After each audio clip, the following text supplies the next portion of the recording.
Welcome, guys. I'm back home from my New Year Day dinner with my parents-in-law. I just got back home 15 minutes ago, so I hope everything is okay with you guys.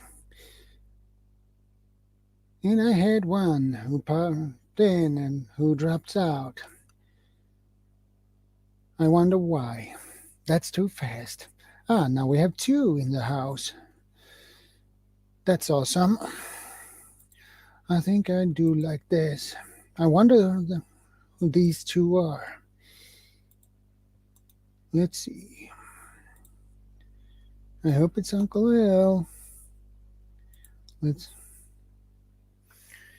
Well, I hope it will pop in a lot of people soon so we can get this stream going. And a cup of coffee. I hope you guys get yourself a cup of coffee or tea or another kind of beverage. So I have some things that I would like to discuss today. Hey, Carolina Terry, welcome to the stream. Good to see you, and Happy New Year. From South Carolina, you're very welcome. How are you doing? I hope everything is okay with you. And I hope your New Year's Eve has been great.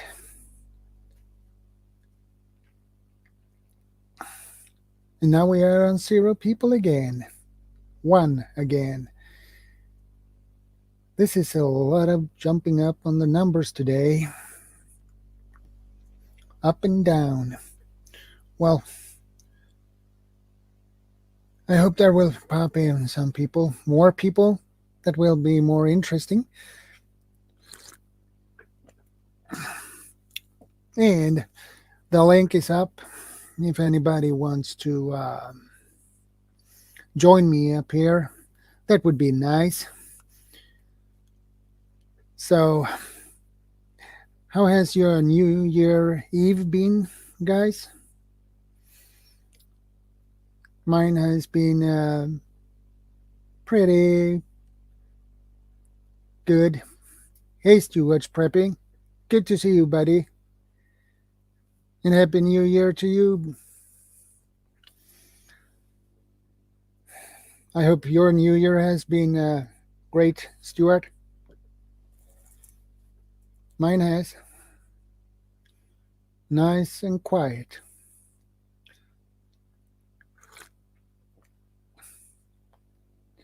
Hey, Second Star. Good to see you, buddy. And Happy New Year to you. How are you doing, guys? Everything okay with you? No mishaps? I hope everything has been just great for you guys.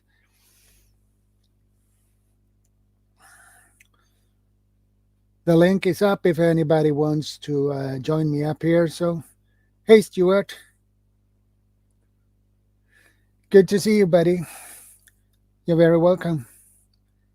Hey, NS Creations. Happy New Year to you. And thank you. Thank you. And you are all very welcome here, my friends. Yeah, Second, you're always working. But you need the money, buddy.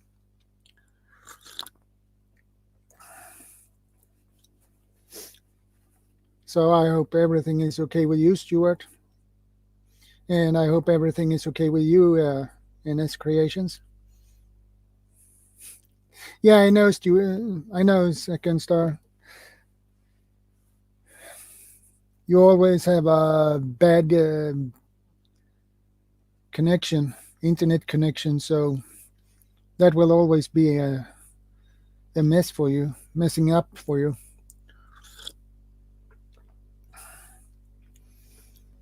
I wonder how many we will be today on this stream. I hope that will pop in a lot more, but we give it a time. Well, anytime. I appreciate you that you come and join me here on my stream. I appreciate it a lot.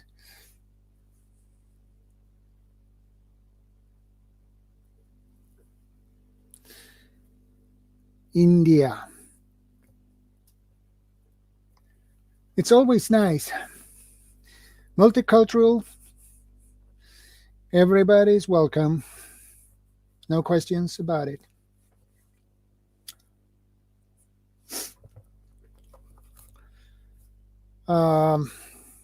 I have some things that I want to discuss, and it is some new articles I found or got on my mail that are a little bit disturbing. Nene bloggers in Sweden. Hey Nene, welcome. Good to see you. I hope everything is okay with you, Nene. And Happy New Year to you, Nene.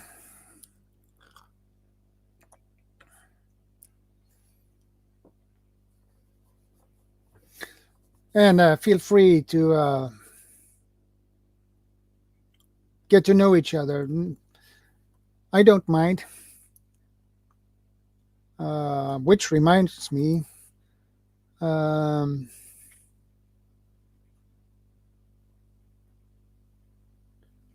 did I have that one? Oh, never mind. I can do that later. Oh, what happened that you turned out to be sick, Nene? Did you catch a cold or something? I hope it wasn't Charlie Victor.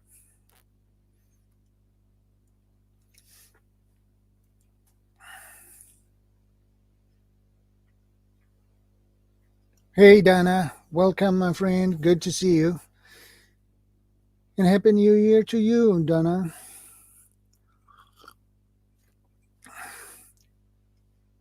Ah, I see.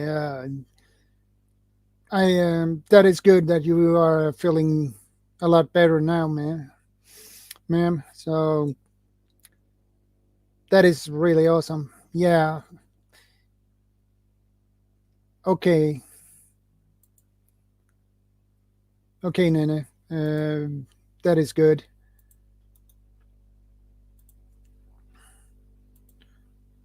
I hope those test results will show something positive. And guys, I put up the link again. If somebody wants to fill out or up for it to join me up here, that would be nice.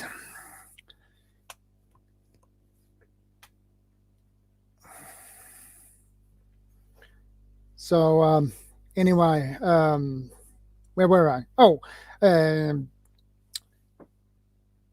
got some new articles that are a little bit disturbing. I would like to share with you guys. So I will wait a little bit before I share those articles. And let's see, you want to join me up here on the panel? That would be nice. Awesome. Great. Wonderful. And let's see how this new 2022 will be. Hey, Nene. Hi, Scott. How are you? Hi, I'm doing everyone good. in the chat room. Happy New Year to everyone, and wish you all the best and good health for 2022. Ayan, sorry for my English, guys. Okay. Thank you so much, Scott, for letting me in your live streaming. Shout out to Well, everyone there.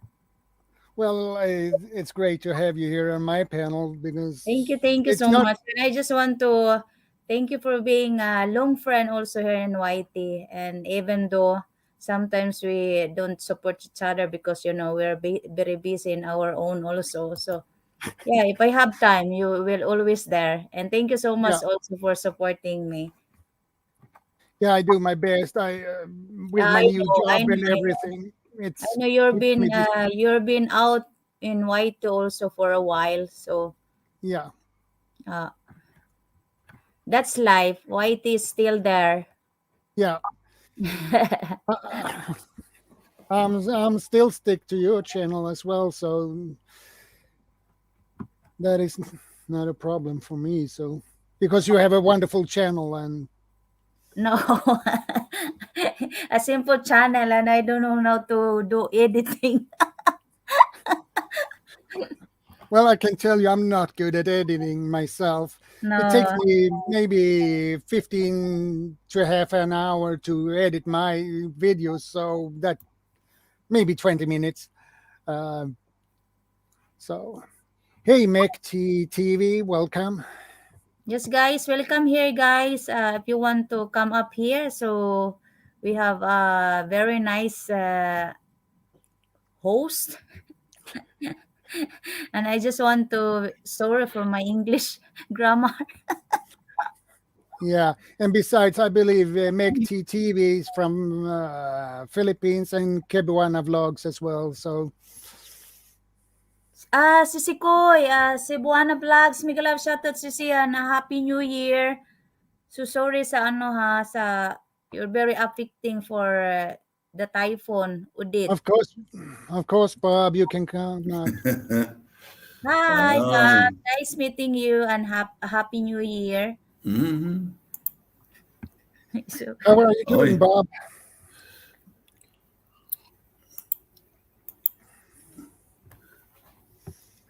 Hey, Um, RG, welcome to my stream. I saw a Filipina, asawa ko Filipina babae. My wife is okay, that's Filipina. good. Yeah. Where she's coming from? Visaya, Sababa. Luzon, or Mindanao? She's in She's from Visaya. mm, um, She's also mhm. a blogger. My wife. Huh? No, no. She No. runs from the camera. No, she never comes in front of the camera. No, Dili. it's like me also. I related much because my husband he really doesn't like social media. He hates it. He Mhm. doesn't like it. Where are you living? Are you in Luzon, Bisaya, or I'm Mindanao? coming from Bisaya actually. Bisaya. Okay. Okay. But I'm living here in Sweden for almost 12 years. Oh, right, right. Yeah, Good for you. Good for you. thank you so much. And I Mm-hmm. must yeah, I miss Philippines so much. Mm, It's mm-hmm. because of the pandemic also, and I have a Yeah. kidney problem. I have stadium 4, so my doctor doesn't want me to travel everywhere right now because of the the pandemic. Yeah. Yeah. Mm-hmm. So I must be very careful for my my Mm. health You're also. you are in a what we call a risk group. So Yes, I'm a risk Yeah. group shadow, a Scott. Yes, but Did you have, Dai, did you have your noodles for New Year's for long life? Have your no, spaghetti? I don't really believe that. I just continue my life, I uh, just want to be uh, healthy, but yeah, maybe it doesn't going mm, there because I have problem. But yeah, we need to be we think positive all the time. Even life sometimes is up and down, but that's life. yeah, it is. Yeah, we Yeah, were, maybe lots of people it's more problem than me, so I don't mm, yeah, I don't stay mind. humble. Oh, just move on. Yeah, stay humble. Yeah, uh, yeah. Yeah, we were talking to the family in England last night, Yes. and we're going to try to get back to Davao in sometime this spring, Ah, March, April. your wife from Davao. Uh, uh, Okay. Mm. yeah, Mm. yeah. We're going to try to get back there and all meet. We haven't been together, the whole family, since 2019. You Oh, know, it's since the pandemic started. Yeah. correct. Yeah. Sis Cebuana Vlogs, you can come up, sis. So we have a Filipina and a foreigner here. Hey, yeah, I feel Filipinas are shy. they are the sweetest ladies in the world. Filipinas, I have much respect for Filipina. Oh, thank you so much. Hmm. Yes. Yeah, Filipina is I think Filipina is the most outstanding about it's talking about work or something like that. Hmm. We're really Yeah, Well, and oh, Filipinas I'm has so a proud.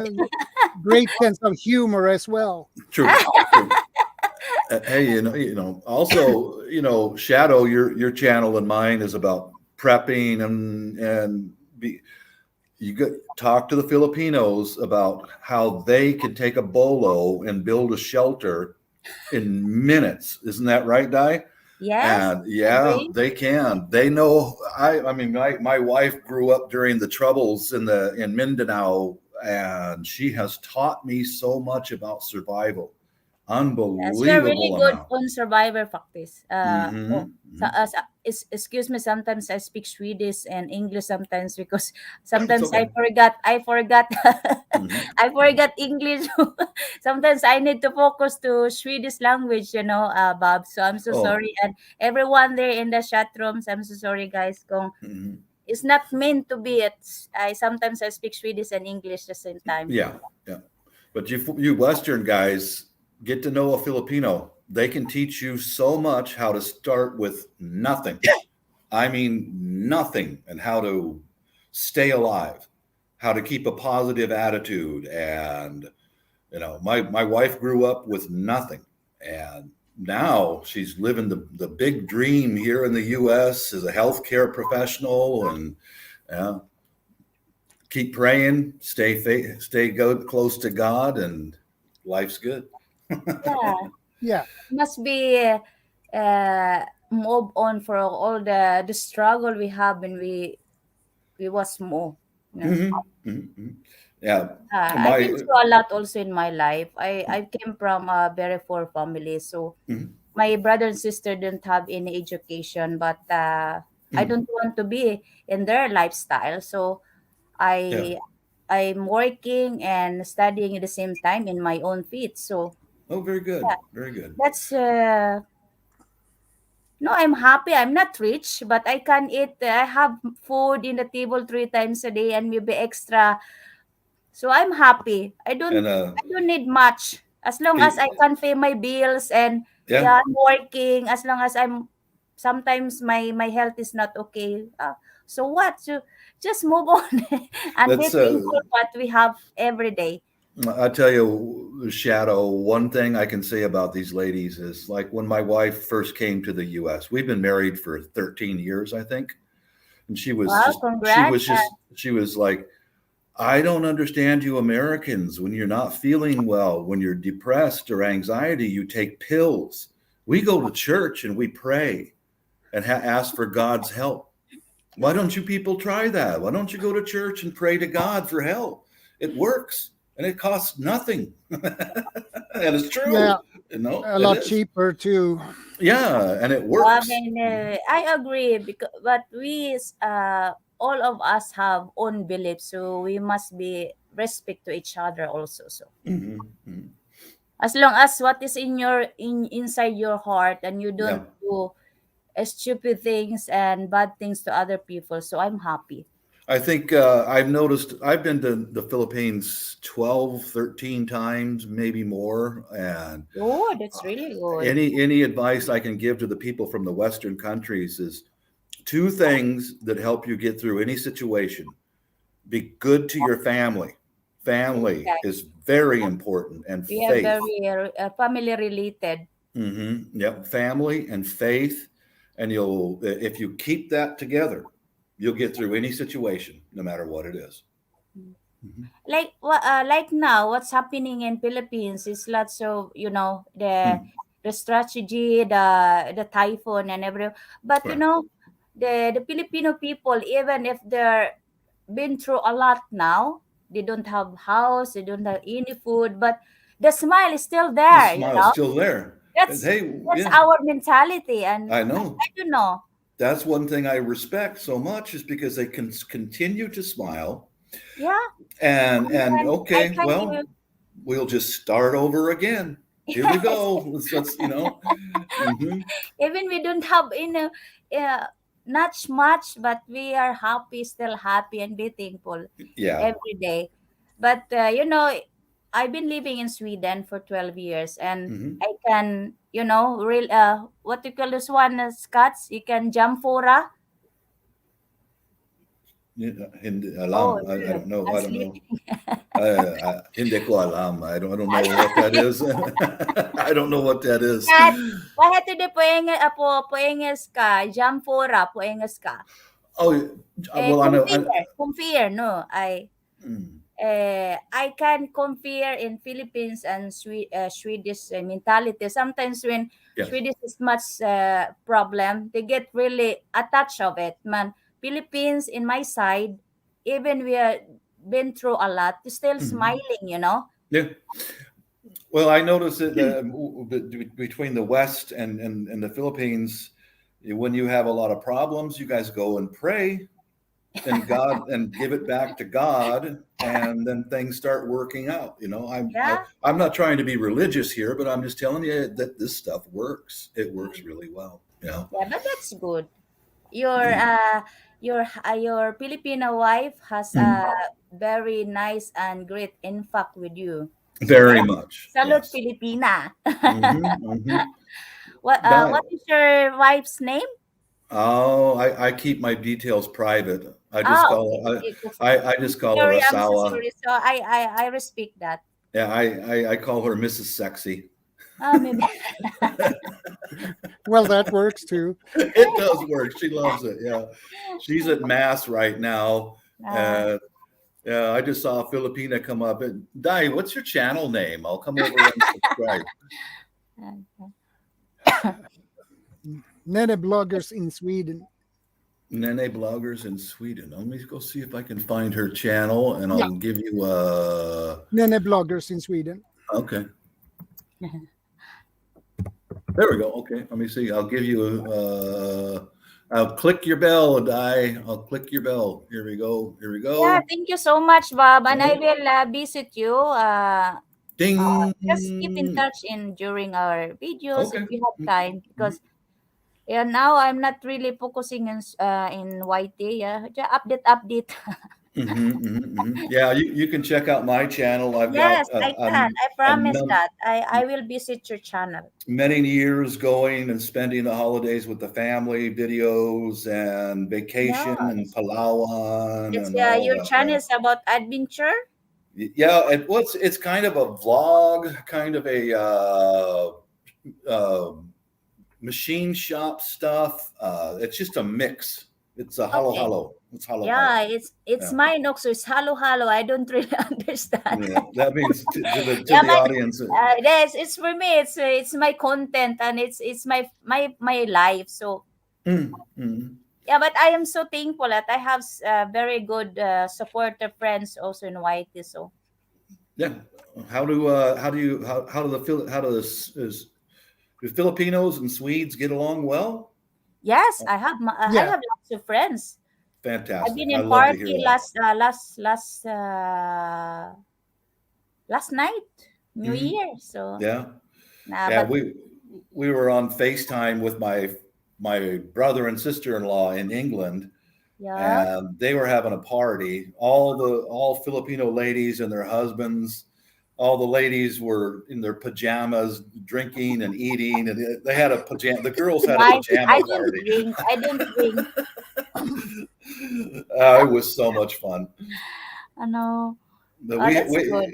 we've been working our whole lives and saving and taking care of the family there and here, and we now have a house there, but we haven't been able to see it yet because of the pandemic. And my brother-in-law, he and I were both drunk last night, and I said, Gary, come to our house. It'll save you money on hotel cost. And come to my house. We'll have free drinks and party naked.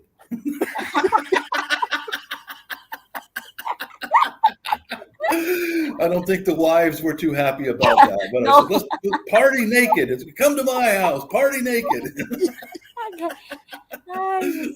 Naman, I have also one friend here, Filipina friend. She don't bonding more with Filipina and Filipina with her husband because husband is very jealous. He doesn't trust Oh, her, so it's not good. oh yeah. I respect that also, but That is one thing that my wife and I have is absolute trust for each other. yes, my Absolutely. husband let You know. me Mhm. drive somewhere, and Mhm. I have 100% freedom. So Absolutely. That's so so he important. trust me That is as it 100%. should So be.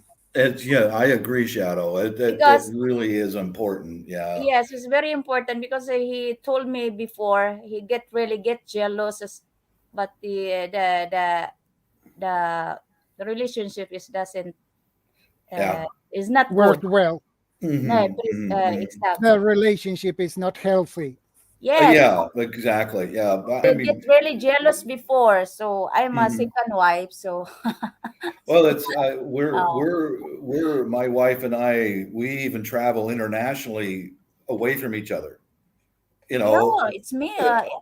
because My husband let me go out with friends, and oh, even I absolutely. come That's so home. so And I said to important. my Yeah. husband, I go out and because I don't drink, I don't smoke anything. Mm, I mm. need to focus my bonding with friends and driving. So Yeah, yeah. because sometimes I'm a driver because my all of my Filipino friends they're drinker. Oh, that's I good. Good for I'm the you. one Good who for you. I'm the one Yeah. who driving. Yeah, that's true. My wife's done that for her friends. Yeah. Sometimes they'll all get put on their best clothes and they'll go out dancing, Wow. and my wife will go there and drive them all back home so they don't get in trouble. But as long as they don't do stupid things, why not? Yeah, yeah. I can go with them Mhm. or banding also. Yeah, example is what 3 or 4 years ago, my niece Uh-huh. graduated from medical school and passed the exam.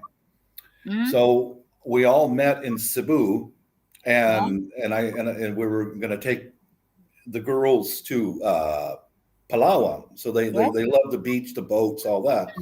So my Palawan is wife, so this is the amount of trust that we have in my marriage. And my wife goes, "Hun, you've never seen Cebu. Why don't you stay here for 4 days, and I'll take the girls to Palawan." oh. Okay, yeah, yeah, okay. Let's do that. You know, I had a great time. I'll throw in this. I'll throw in. I'm very street smart there. I've been there a number of times, and I know what to do, what not to do. Now, I wanted to see Magellan's Cross and Oh. Fort San Pedro. That's Oh. for the audience out there. That's where Spain first arrived in 1521 Mm. in the Philippines. Those were some of my bucket list things. I wanted to see those places. Now I'm street smart and my wife trusts me, right? And I That's know the very taxi, important. I know the Filipino taxi drivers. When they have a foreigner and he's alone, he's gonna over Yes. he's going to overcharge. Exact. So what I did was I went out down by Mango Avenue in Cebu. I saw all this on YouTube, and I found a young lady who was working the streets. You know, she's a sex worker and she was licensed and all that. And I said, Miss, I'll can you show up at my hotel 10 o'clock in the morning tomorrow morning? I'll pay you your rate and make sure you eat well all day. You know, and I did. So I took her to get her some. I said, "Are you hungry right now?" That's Filipino custom. Are you hungry? Have you eaten? And she goes, "Your wife's Filipina, isn't she?" I said, "Yes, she is." You know, because I could speak a little Bisaya. You know, And so I got her something to eat, and over Pizza Hut, and I said, if you're good with me, I want to go see Fort San Pedro and Magellan's Cross. I'll pay you your rate, and I'll make sure you eat well all day. You know, she was the nicest young lady. No swindling, no nonsense, nothing. And I had a lot of respect for her. I'm going to kind of be a little long-winded about this, but we got done going to those places. I got a taxi like that. I never got overcharged like that. Everything went real smooth. And she selected an American restaurant in Cebu so I could feed her dinner. Mm. And she ate well, and I gave her an extra 500. That's 500 pesos. It's about 10 US dollars. And I said, Yeah. you know, she wanted 1,000 for that day, and then another 500 for mama, because I know why she's doing it. You know, she has to take care of the family. And I had 2 or 3 more days there to waste, and I didn't know what to do. So I was going down in the same area where I found her, and I would sit on the sidewalk and drink a beer and talk. You know, people passing by, just people watch. And a scary pimp came up to me one night. He's a scary man. And he said, "Sir, you need a girl," and all that. So I gave him some cigarettes and a can of beer, you know. I don't need a girl. And then I heard behind me, the same young lady that I took to Fort San Pedro. She said, "He's married and he's respectable." You know, she was watching my back for me, guys. She was watching my back, you know, because I treated her with respect. But that was my few days in Cebu. Much love to you Filipinos. I love you people. You guys are great. Oh, thank you. Thank you so much. Mm-hmm. I just got long-winded. Sorry. So you know much about in Cebu. A little bit. Yeah. I know Davao really well. I like Davao. Davao is more safer, I think. Oh, absolutely. Yeah, Yeah, it because is. I've It is. been living in Cebu and working there. I'm Mhm. studying in college there in Yeah. UB, University of Visaya, and Mhm. yeah, it's I don't want to see anything much, but I have not good memories there. So Mhm. Have you been to Davao? no. I know what it's fun. It's funny. It's funny, Shadow, that I've been to more places in the Philippines than the Filipinos have.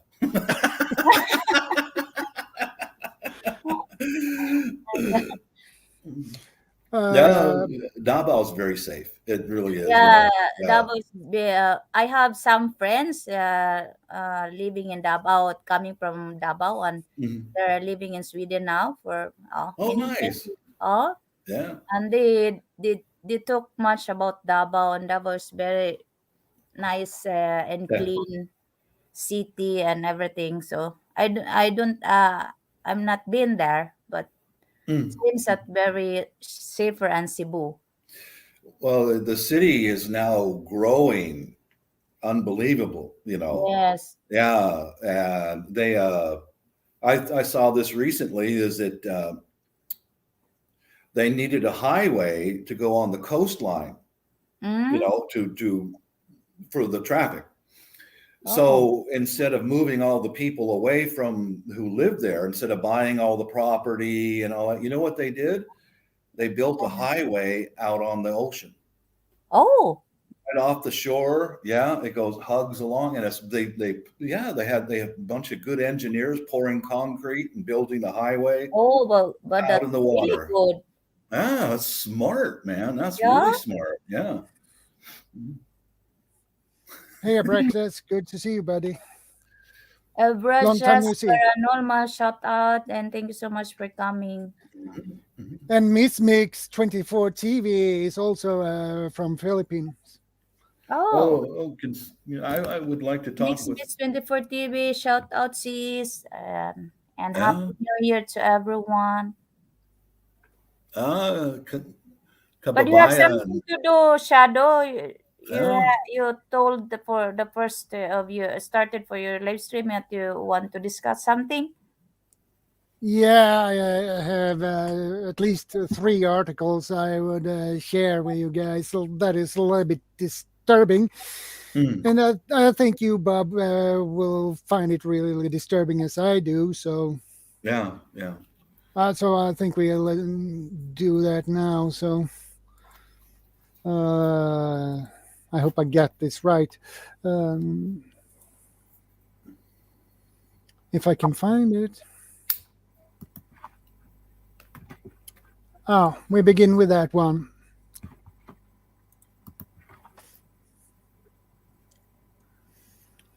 I hope it will. What's that? This, my friends, microchip implants that track your vaccination status are now being used in Sweden. Mark of the Beast is here. And this is a little bit disturbing, actually.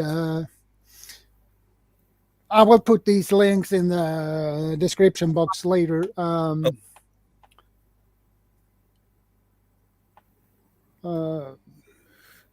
It is really disturbing. I can make it a little bit larger. Yeah, I don't read anything. I don't have my eyeglasses. Oh, that's too Is much. it? I think that would be enough. It says a lot of things, but when did they start doing this in Sweden? they had done this for a couple of years. Oh, that's terrifying, man. Yeah. To know, I read something. What is disturbing is this. What's that? Revelation 13 warns about these implantable microchips. According to reports, some 6,000 Swedes already have epicenter chip inside their bodies, because the chip can be programmed to also contain financial and other information implanted. Swedes are already using it to buy groceries, for instance, with a simple swipe of a hand. The implication of this disturbing new technology echo back to the words of the Apostle John, who in Revelation 13:15-17 told the following prophecy. The second beast was given power to give breath to the image of the first beast, so that the image could speak and cause all who refused to worship the image to be killed. It also forced all people, great and small, rich and poor, free and slave, to receive a mark on their right hands or on their foreheads, so that they could not buy or sell unless they had the mark, which is the name of the beast or the number of its name. This calls for wisdom. Let the person who has insight calculate the number of the beast, for it is the number of a man. The number is 666. Epicenter is already talking about using its microchips to store all kinds of other information, too, including building access codes, bus passes, and gym memberships. Soon, every kind of information about a person will be stored on his chip, doing away with cash, credit cards, paper medical records, and other documents and information. So it's really disturbing. Yes, it is. And it says here also, we are going down a very, very dangerous path, warned one commenter at the Daily Wire. One that will not be easy to reverse if we don't stop it now. We're past that point, responded another. Things are going to get a lot worse. Another wrote that the mark of the beast will end up depriving people of medical care, employment, education, a driver's license, and even the privilege of simply leaving the house. Anyone who allows this in their bodies is surrendering their very lives. This same person added, the latest news about implantable microchips for COVID Charlie Victor vaccine proof can be found at Prophecy News. Well, This is the first article. And um, let's discuss that one for a start. Well, that follows along with the book. It certainly does. The only advice I could give to anyone out there is my mind is a lot of it's prepping channel. Learn how to be self-sufficient, self-reliant as much as you can, so that if you get thrown out or whatever might happen to you, you can still stay alive and stay close to God. Even if you have to accept the chip or whatever, God understands the situation, and pray and ask for forgiveness and guidance and wisdom. That's the best thing I could say. No Yes, matter what agree. happens, stay close to God, because God will take care of you if you have, if you go to Him when you have problems. Yeah, I agree. But for me personally, I wouldn't like to have a chip in my hand. No, not me either. No, I don't want that. Either in my hands. My God. Yeah, for me, I made up my mind about this a long time ago, that I'll sacrifice to make sure my family still has food and shelter. You can go ahead and put it in me. Go ahead. Yes. I'll take it, but don't touch them. I'll make sure that they eat, they've got a place to live, and some safety. And I do know God's got infinite wisdom, and He knows that if you have to take that mark, He knows why you're doing it, because He knows inside your heart that you have faith in God and Jesus Christ, and He'll forgive you. And He has ultimate wisdom and compassion for all. That's my theory in life. Take me, leave my family alone. Yes, everything is we trust God because he knows everything. Mm-hmm. Mac Angel 61 Blog, shout out. And Duna Haslit, shout out. I agree. Oh, she said also, I agree, trust God. Yeah.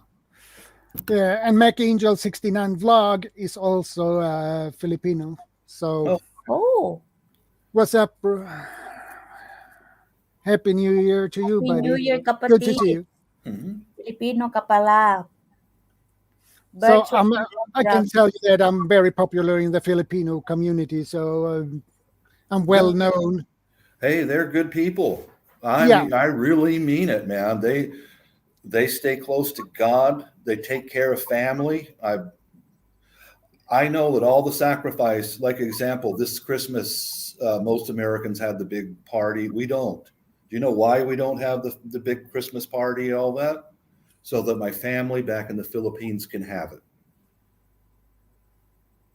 We do without, so they back in the Philippines can have a good Christmas.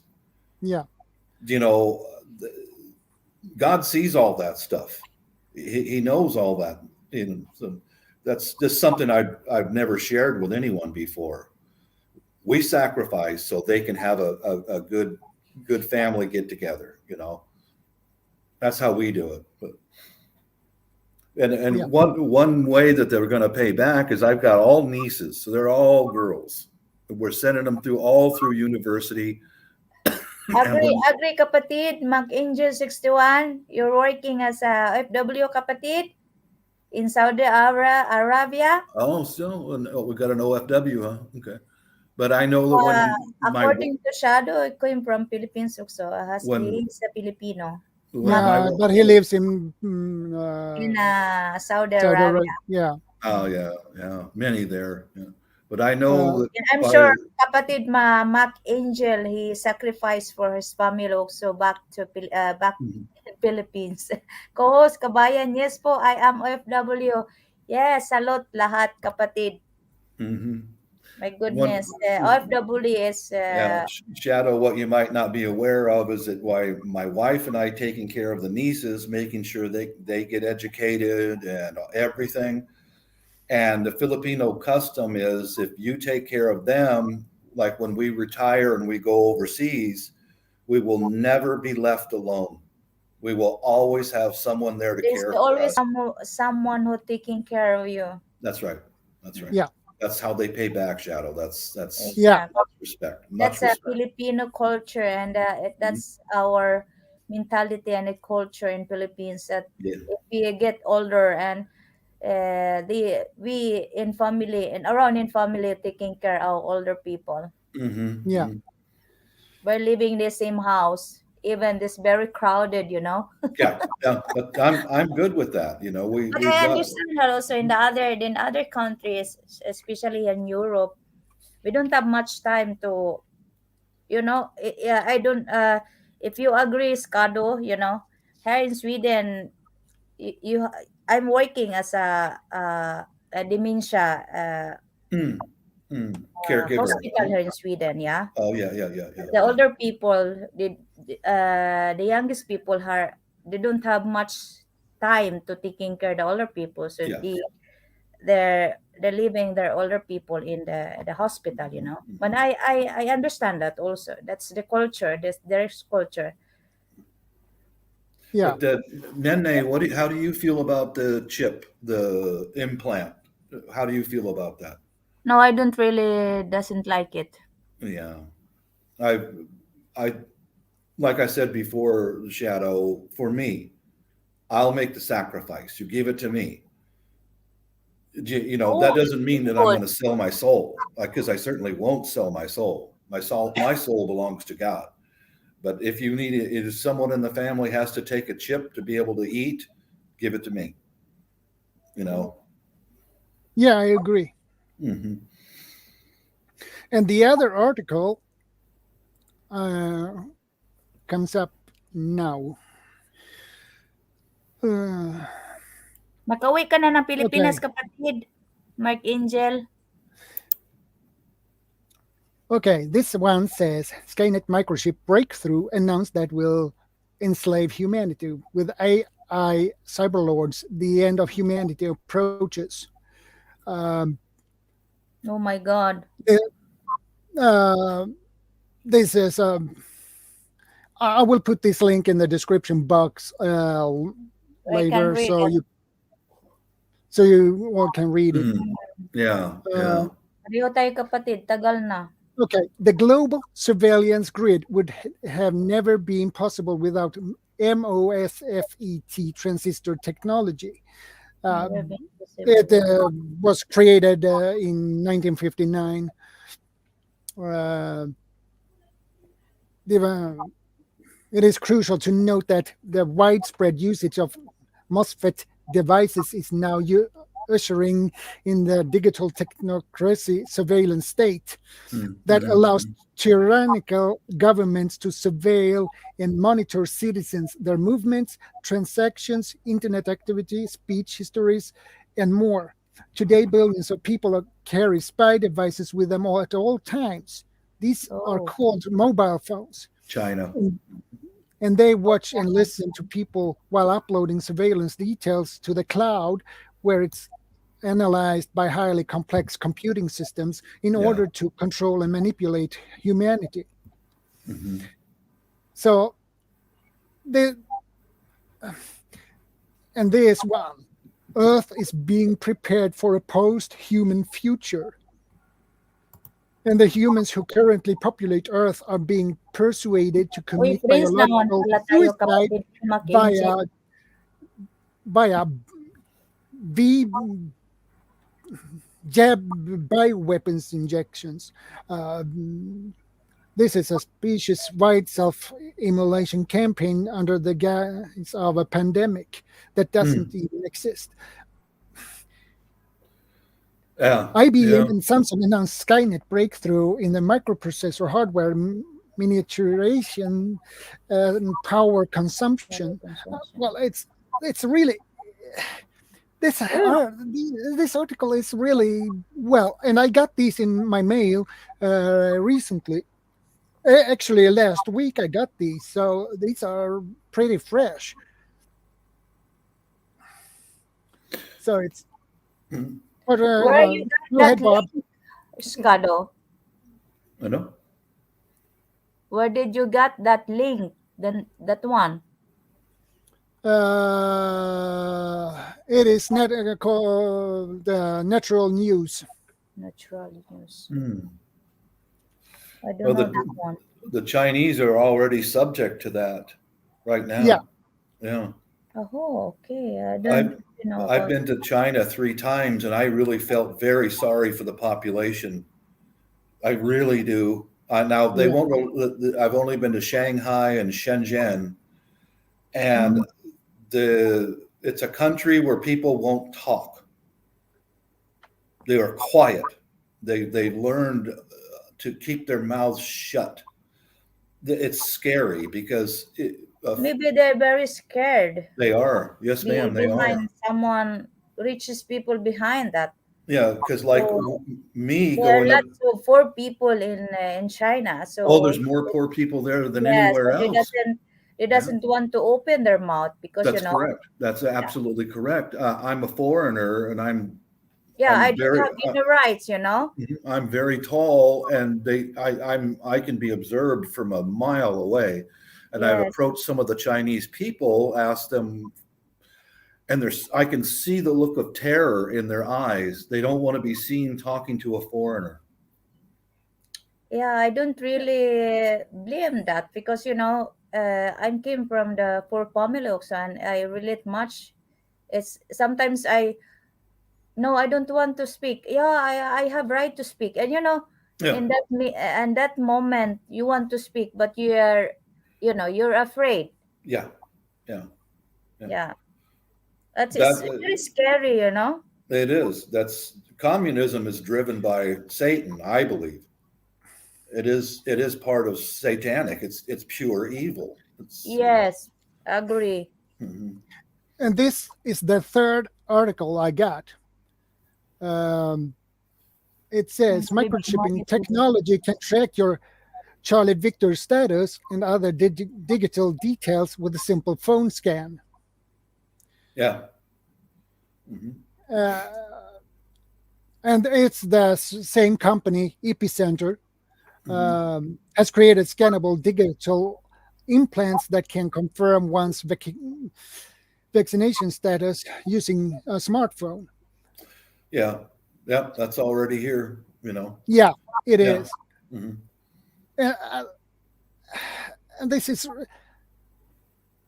ship implants to become a new norm. That title there says basically everything. Yeah. Well, that makes sense why the Chinese want to take over uh, Taiwan, because that's where most of the chips are manufactured, is in Yeah, Taiwan and Singapore. Yeah, that makes sense. They want to mass produce things like this, but I I don't know. I'll go right back to my belief in that you stay close to God, even if you have to accept whatever you don't want to. God understands the situation, and God has more power than any communist party, and He will put an end to the evildoers eventually. yeah, Mm. I think that that's the best advice I have for anyone out there listening. Stay closest to God. yeah. Pray. You know. Pray and Hmm. trust to Him. Hmm. Yeah. So I think this is really disturbing when the I title. understand you, Scado. I understand because I feel Mhm. like very no. It's like no. I don't know. It's dangerous topic also for no, for something. You and know. and what it says here,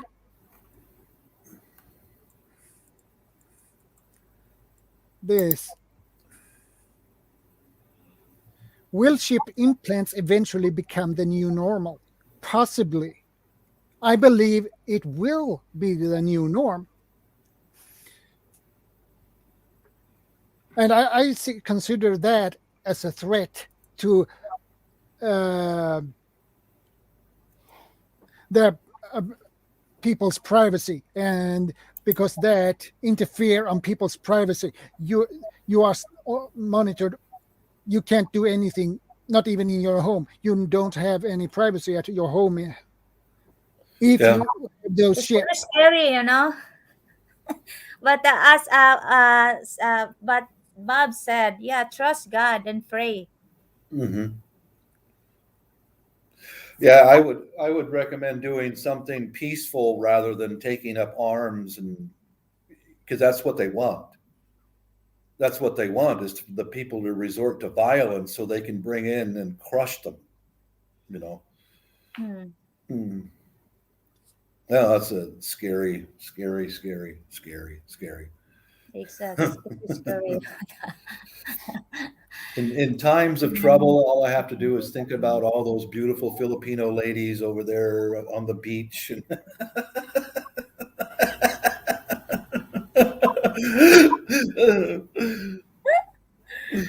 Okay. The Bible says, "No weapon formed against me shall prosper, It and is That's greater right. is he very who is in more than you the than rest of the he world. who is in the world." Mhm. Well, that's true. Yeah, that's true. Yeah, agree also do na high slits. So I feel that those articles are really disturbing. So that is why I would mention them on this stream today, Mhm, because mhm. it's I felt it was so important, and to make people aware about it, because it is a problem. It's a huge problem. Mary 1920 shout out and Happy New Year. Welcome, Mary. Good to see you. Yeah, many problems out there, but yeah, I always try to count my blessings rather than get depressed or angry. That one of the things that helped me from Exact. from getting so depressed and angry is turned off my TV about 10 years ago. I don't hear it. I will not watch television and listen to the nonsense anymore. I won't do it. Same with here on YouTube when it clicks over to some news article about something. It's all propaganda. It's all to stir up hate and discontent and division. And I won't hear it. I just won't hear it. And so I just Just in here and out there. yeah, and move the mouse and go click, turn it off. Get it out of there. I don't want sometimes to hear it. sometimes I learn something. Okay, in here and out there. Hmm, hmm. Okay. But even in YouTube, there are lots of people also misunderstand and conflict and fighting about YouTube. I don't Yeah. know why. Mhm. We Hey, just keep Hey, Susan. going in YouTube and try to be friends and support each other as we can. We doesn't need to get jealous or something. Mm. Yeah, yeah. Okay. And sometimes Try, I'm just laughing or I yeah. don't Try want not to make YouTube about money. If you forget to about exist. money, I then don't that's get half the any problem. money in YouTube. Yeah, yeah, yeah. Hello, I just Second want Star. to find a good hey, friends how y'all also. doing? Hi, Second Star Survivor, shout out. Hi, Nene. How you doing, sis?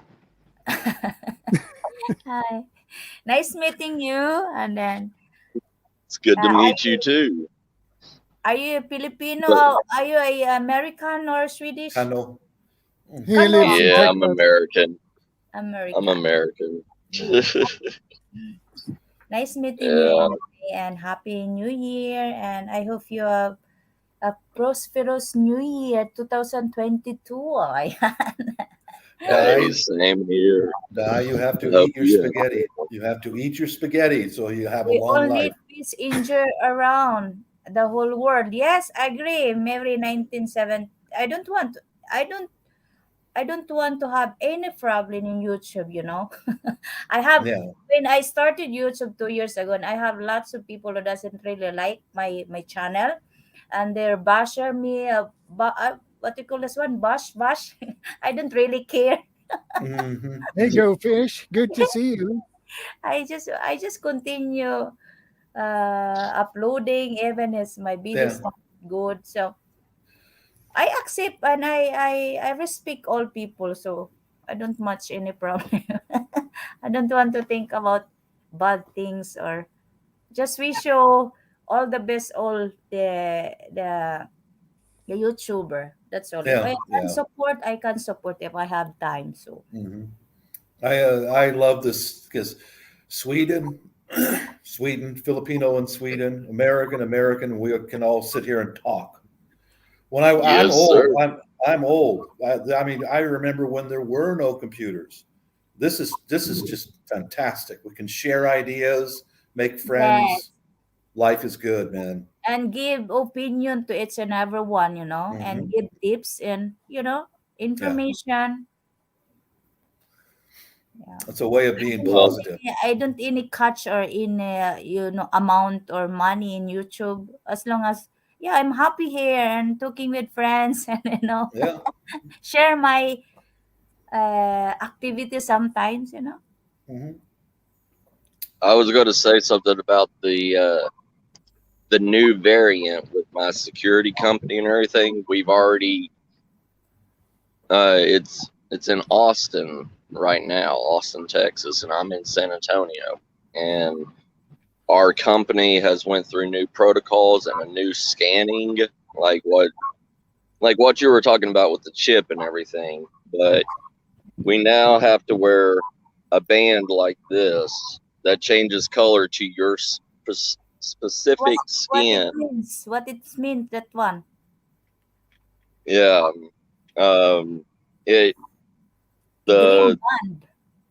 everybody gets a white one of these, and it changes a different color to each person's skin that's Oh, either had the vaccination or not the vaccination, okay. or has even had the epidemic, the first version of it. Hey, there it And is. if it comes out like this, it means you've never had it before. So, and the computer, it's a scan. It's a scan computer, kind of like a temperature gauge. But you hold your hand up to it, and it checks you in. And if it gets a bad reading, you're not able to work. Oh, So yeah, It's here. It's here right now. Mhm. my God. There it yeah. is. Instead of government And they doing it, just private implement. companies. Yeah, Is it they just same also, implemented Bob? this last week. Bob, you have Oh, same So also? I No? know. yeah, What? You have same also? Sick, what, the green band or I'm something? retired, dear. I retired from Boeing. I'm done with that Oh, okay. bullshit. So, They okay, no company tells me what to do anymore. You know. okay. yeah. When you're working in the company, so if you're a pensioner, you don't need to wear something band in your hand or something. No, no, no. Okay. No, there's a molecular dye in it that actually, like, it takes your heat from your skin and the salt in your sweat and changes the color. It's like a temperature, like a Oh, Oh, yeah, yeah. yeah. It Kind of, yeah. changes. It Hmm. it changes to the temperature of it. I understand. So, Yeah. Hmm. and then the machine is it's not kind like of like a disturbing. It's not like disturbing. You're wearing all the time in your hand or something. yeah. I have to wear this the whole entire time that Oh my I'm goodness. at work to 24 hours, you mean? Or you can, yeah, oh my God. At work only. cause the glue on the back of it dissolves after 24 And you hours. need Then to you have have to get a something, new one put on. It comes off. Yeah, and you yeah. have your name on it? No, No, no. Well, it's got a number on it. number. Like, So it's kind of like to see if you have a fever. yeah, it's a computer code on it. Yeah, Yeah, yeah. Oh, So, and each Take you one's need to different. scan it. taking your You body mean temperature. Scott, every time you go start your job, you need to scan it in the computer before you started Yeah, working? Oh, okay. No, Well, you have to wait 15 minutes. You have to wait 15 minutes for the dye and everything to activate on it. before you start work. Yeah. It's like taking your so temperature. You need to wait for the result for Mm. 15 minutes. You need to wait 15 minutes. Oh, okay. So that means you need to be earlier at work Yes, because you have to have that Yep. you have that. on your Oh wrist my God, and wait 15 minutes to that for that to activate. that's Yes. extra. Huh? I hope you have to. I hope you get Yeah, extra Donna. salary on it also when you go into your job early. No. No, Voilà. God. No. No, That sucks. no, this is a Oh, mandate. yeah, I It's a agree that. mandate. My goodness. Yeah, they want everybody to show up 30 minutes before their shift so Yeah, it can. and no extra money for that for 30 minutes. no, Nope. Oh my goodness, that sucks. Excuse yeah, me, but that sucks It sorry does. for that. because that would count as work time. If you have to be 30 minutes earlier at your work, it should count as work time. So you should Should. have paid Exact. for Yeah, that I Yeah. 30 agree with minutes. you, Scott. There must be And this extra only money for that. Yeah, and this only came out because of the new variant that's came out. Yeah. And this has been implemented last week. And It's world now is the not first extra job all the time, and extra yeah, time all the time. Oh my God. and like sometimes the dye and everything will burn and leave a ring around your wrist. Oh, So that sucks. Oh Yeah, my that's Yeah. God. not really. yeah, it just depends on the dye. It depends on how, and they want it to be tight around your wrist, like tight enough to cut off circulation. But I don't do that. I put a gap in mine. But Yeah. it's When you're done using it, what do you do with it there? What do you do with the item? you have to dispose of it in a plastic bag and seal it, and they give you like an alcohol base that you pour into it, and it dissolves it. Oh. But it has to be scanned before you take it off, or is that how it works? Well, you scan it before you go into work. You scan it after you get off your shift, but it stays on you for 24 hours from the moment that you put it on your wrist. Wow. And it's supposed to be for your next shift. But like me, I'm a commanding officer, so I'm high up, and I don't have a specific time I come in. I can come in at any time. I'm on call 24/7. Salary. So, and But I feel if bad. I still Continue. Sorry. oh, you're good. I was gonna say, like this is from yesterday, and I'm going now, and it hasn't been 24 hours yet. So I still have the same one from yesterday, and the computer won't scan me in because I have this one off. So when I go into work, I have to bypass the system with my security clearance card. That's the only way I can get by the system. It's a little bit, what do you call it one? Very intrusive. Struggle. Yeah. Yes, it's Every intrusive. time. Oh my goodness. So they're going it's around to keep government. track on. Well, it also keeps track of our movements. It also tells your heart rate. It tells your blood pressure, all this other stuff on the scan. Oh my God. Okay. But maybe it's because the company want to extra control for all the employers, to get don't spread the pandemic, we're talking about now. The bad thing about it though is if it misreads you or you do it wrong or anything like that, Yeah. it won't let you clock in at all. It'll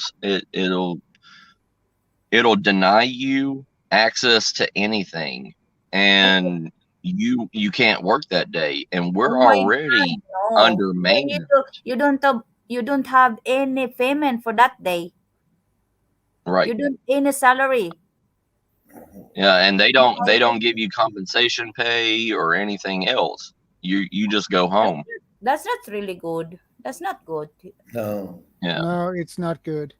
Yeah, No. that makes sense. I'm Maybe doing this. they make sense that maybe they want to have 100% control, but you employers are suffering. Well, Right. here's my thoughts on that. It makes sense for private companies to do this. I'm Yeah. not with this. I don't like this.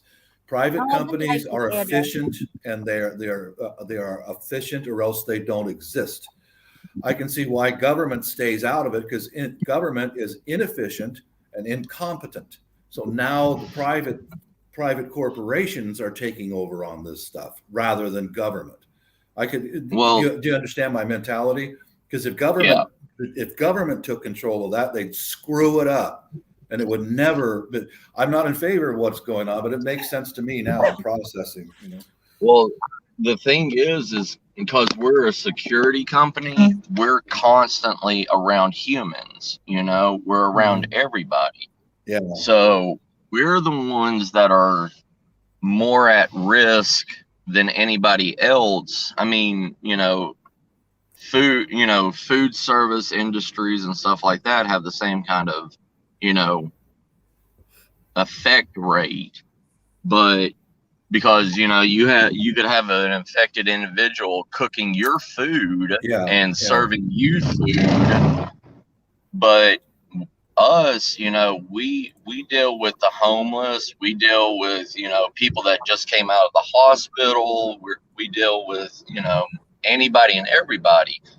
That's why we're more in check than anybody else in any other kind of service, is because we're the ones that's more likely to infect or get infected by individuals. Yeah, I see. And the test is to also make sure, see if you've ever had Charlie Victor, and they say if you've had it once, you're more susceptible to the next variants. And also, it's also to see who has had the vaccine, who and had the booster, and who hasn't, because it changes a different color if you've never had the vaccine. And in our company, you're not mandated to have the vaccine, but they prefer you to. I got it. Yeah. And people lie all the time, and like people are now making fake vaccination cards for people just so that they don't have to take it. It's not good either. No. That is not good. No. Well, it's so people can save their jobs, because there's a lot of business out there where you're working 2 to 3 feet away from a person. You're not, or right beside somebody. And if you're sick or you feel sick, that person that's working right beside you is intimidated. Well, I'm gonna bounce out here, guys. And whenever I feel down for the rest of the day, the rest of the year, whenever I feel down, I'm gonna remember singing karaoke and the beautiful Filipino ladies dancing and singing, and just keep in mind that life is good. All right. You just make a joke a little bit. Yeah, just stay positive, keep smiling no matter what. Yeah, I know that's all you can do. You know, You just Now just remember you all have those- nothing to do. remember all those beautiful brown ladies and how loving and sweet they are. All right, nice to meet you today, Di. God bless. Take care, everyone. Hey, take care, brother. Okay. Yeah, right. Bye bye. Oh, but thank Bye. you so much for sharing. What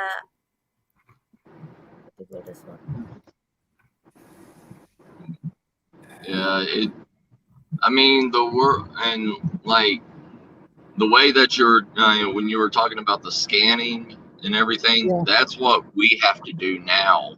Um, that's what we're doing right now, Shadow. You know, but like the tracking and everything on the cell phones, it's more affecting the new iPhones Yeah.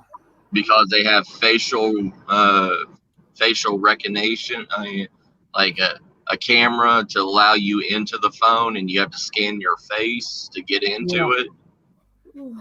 So they're trying to get in onto that program. It's just like we have a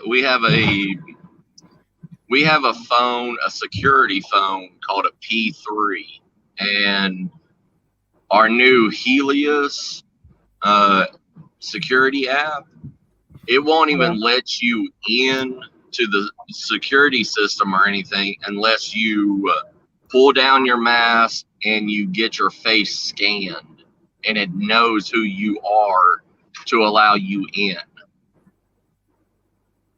Oh my Yeah. God. Like say there's like 6 security guards on there, and you choose, somebody else's name and try to scan your face to get into their program. It won't let you in their program because the Your face face recognition. doesn't Yeah. match. Right. So that stuff's has already been out, and it knows who you are, and it's and it's not afraid to tell you that this isn't you.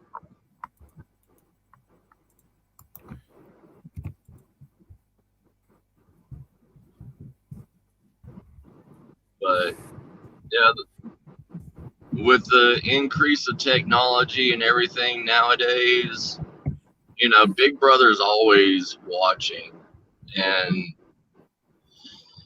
there's so many other things that's out that is simpler but very effective in its way, Hmm. My Yeah, doggy. they can track you by biometrics. Just like my cell phone that's given to me by my company, it has a fingerprint recognition. It won't let anybody in unless they have my fingerprint. Oh,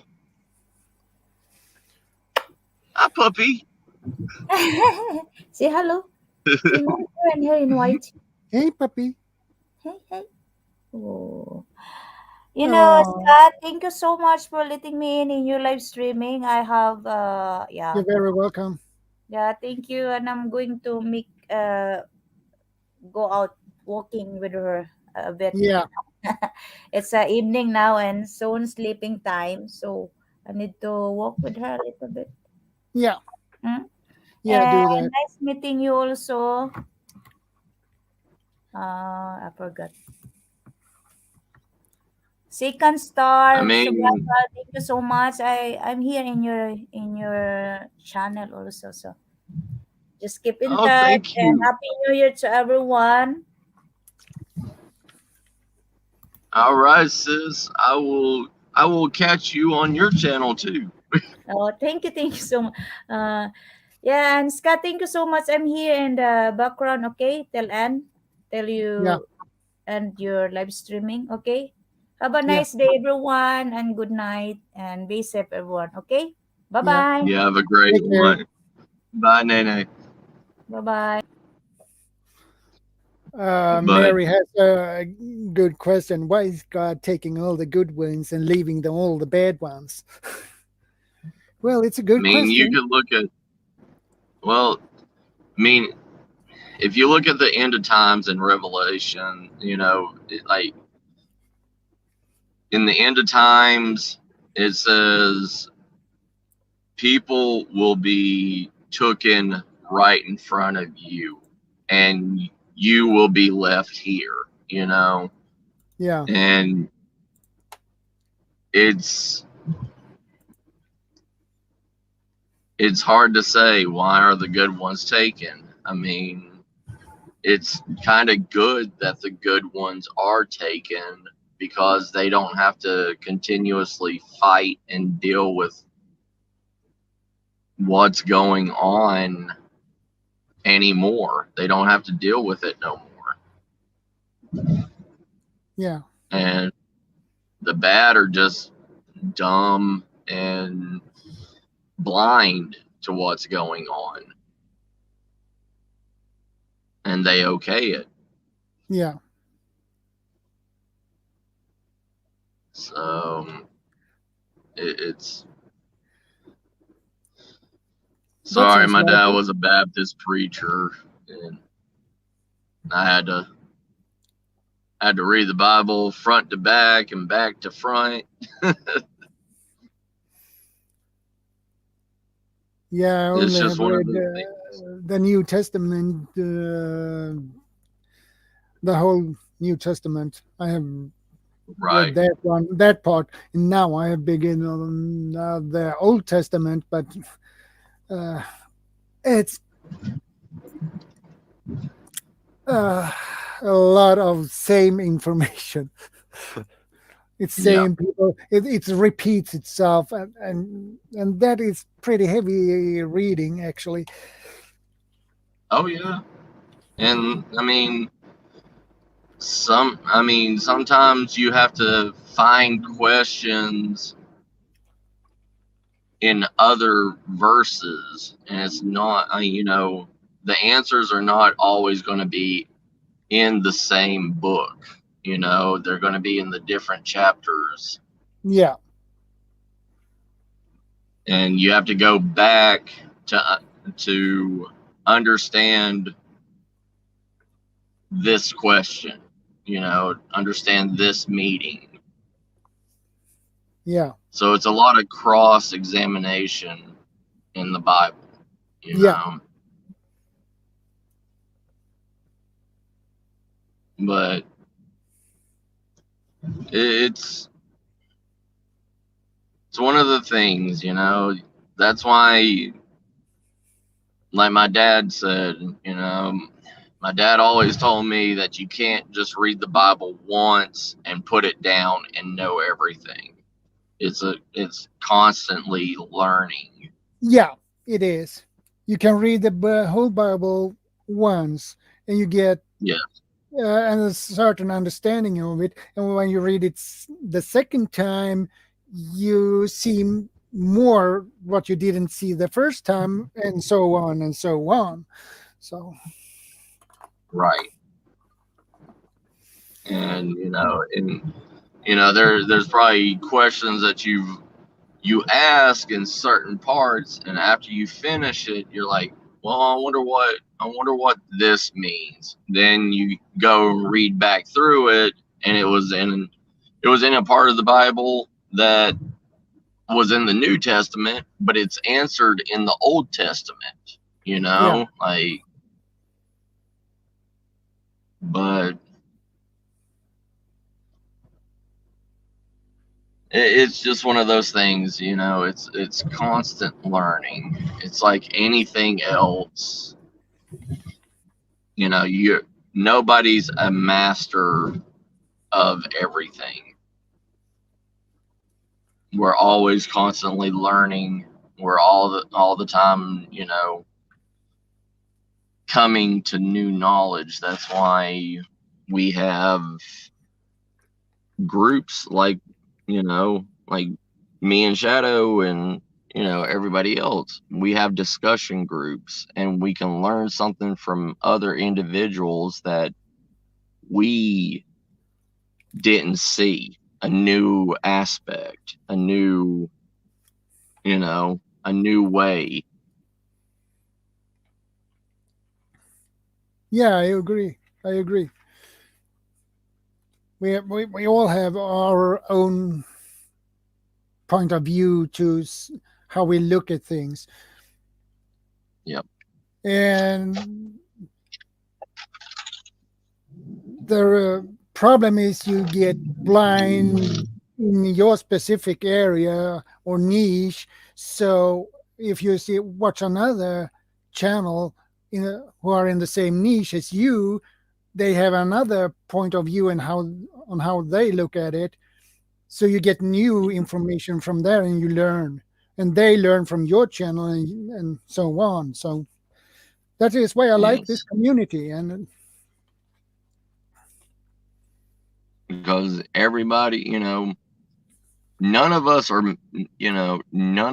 masters at this. We've learned, we've adapted and everything because of everybody else in our community.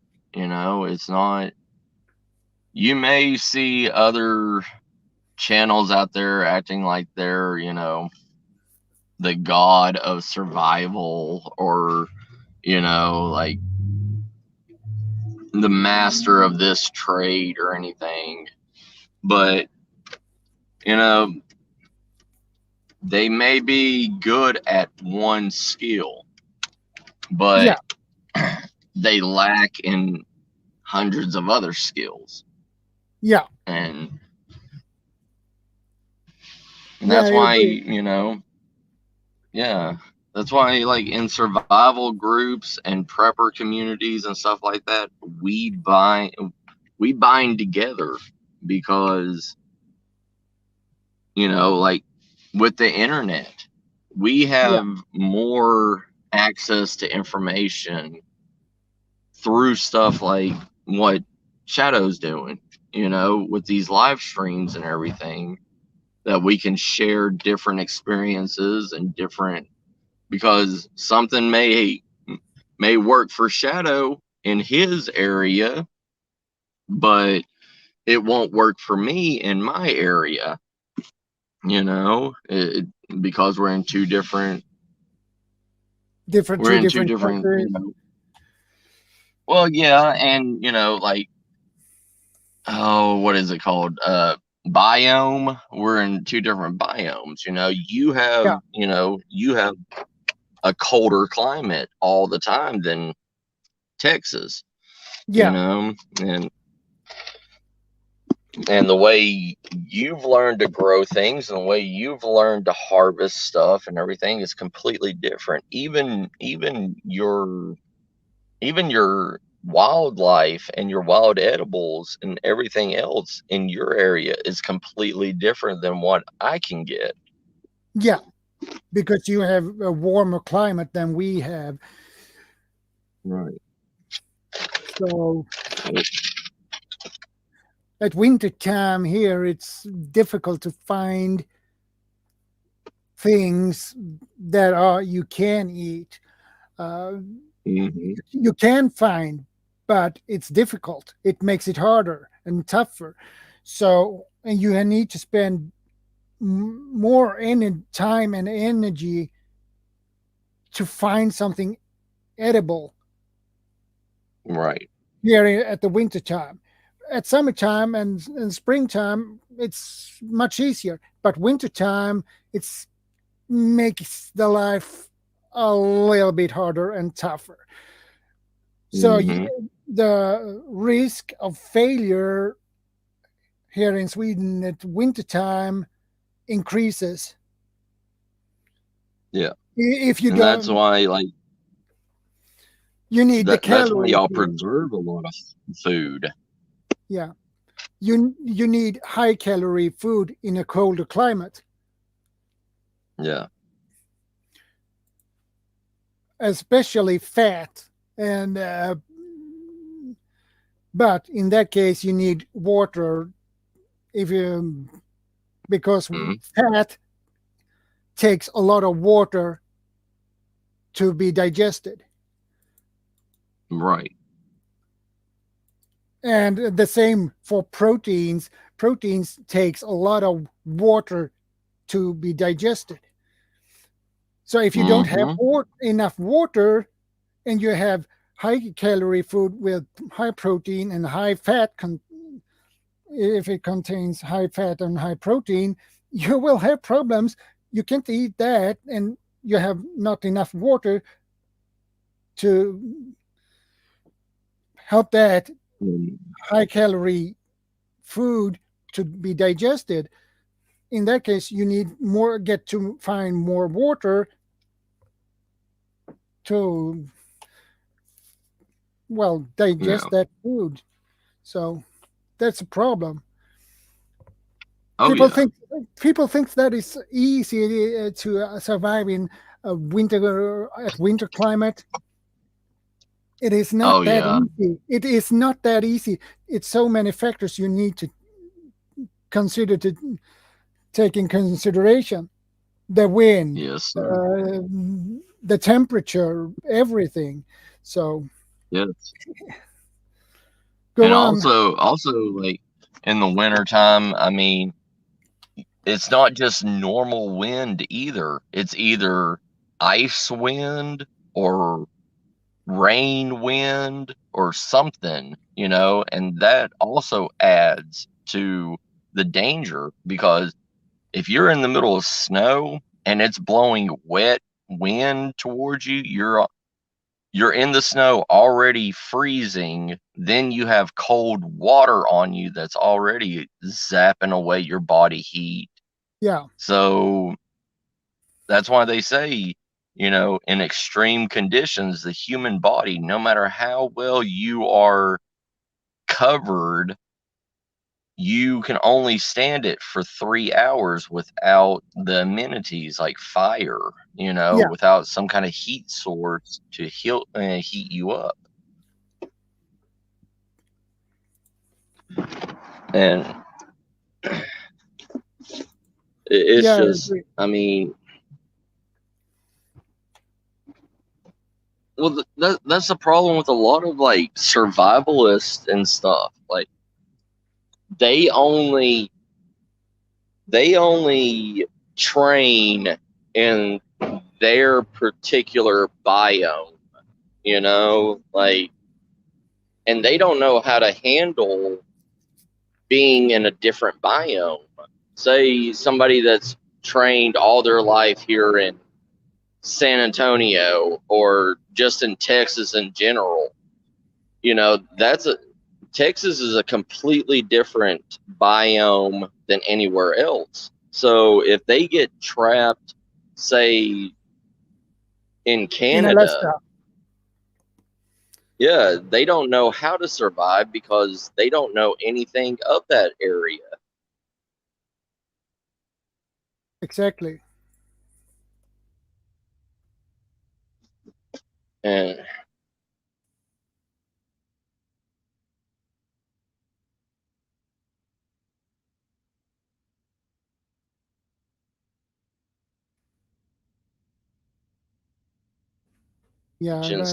stuff to take in. Yeah.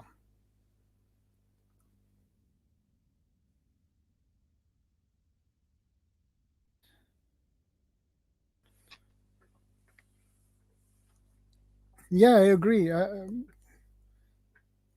You would have difficulties if you got here to Sweden and I put you in the middle of nowhere. You would have some difficulties to manage because you are not familiar with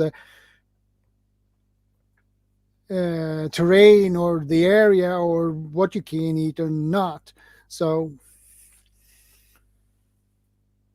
that would be a problem for you. Sir. And I would have the same problem if I get to Texas. I would have the same problem because I'm so used to my own area and in my own country. So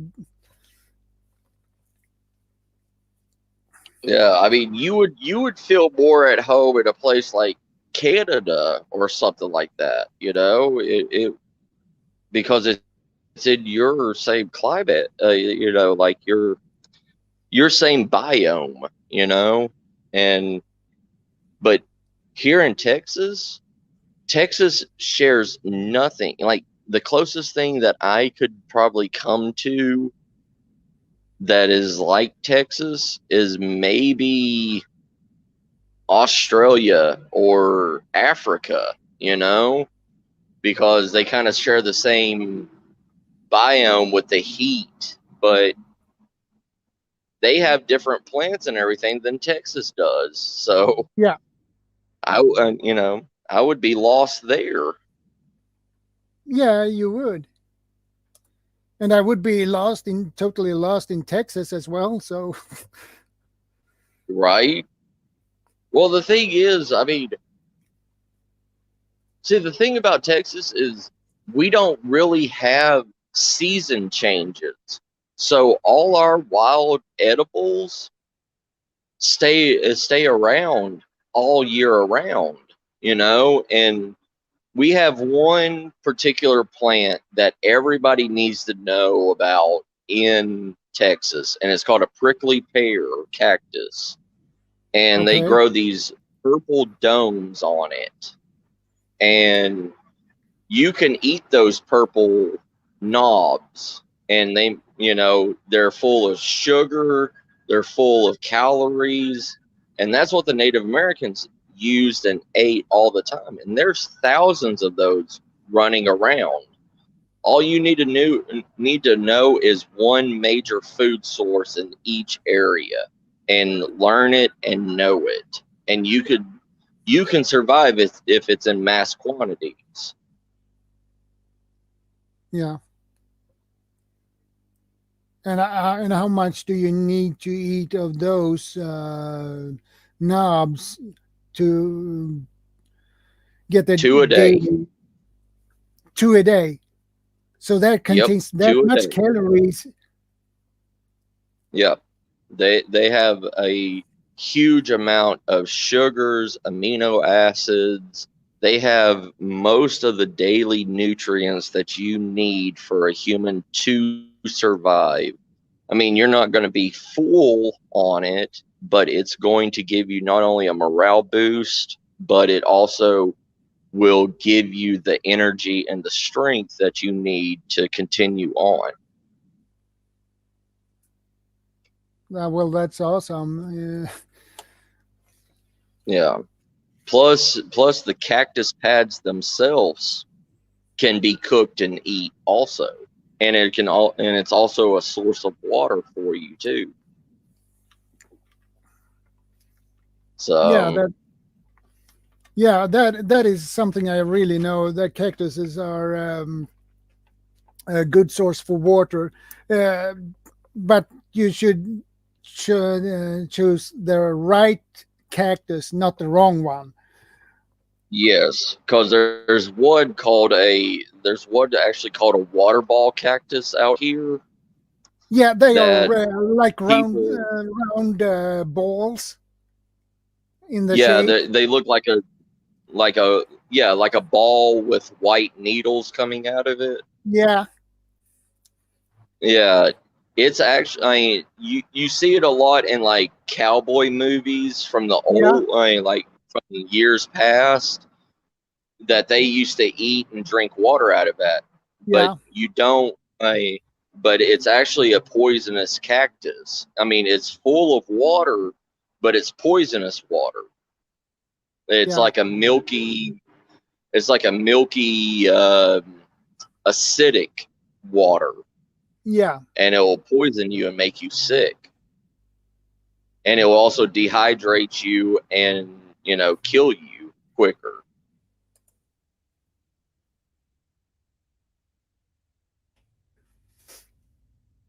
Donna said something. Barrel cactus. Yeah, barrel cactus. Yeah, that's it. They call it barrel cactus in other parts, but we call it a water ball cactus. That's how I learned it. I'm not a true natural Texan. I just had to learn from locals and everything about the wildlife out here. Yeah. Like when I came here to Texas, I knew nothing about this because I came from Tennessee, and Yeah. in Tennessee we have nothing like what Texas has. So Well, it's a difference between Tennessee and Texas. mhm, It's the terrain and things like that differ from Texas. So yes, yeah. And here in and then, Texas, like trying to get water in Texas is rare and hard to find. I mean, where I'm from, we had rivers, we had streams, we had, mountain flow of water.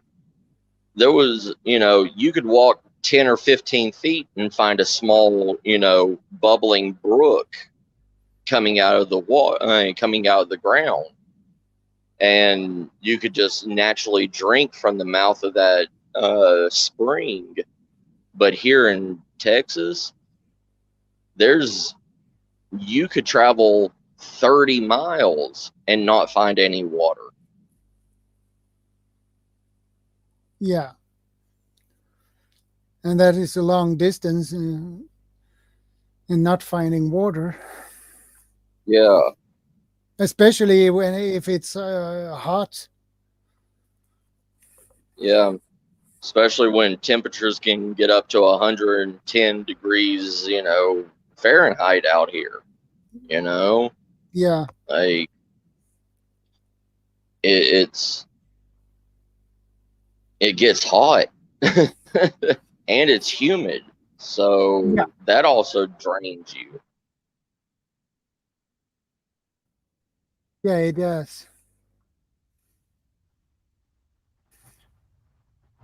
And that is why you But yeah, need to have more water with you than, let's say, further north in US. So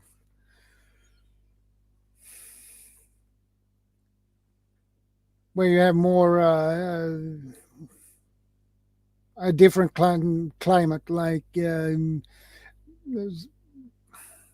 our that is similar to our climate here in Sweden. Well, that where you can find water much easier there than in Texas. So, and that is probably more close to Canada and Alaska. So,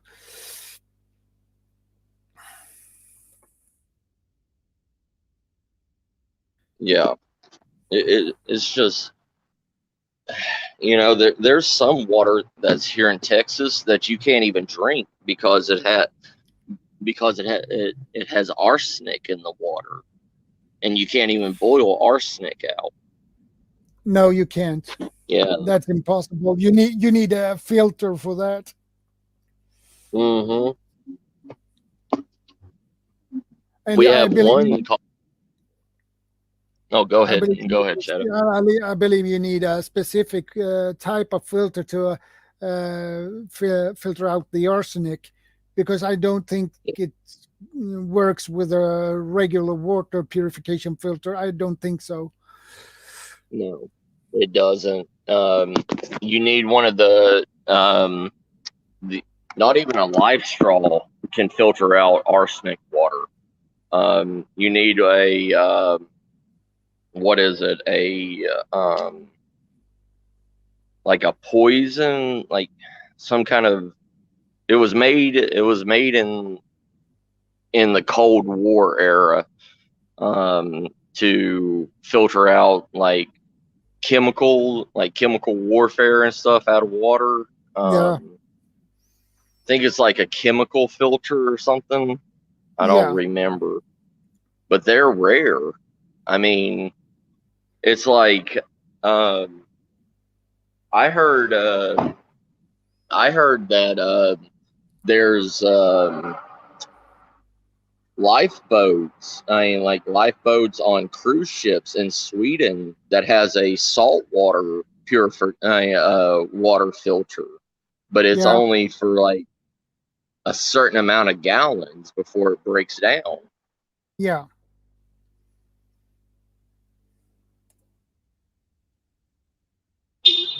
I mean, that's another thing, that's a hard water source to purify salt water. Yeah. You can't. I remember we were on a hike with. We were canoeing with our scouts, and Yeah.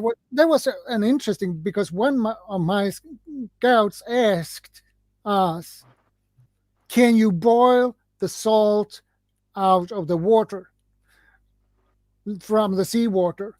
And we took Yeah. we scooped up seawater and put it in, boiled it, and you know what? And they got to taste it. Everyone of my scouts tasted it, and the salt were still there in the water. You Yeah. need a specific. You need to distill the water to get rid of the salt in the water. Yes. And you really have to destroy your water containment, and you have to have a funnel to distill that kind of water and have it come out as a mist form and captured, and then that purified water has to drip into another container for you to be able to drink it. Yeah. And that's a long and tedious process that takes up to 12 hours for you to get enough water to even have a half a cup. Yeah, and that takes it's too time consuming. In emergency situation, you don't have that time to wait 12 hours for a cup of water. You don't. Right. Yeah, you don't. And I mean, that there is certain situations and stuff like that where somebody may be trapped on a, deserted island. They may have took a trip somewhere, but that those are very rare occasions where you would have to do something that glamorous to survive, because a lot of deserted islands and everything, they don't have fresh running water. Some do, but most of them don't. Exactly. But you can also, they're all the time saying, "Oh, drink coconut water, drink coconut water." Well, the bad thing about coconut water is it will dehydrate you and it'll make you sick if you continuously drink it and your body's not accustomed to it. Yeah. Like, it'll give you diarrhea, it'll make you vomit. Yeah. So in times like that, it's better for you to waste your time trying to get a living animal and drink the blood of an animal, yeah, in that case, it's a better option. Yeah. Probably there are birds you can catch, and so Right. It there's so many things that our bodies have. It's like one of my mentors that taught me about survival. He said that the human body is truly accustomed to eating raw meat. We can digest raw meat better than we can cooked meat. Yeah. The North Carolina girl says the only way to get rid of a gram-positive and gram-negative bacteria is through reverse osmosis. For example, Flint, Michigan wastewater and in Florida red ties. Harmful algae could cold kills it, but not toxins. Right. Yeah, the red algae is an automatic death for anybody that comes in contact with it. Like if you see that red film over water or anything like that, it's pretty much useless, especially in a survival situation, because it's hard to do any kind of scientific, like reverse osmosis or anything like that when you're already thirsting. Say you're on your second day of no water, and you haven't ate. Your mental capacity and the ability just to do minute things, you're not going to be able to create a elaborate process to survive. Yeah. Tammy says they have big desalination Desalination. Yeah. plants in Florida. Yeah, Yeah. I heard about that a couple of years ago. They have built a pretty big one. Right. Well, here's the thing. It's going to be disgusting to talk about it, but if you're in a survival situation and you say you come up to a stagnant pool of water that is covered in algae and has dead animals around it and everything, and you have no way to boiling that water, there is a way that you can get that water to rehydrate yourself, and without having to boil it or anything. And it's taking a plastic bottle or something, filling it with the dirty water, and giving yourself an enema with it, because your intestines are meant to get rid of the toxins in there. It will do bodily damage over a course of, say, a week to you. But if you're on your second day or your third day of not having water, you can put that dirty water in a bottle and give yourself an enema with it. It will rehydrate you. It won't quench your actual thirst in your mouth, but it will give your body the water that's needed. I learned that from a Navy SEAL that was teaching one of my survival classes I went to. And they said in Afghanistan, multiple people had to do that because there was long tours out that there was no clean water. So they had to end up doing that to survive. Like you can't do it for a week straight or anything, but to get your body functioning, you can rehydrate the body and the muscles and your cells to be able to go on to an area where you can find at least semi-fresh water.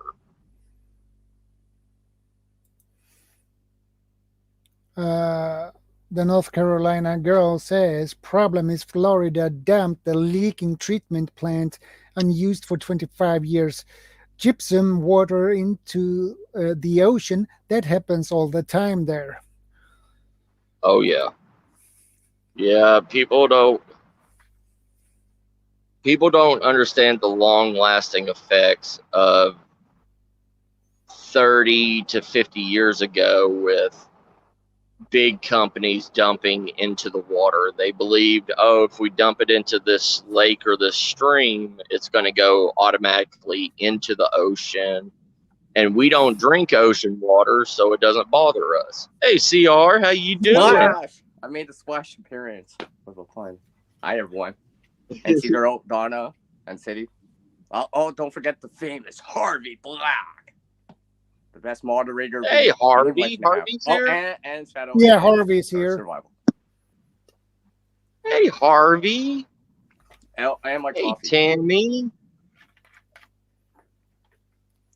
But I mean, there's a lot of things that big name survivalist TV shows and everything won't talk about because it's inappropriate for TV. Yeah. But people do it all the time in hospitals or, Red Cross tents, things that need to be done to survive. Yep. North Carolina girl says brackish water carries it to fresh water, unfortunately. Oh, yeah. Oh, hey, second star. See, do what, brother? Yeah, I guess you heard about what happened, eh? Out west here. Yes, sir. Yeah, I know it. Another fire incident again. I heard about that yesterday. Yeah. Yeah. Well, here's the thing that nobody wants to tell you, but water is a sponge for every bacteria, sickness, everything. Oh, yeah. Water carries it all. It's just water. That's why. I was going to say that's why the human body is a cesspool of germs, is because we are 90% water. Yeah, that's why water is considered a universal solvent. Yeah. Right. There is science behind it. I mean, there's still small towns and everything that used to be pioneer towns that you can't go and drink the tap water out of the houses because there was so many outhouses built and and human feces and everything that was just covered up. But that human feces traveled through the ground and everything into natural water sources, into well waters and everything, and has poisoned it. Yeah. Mm-hmm. And Can I just add something real quick? Because I just see that little thing you just saw right in that bottom right hand corner of my screen was my bag. I was just thinking to myself about the water, right? Now, no, water filters are one of those things. It's just like you're gonna know what it can do for you. Yeah, if that makes any sense. Like, but especially water filters with something only like have salt. a certain. Yeah, salt is a dissolved mineral. You're not gonna be able to per se do that. You need to desalinate it or reverse osmosis, solar still, something like that. Yeah. Heavy metals and stuff like that, But even the most advanced water filter and everything can't save you from, say, cyanide water or radiation. acidic water. Radiation and stuff like that. And the thing is, you can't taste cyanide water. You can't taste acidic water until that water actually hits your stomach and is in your system for 2 hours. Then you start getting sick. Well, acidic water, you might be able to do a pH test, but I mean. Well, yeah, but besides that, I mean, who has a water tester on them? Well, you can't tell that. I'm pretty sure, not without a guider counter or something like that to see. Well, supposedly you could smell sulfuric water. Yeah. But I remember that from the shows. They would, because you can't drink that. Because they'd be on an island and be like, no, it's contaminated with sulfur. Yeah. So, when we now are on speaking about water and things like that, I was thinking for preparedness purpose, I'm getting thirsty. why don't we have stock up on water tests? You can buy water tests to check your water for bacteria. You have tests specific for bacteria to test for bacteria, and then you have specific tests for heavy metals, and you have a third test, I believe, but I don't remember what that was for. But Well, that is something you should stock up on as well. Just to add here about, like, let's say oil spills and stuff like that, petrol spills and stuff like that. About yeah, that's something else. Your filter's probably not gonna do much against something like that.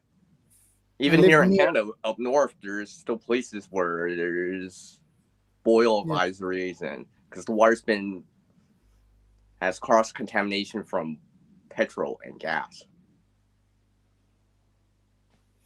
North Carolina girl says, I live near a toxic lake and equally got in our water supply. At any given time within New York State, there are 60 plus lakes with outbreaks. So sad, almost took me and my dog out. No one here tests for fungus.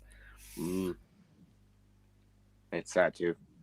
Yeah, that is really sad. Really sad. And the thing about filters is usually those the capacity or something, that's usually if it's fairly clear water, fairly clean water. The more polluted it is, the more clogged it's gonna get sooner. Because it'll start to clog up even faster. North Carolina girl says, I put a 25-stage shower filter and the water was neon purple when it quit working. 25-stage shower filter, that is a lot of stages.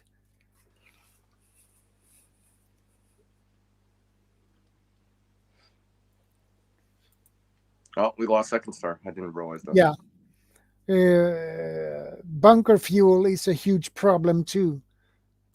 Yeah, probably. But I never heard the term bunker fuel before. I think second star lost his connection. Yeah, it's typical. I've gotten used to it now. If he disappears, it's usually a connection thing. He'll come back and be like, sorry, I lost connection. I was in, or something like that, Yeah. See, anyways, come back to that water thing. That's why they say sometimes it's actually a good thing to pre-filter. Try to get the water a little bit more clear before you actually put it into your main filter. Even places, commercial places and stuff like that, they still pre-filter. Yeah. You know, that's why I think I'm not saying the bandana is going to be the ultimate pre-filter, but pre-filtering and like trying to get that water kind of a little bit more less dirty.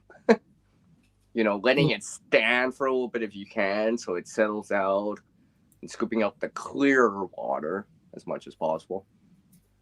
Especially if you're using a filter, because it'll help preserve the lifespan of your real filter, your whatever filter, right? Soy or whatever. Okay, Harvey. That 100,000 capacity is for like fairly clean water, usually. Because if you start putting like dirt through it, then it's gonna clog faster. So yeah, that's why they say to pre-filter as much as possible.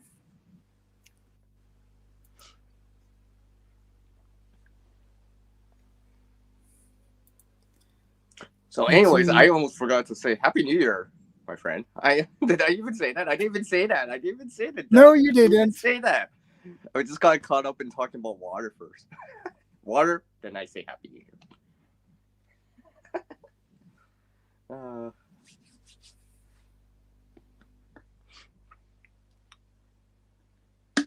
drink water. Oh.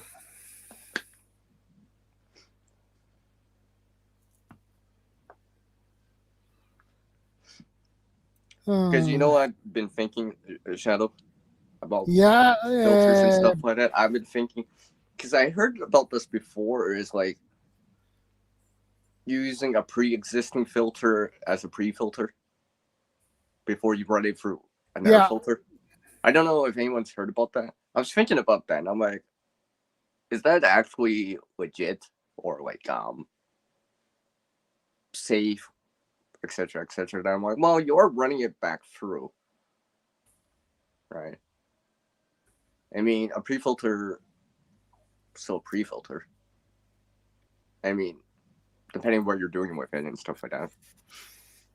Because I was thinking of making a pre-filter for like for gardening purposes. Yeah. Out of something. Thousands of years ago, people would throw a pure silver coin in water to purify it. I take silver solution daily made with pH balanced purified water. I see. Well, I don't have enough information about that one, but it might be an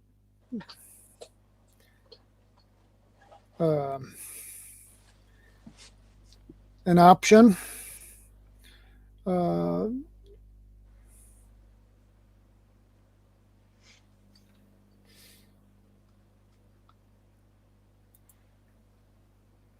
Water filter prices in the US and Canada have increased up to 50% higher. Yeah, I bet. Yeah. You know, even here in Canada, we got a large supply of the fresh water. And, you know.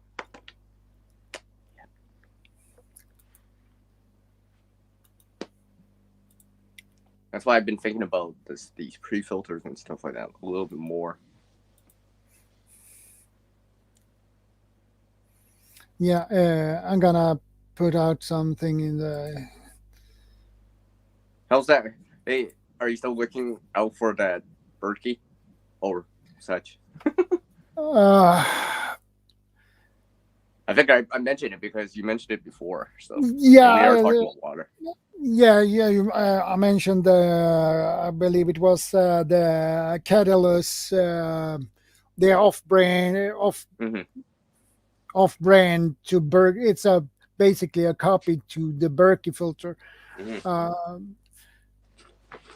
But I think I wait a while until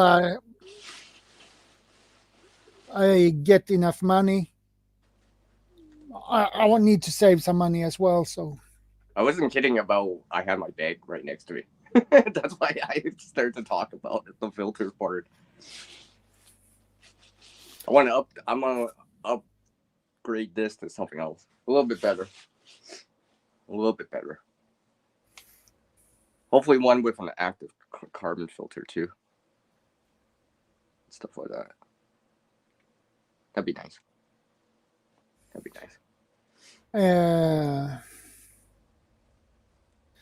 I'm gonna paste that one.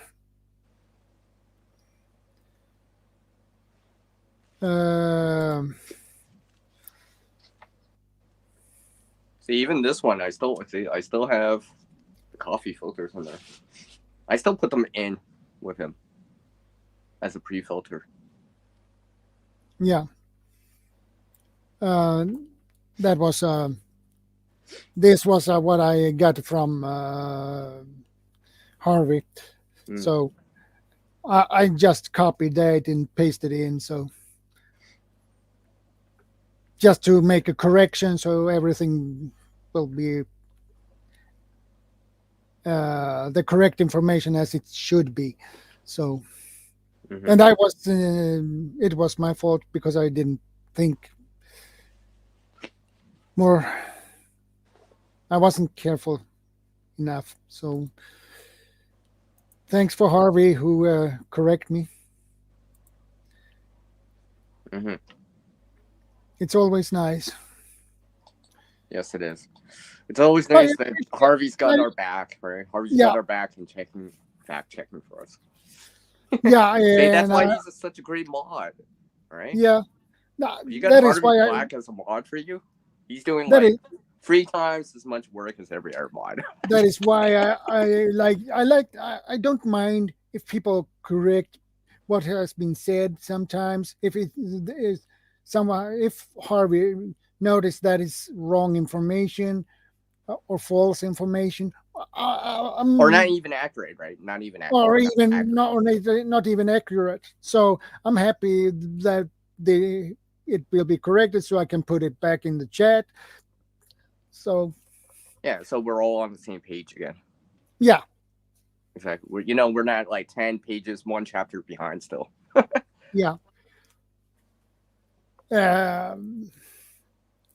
I have ordered now 2 mini Sawyer filters.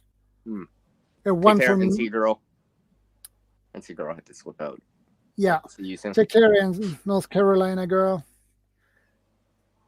Yeah, I mean, like, I'm even looking for like tubing now, like, because I'm old.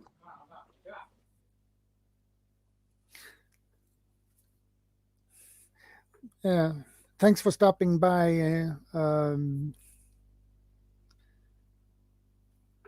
North Carolina girl. Sorry. I was going to say I'm even considering like the tubing now to extend your reach out to somewhere. So that way, like, let's just say like some deeper trench or whatever that you're getting the water out of. So you because like the straws and stuff like that, to extend your reach, right? So if it's deeper down lower, you can't actually get the straw into, right? You can at least get a tube or you know what I mean? Yeah. Yeah, because I've been considering that. I mean, like, and the tubing is not that expensive too, right? Or you can get it, right? So, and you can get it in long amounts, right? So, like, an extra, let's say, 10 feet of that. That means I can, like, let's see, your solar could be at the top of up here, and it can reach 10 feet down, right? Yeah. Because you can reach a water source that you wouldn't be able to get to, for example, right? Or let's say you even had like well, I'm not saying that someone's going to carry around 50 feet of tubing, but that also means that, hey, I could be by the shore and just bring the water filter like 50 feet inland and still be able to draw water to a certain degree. Yeah. Stuff like that. So that's why I've been trying to add in the tubing into the water kits too and use that. I mean, here in Canada, we got lakes and rivers and stuff like that, but yeah. I saw something flashing in the basement, and it's just disappeared. Oh well, it pops up later. I guess comes back. Maybe it's second star. Maybe he's like, I tried to come back in, but the connection just failed again. Yeah, because I saw it He's flashed. like, no, not again. I saw that. Mm-hmm. I saw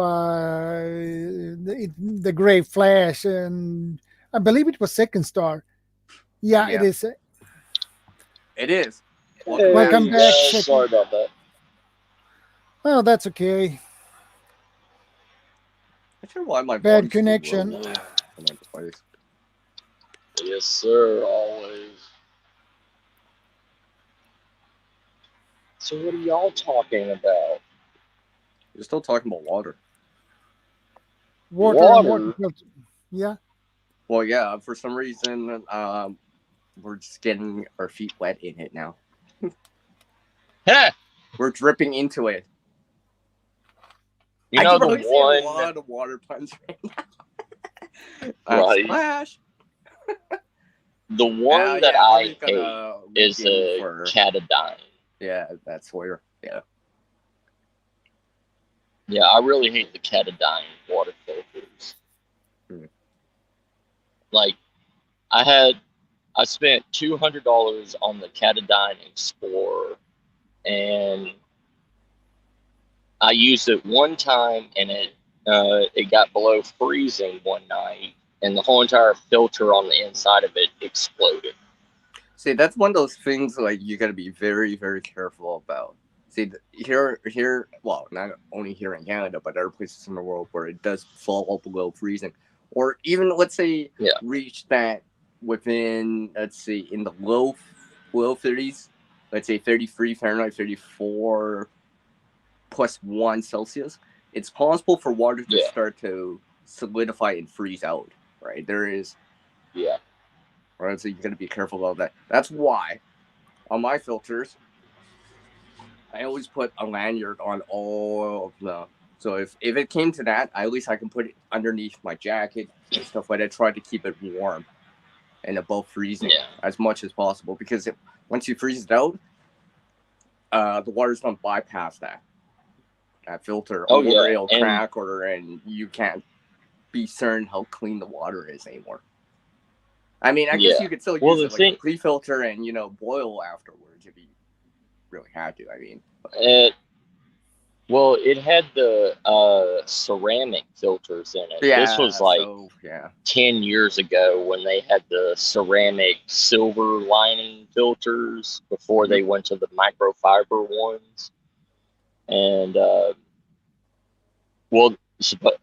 I took it out of the casing. I let it dry. I let the filter dry and everything. And still, I don't know if the condensation that was still in the ceramic filters expanded and, exploded or what. But it made me so mad. Dry filter seems to be safe. Relatively safe. Yeah. I mean, that's why you probably want an option like water purification. I mean, disinfecting. I'll use the right terminology here, right, Shadow? Right. Not water purification, but water disinfecting. Right. Yes. Yeah. The tablets and water treatment tablets, stuff like that, right? Yeah. Those have a benefit in the winter when it's cold, right? Because they're not as vulnerable, but they don't per se remove stuff out though for you. Right. And then the taste thing, and other stuff. Well, the thing is, the company made me mad because it said it had a lifetime warranty to it. Yeah. And I tried sending it back. That doesn't count with if it's water ice damage, probably. Yeah. Doesn't count. Yeah, they were like, they told me that it was user error, user error, malfunction, or whatever. Yeah, it's one of those. And things. I said, It does not include that. Yeah, that's why I'm like always careful how I do things. Like even if I'm taking the bag out to practice, I'm like, well, it's below freezing. Okay, well, I'll leave the water filter back here. Or if I do bring it, then it's underneath me automatically. It's like like right next to me. So for sure, it's staying above freezing. Well, here's the thing about Sawyer. Okay, Sawyer is a magnificent company. Their Sawyer Mini is sold to everybody. Every prepper, every survivalist has a Sawyer Mini because of the 100,000-gallon warranty on it. For the price, what you're getting, the size, the bulk, and stuff like that, you can bomb it in your hand, you can put it on your pocket, right? So, I mean, you can even put it on a smart bottle water because that's the only because it has only bottle that really fits it. Fridge to fit a soda bottle and stuff like that. Yeah, I mean, I keep extra bottles just for that reason. Especially the 1 liter ones. I actually keep those. Mm-hmm. The thing is, they use the same filter. They use the same filter on every product. It's the exact same filter. It's the exact same Sawyer Mini, but they raise the prices on all the other things. Like they have a gravity feed system now that has the Sawyer Mini filter on it, but it's just a bigger plastic bag that drips down through it instead of squeezing it through. Oh, it's the cost of manufacturing. You have to increase the price. It's a gravity filter. Yeah. Yeah, I've seen, it's a gravity filter. I've seen with the Livestream people using what's that called? Not siphoning, capillary action. Yeah. The draw through, right? I've seen that. And I'm like, oh yeah, that's possible. Because capillary action and siphoning will automatically start drawing. Something good to remember too, right? Because I've done that with rainwater. I siphoned it through a filter too. So it's good to know that kind of stuff, right? So there's a new brand that came out called the Explorer Pump water filter, and you put one end into the running stream or stagnant pool or whatever, and it's got a hand pump system that you siphon out the water and it filters through, and it's like a 6-process filtration system, because it's being filtrated through the hand pump, being pushed through like 3 different layers of microfibers. Then it comes out into wherever it's going.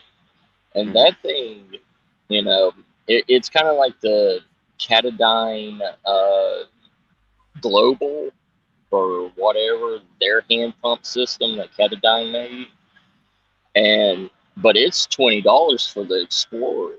So, and it filters up to like 1 million gallons before it needs to be cleaned. And you don't have to backwash and all that other stuff usually. Oh no, you don't. Not on the Explorer one, the hand pump. Oh, okay. You don't. There's no way to backflush it. Oh, okay. Yeah. So, I mean, there maybe is a way that you can like pop out the filter and like hand wash it, because it's a pull and push system instead of anything else. It's like a suction pool. Yeah. Okay, I see. Yeah. I mean, it's pretty nice, but yeah. But it does take up a lot of space. I mean, it's like that's half something the size more of for your go bag, your bug go bag, kind of. Yeah. Well, I guess you can camp out with it. I guess, or hike out with it, but yeah. That's something I haven't bought one yet. I just it's not like a Sawyer that you probably could eat almost like everyday carry if you wanted to. It's not like that. It's not you can't just put it in your pocket. It's not quite like that. Yeah, Sawyer, you could just throw it in your cargo pants. And at least you got an option in there. Yeah. I wouldn't say like but the thing that gets me, but still an option. Yeah, but the thing that gets me is a lot of people that make go bags and survival bags and stuff, they never include the main item in the Sawyer mini filters is the backwash system, but they always say to backwash it after each use. Syringe. Yeah. Syringe. But I can understand in certain like states and countries and stuff like that, if they see like a gigantic hypodermic needle without a needle, they're going to be asking questions, It's not even, there's no metal in it. Right? It's just a piece of plastic that, if anything, it looks like a pump. It looks like a pump, right? Like a bicycle pump. So to speak. And you can see through it too, right? It's not like, I don't know, whatever. Anyway. I'm not going to go on a rant on that. You're good, brother. No, I'm not going to go on a rant. Okay, it's just one of those things. Well, I mean, it's one of those things. It's like, hey.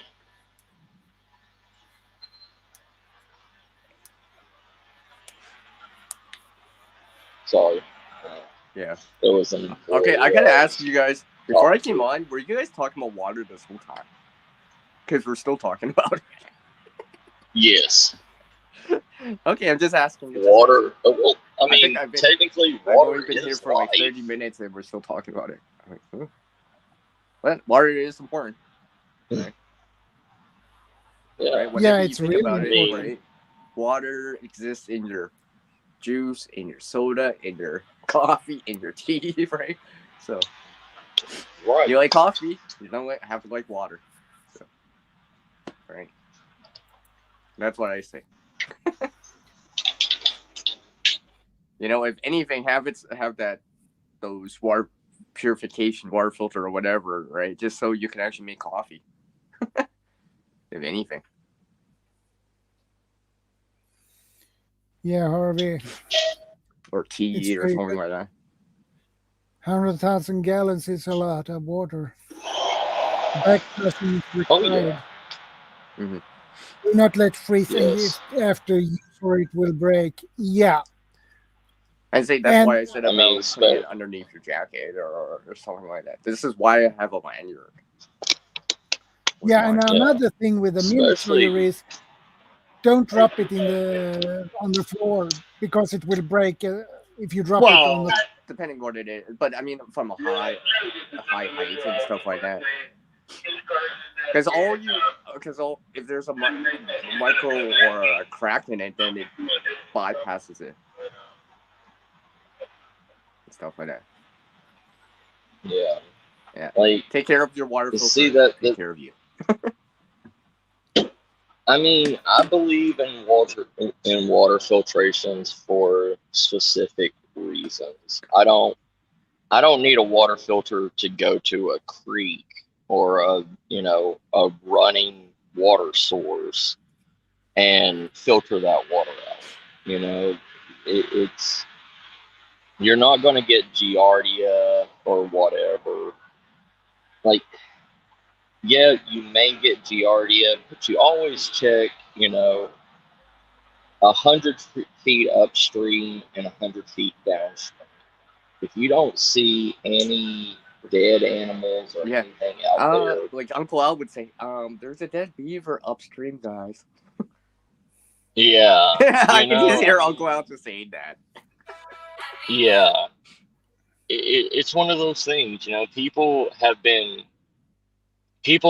taught to fear going out into the wilderness because of big name survivalists saying, oh, this water source is contaminated and, you don't know what all's in that water, but you will go swimming in a lake that has the exact same stuff that a Oh no, you're not consuming like large amounts of it either, right? It's maybe a couple drips. Well, here's the thing. If there's giardia or anything like that in the water, you don't have to drink it to get No, I know. contaminated by It it. goes for your eyes, your nose, your ear. Yeah. Yeah. I It's mean, it touching can go your anywhere. lips and touching your tongue and stuff like that. Oh no, I think it's because Yeah. it's such a small amount. You probably Yeah. I mean, it's low. But if you start drinking like a cup of it and stuff like that, then you increase because it's a cup. yeah, but It's a lot more. giardia takes like a week before, like giardia and those kind of sicknesses take a week to Mhm. affect your body. So if you're in a survival situation and your time frame is to get out of there within 36 hours, or 48 or 52, whatever. Dehydration is way worse than waterborne illness. Right. As I would rather drink that dirty water and get sick later on down the road and go to a hospital hopefully for be it. able to get out before that actually happens, right? Because obviously, if you start having diarrhea, then it's just compounded that situation a lot more for you. Right? So the thing is, you always have to assess the risk versus reward of it, right? And if whenever possible, you try to minimize the risk whenever possible. Let's say, not just boil, but you pre-filter and try to run it through some charcoal, sand, gravel, kind of pre-filter as much as possible. Boil it, UV pasteurize it. I don't know, all this stuff, and be like, okay, as much as you can. Yeah. Right. I mean, I mean, yeah, you want to take as many survival, like as many Because in a situation like steps that, to if you were prepare like really yourself. lost and something like that, I'd be like, well, I don't want to compound the situation more, especially if Right. you don't know how long it would be, right? Yeah. Like let's say you're injured or whatever, like it's like these instances where you hear in other countries and stuff like that. It's a plane crash and stuff like that. Went off course. You're in the middle of nowhere. No one knows where you are. The mayday you sent out is for like you went off course, so they're not gonna be able to find you right away and something like that. So you have no idea how long it's gonna be. Right. So you're like, well, luckily we have a lighter or a Zippo or something like that, and matches. So we could start a fire to boil this water. We might have to come back down to that. It's pre-filtered. I don't want to get sick because we have no, like I said, because if you start throwing up diarrhea, then you lose more water, and then it's just like you just get weaker and weaker. Yeah, it is. I mean, there's always pros and cons to every situation. I mean, yeah, you have to assess it. Be like, but if you're in a survival situation for that long, for a week, you're more likely not going to live that week. Because for one, you may not have the resources to be able to fish. You may not have the resources to get food. You may not have the resources. You may find a water source, but once you get to that point of being out in the wilderness for a week without maintaining your normal, calorie intake, even your minute, simple tasks are going to be hard to even do. because you're physically weaker, right? Less energy in your system, right? So it's just like when you're not feeling well, you haven't been eating well, you haven't eaten much, you feel weak and tired, lethargic, right? Well, think about like that, but it's probably gonna be 10 times as bad because you're actually trying to exert yourself to obviously save yourself, obviously, right? So, or whatever, right? Or save someone else that's with you, right? So you're exerting a lot more energy. So I always kind of figure it's gonna be like something like that, but you're actually on the move, not just in bed sick. Right? Yeah. So, I mean, I hope that, but there's a lot of people, like, once they get lost and they're by themselves, their inner fears start kicking in and their mental state just breaks down to where it's kind of like a depression state. Like, they don't want to get up. They don't want to do anything because they're afraid of making the wrong turn. Survival related stuff is psychological too, right? I mean, obviously gear and supplies help and stuff like that, right? Those morale boosters, right? Even gear gives you a morale boost because it gives you an option, right? It's like, well, I got a water container, metal water container. I can see water over there. Okay, so that'll give you a boost because you don't have to per se worry about that necessarily right away. I mean, because you got to think, society has been spoiled so much that we use the term starving so loosely in society. It's like, I know, right? I haven't eaten. Are you hungry? I'm starving. I'm starving. Yeah, right. That kind of thing that people say, right? When it's actually like, no, your tummy is just rumbling. Yeah, because when your stomach hasn't had anything inside of it for almost 4 days, it starts eating on your fat reserves. And that's where you get what's called the hunger pains, is because literally your body is devouring itself of nutrients. And that happens after like a couple of days of nothing. Yeah. Although they say if you got water, you can trick your stomach to staying full with water, but Actually, you burn more calories when you do that. Harvard just did a study that if you, they did it with one of the famous TV survivalists. Like when you overfill your body with water, you're expanding it, and you can't do that if say you're on the second day of without water and without food. If you expand your stomach, you actually rip open the stomach lining in your stomach and cause more damage to your body. That sounds painful. That sounds painful. Yeah. I feel pain now in my stomach. You just think of Yeah. Because your body and your stomach starts shrinking with the lack of food, so it doesn't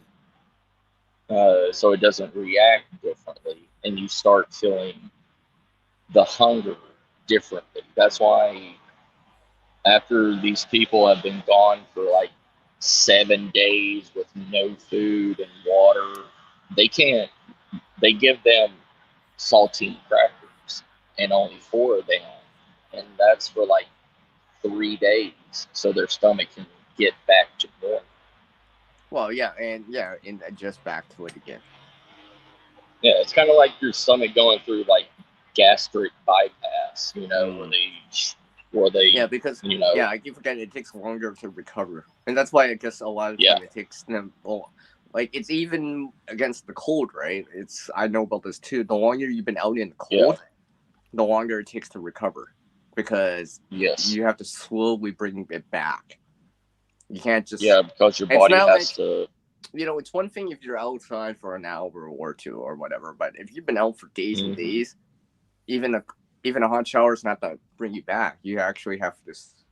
It's gonna take a little bit longer. Yeah, because your nerve endings are literally frozen, and the feeling and everything cold to the bone, right? Chill to the bone and stuff like that. I mean, I remember someone. Someone, and I guess I'm gonna explain the story. Is like they had issues with their boat and stuff like that. They were out with someone else. They had to get rescued, right? And they're fine and all that stuff. They had to get rescued, but and stuff like that. But they were saying, even like 12 hours later, it's just like, I still feel cold, CR. Like, oh, so it's still even a situation like that. I was like, oh yeah. Because I remember doing my hand submerging test, and I guess that was below -11 Fahrenheit, -24 Celsius. When I did that, for the time that I did the 2.5 minutes and do this lighting up a fire thing, it took me another hour to warm back my hands back to normal after that. But you didn't see it. Just because I'm like, so I got a taste of that. So I know now it's just like, But in that situation, there's gonna be, I would have to not just warm myself up, but keep it going for a while, another hour or two at least. But that's just for 2 minutes, couple minutes of submerge my hands in there, right? Yeah. I can't imagine doing a full body or anything more than that. See how it's changed colors now? Yeah. It's starting to get to the end of 24 hours. So it's starting to, the band's starting to die now. So this is what I was talking about. It was like a lime green at the beginning, and now it's turning dark purple. I see. Yeah, this is the new band that we've done because the new strain, and it reacts to your skin and your salt and everything, and it also checks and see if you've ever had the first case of the epidemic, and it scans. We have a machine that scans this bar and everything, and we got a number on it, and it's getting it lasts 24 hours, then it falls off, and it was a lime green color, saying that I was okay, but now the band's starting to die because the glue's starting to wear off. You know what I actually tried out the other day? on those rapid tests. I decided to try it out and see the procedure. Well, because just so I know how it is, right? By actually doing it instead of hearing whatever people say or whatever, right? And actually experience it for myself, right? It's just like the hand merging thing. I wanted to experience it myself, see how I am with it. Right. That kind of nose swabbing thing, it kind of makes me have a runny nose after for a little bit. It causes it. Yeah. So at least now I know. It makes my brain tingle. No. So if I do it or whatever, I want to have a tissue nearby or something like that, because I'm pretty sure that's not happening. Right.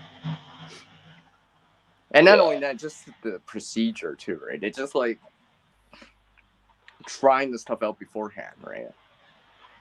Oh yeah. Because that's what I was always saying to everyone. I'm like, well, what's the point in? It's like the gear, right? It's like, what's the point in having a gear if you haven't even tried it out?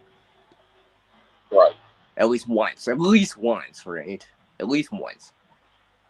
Because or else it's just a theory. Then you're just assuming then a lot more. In theory, I think it should work. I'm assuming it should work. Have you tried it? No.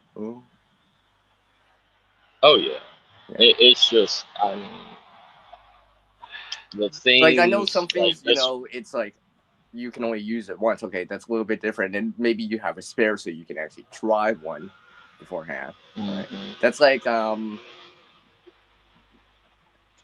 never tried quick clot or something like that. No, I have, or something like that, or other things. But I've tried some things I can try. Right, the hand merging.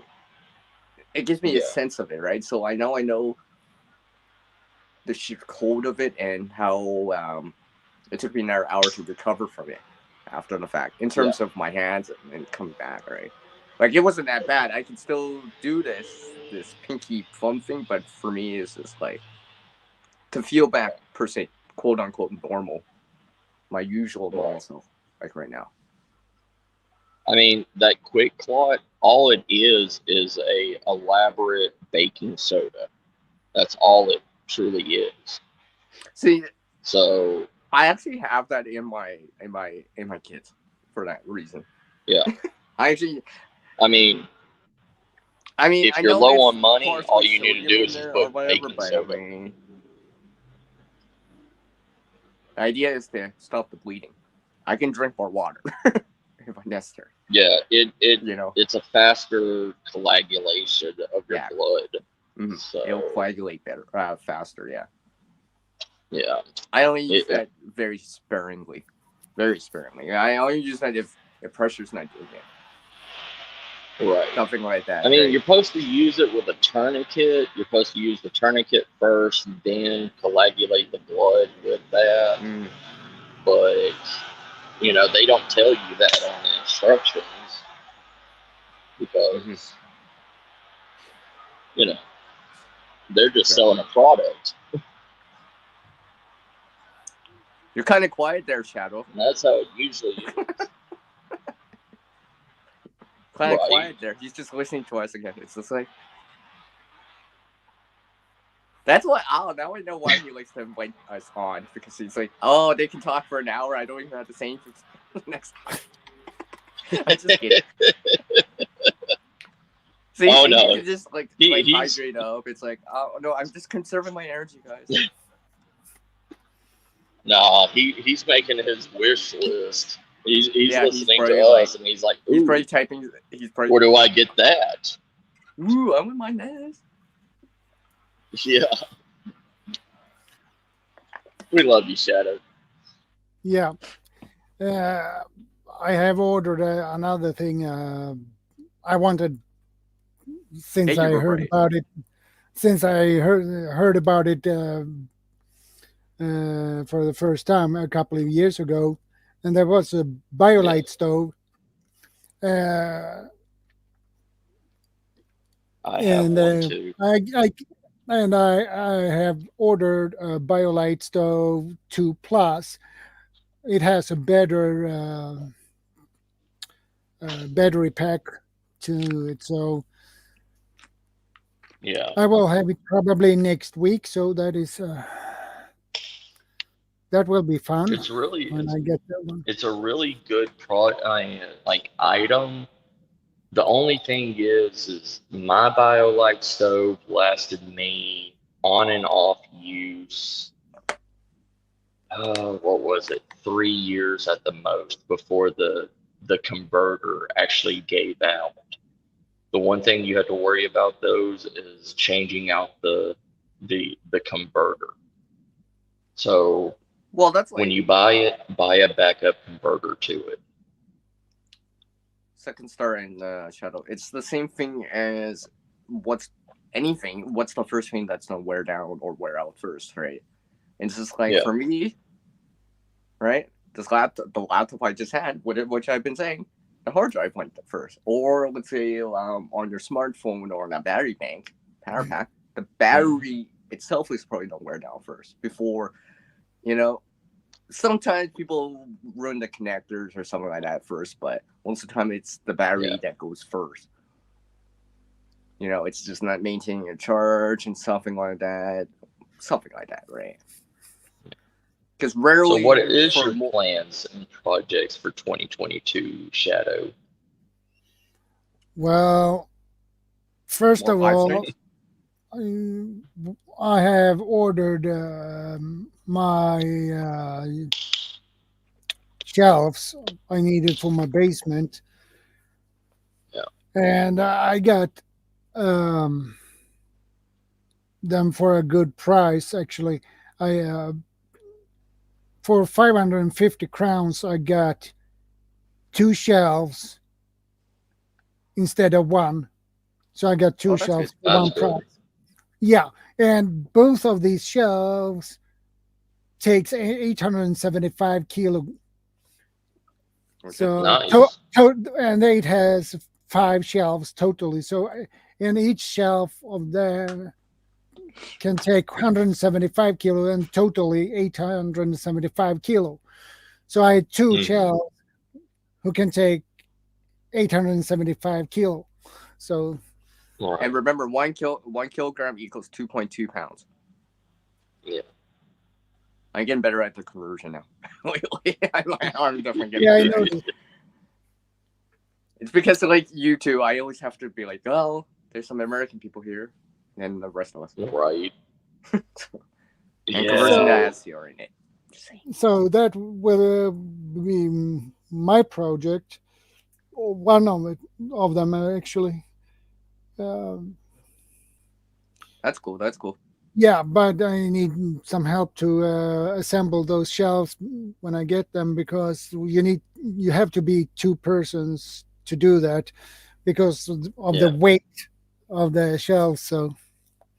Oh yeah, it's one of those things you need a hand, because you can't just hold it and screw it in at the same time. No, it'd be more difficult. Or else you would have to set up something to prop it up to temporarily hold it until you can start getting the frame connected. Yeah. Like I even have a shelf here, and I'm just like, one of the things I'm starting to try to do is put a sub organizer into it, the system, so I can fit more whatever it is, cans, whatever dry goods onto it as much as possible. So I'm using up that space the best I can. So I'm not having this like 2-inch gap at the top that I'm like, well, I'm not using that space.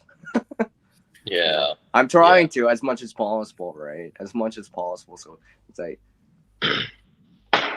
because you're Shadow, you're probably gonna have like, they're probably gonna be adjustable, right? Or they could be adjustable. I can, like the spacing between the shelf.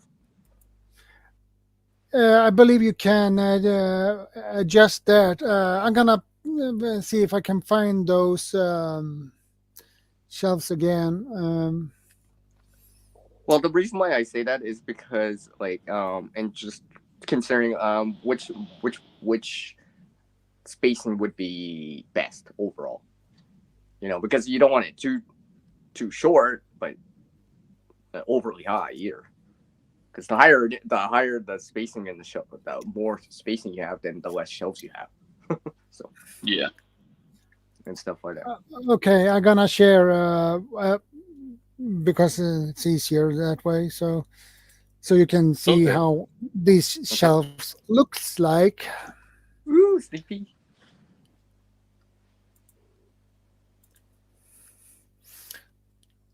These two. Oh yeah. Yeah. That's what I kind of figured. Ah, okay. Yeah. Yeah.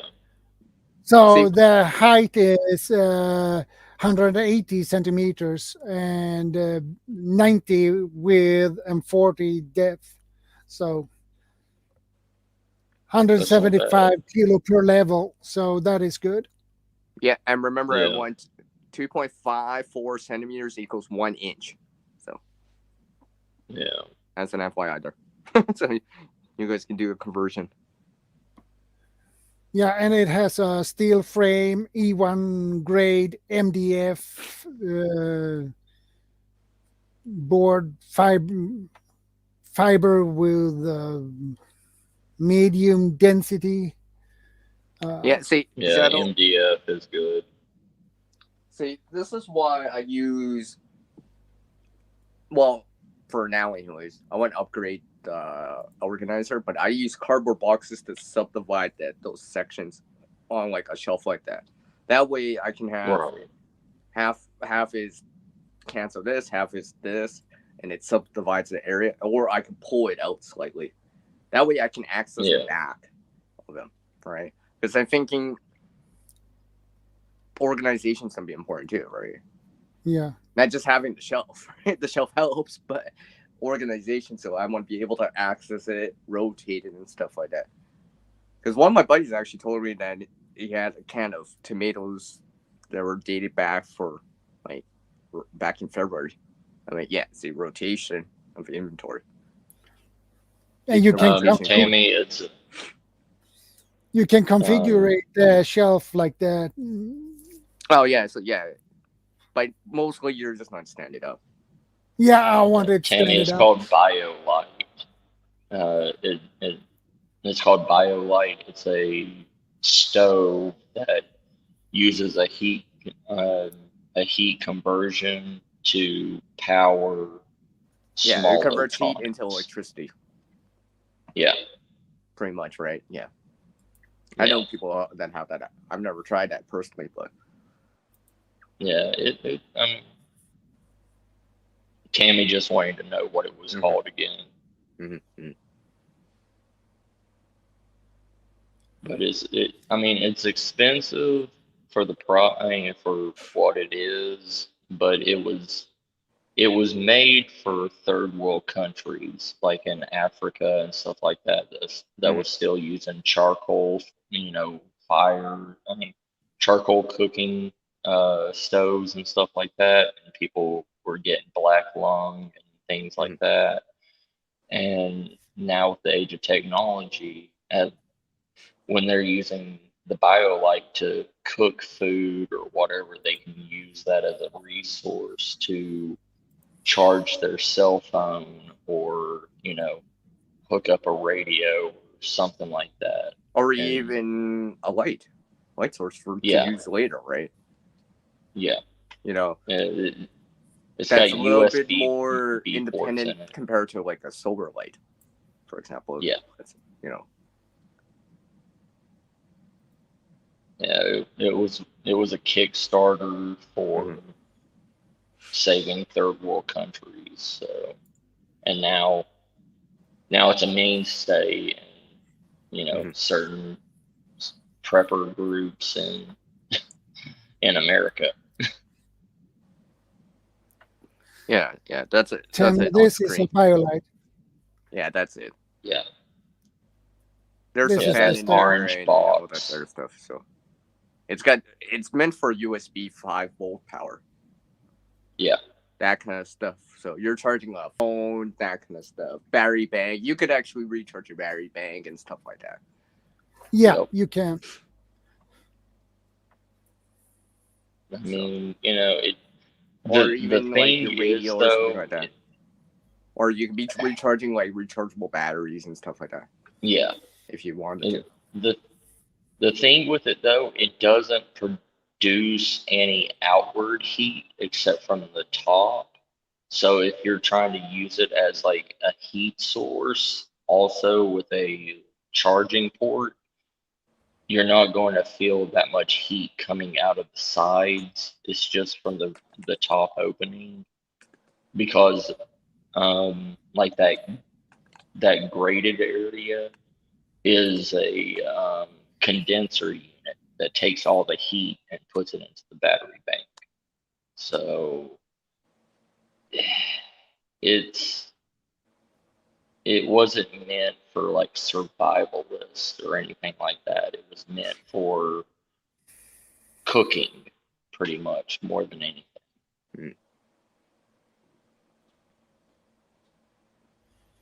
So that's one of the downsides on it. I see. Because it's got like a heater coil around the cooking chamber, around the heating chamber, and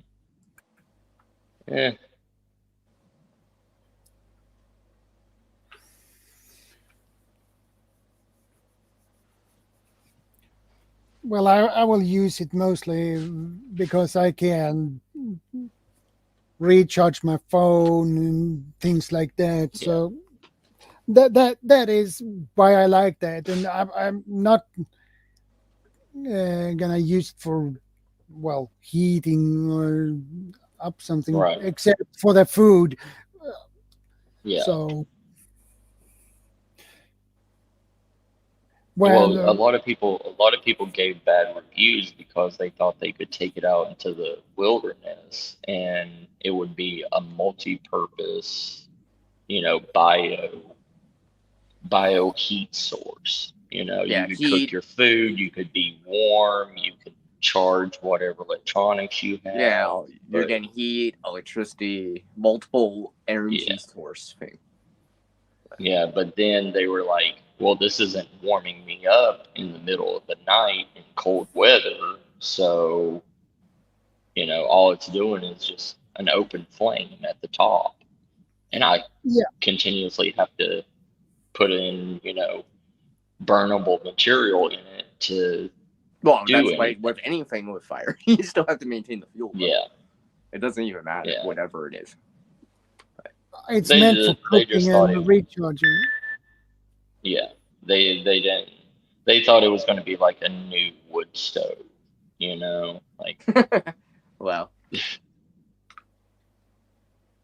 So yeah, there's a lot of I bad would reviews not on assume it, like, in everything. the first run.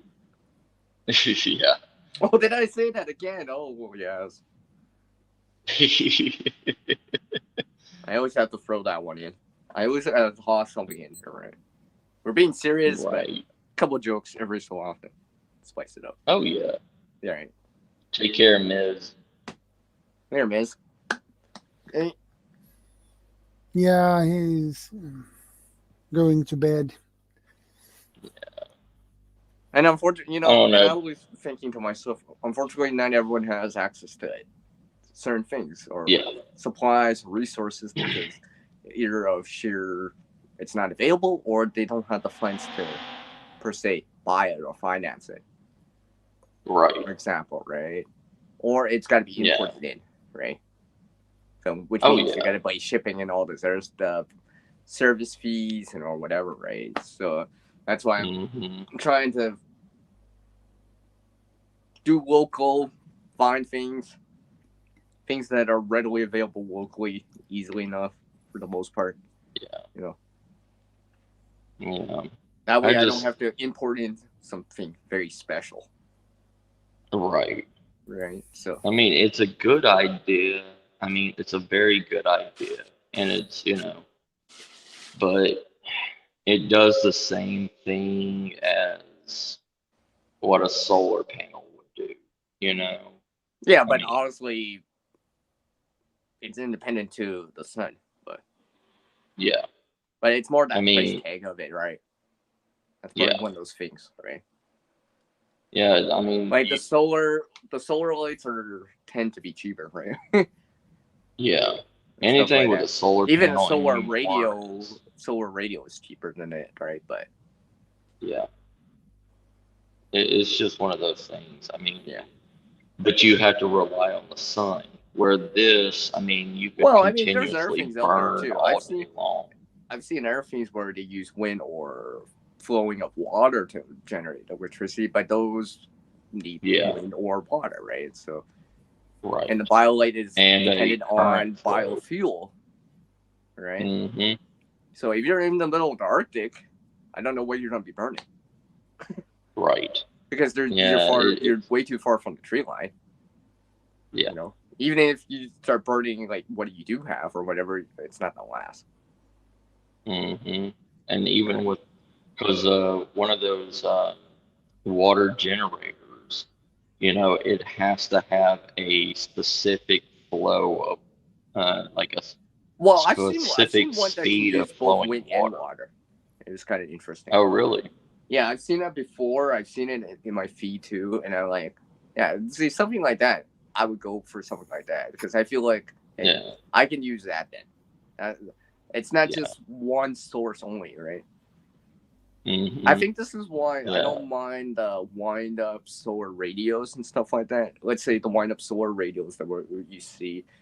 It's got the antenna, it's got AM, FM, maybe wireband and stuff like that. You can wind it up with the dynamo action or use solar. Right? Yeah. I like that because at least you can get something out of that. I know some people rather have that than a battery bank for their bug out bag just because you get the radio off a light source and stuff like that. A battery bank's more heavy.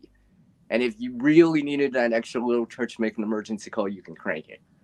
Right? Right. Because it's so a battery bank without any way to recharge it is nothing after the battery's gone, right? After you use the power. It's just dead weight then. Yeah. So at least I know some people like those solar crank, hand crank radios just because it's more multifunctional.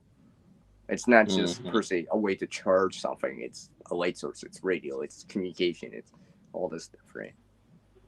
Yeah. As long as you have your charging cables. In my inch bag, I have 4 handheld dynamo just chargers. It's just the actual wind. I made sure I had the light sources in there. So yeah, too, like the ones that I like. I'm generally preferring the ones that you can crank like this, not the squeeze ones. Yeah. More. Like I know the squeeze ones are one-handed. All right. Fair enough, but in case anything. But the thing is, let's say if the batteries died and stuff like that, you can actually, if I keep turning it like this, I can maintain a full brightness all the time for a while, right? Those squeeze ones, I noticed that I actually have to keep squeezing it to maintain a full brightness, and you know, I don't know how long you could squeeze for. It's one of those things. I mean, it's like a hamster on a wheel. You know, it's how long can you actually turn that turn for? I've done that for a flip phone before, and I tried doing that, and that actually takes quite a bit of energy to do. Yeah. But if the situation's important enough, you'll have time.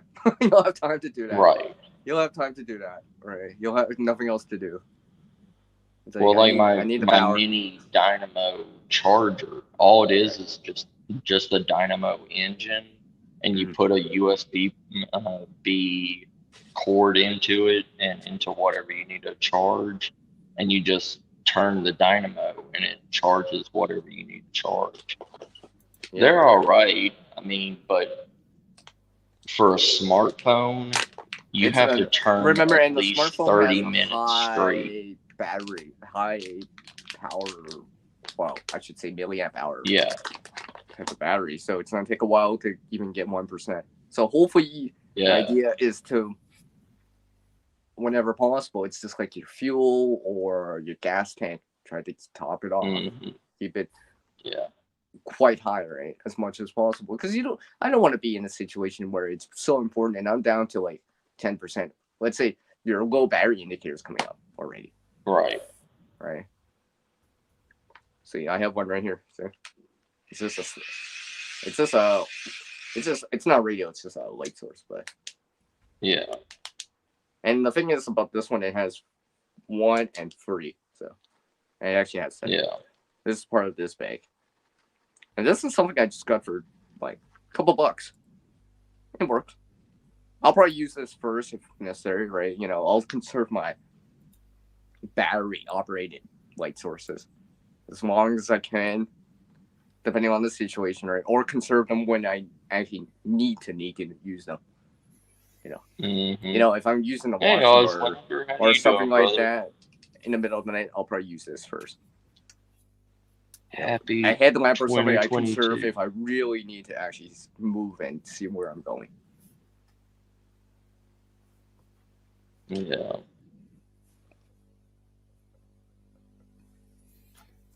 I mean, I love Dynamo. I mean, it's been around for the last 100 years, 150 years.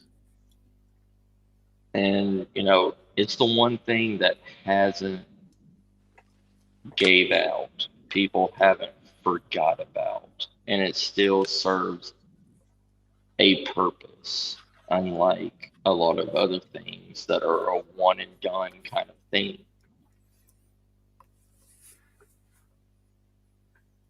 I mean, yeah, it takes time, it takes effort to spin that little wheel around and build up enough Well, yeah, I know electrical that. charge, but it's free energy.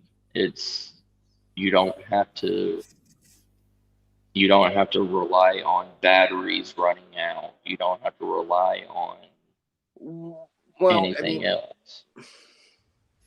See, yeah, I mean,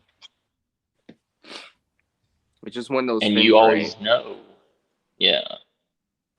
Well, because like I said, I mean, I think ideally the better way to think about it is to off your phone every so often. Make sure before you go out it's topped off, right? Don't let it go too low, right? Yeah. Because I'm always thinking to myself, like, for example, we're streaming and stuff like that. We're using, some of us, I'm using a phone and stuff like that. Some people, a lot of people out there, right, that do streaming, live streams and stuff like that off their mobile phone, smartphone and stuff like that. Or if you're out and stuff like that, to let their battery die all the way, right? And then I always think to myself, let's just say you let your battery die, like, for example, for you, right?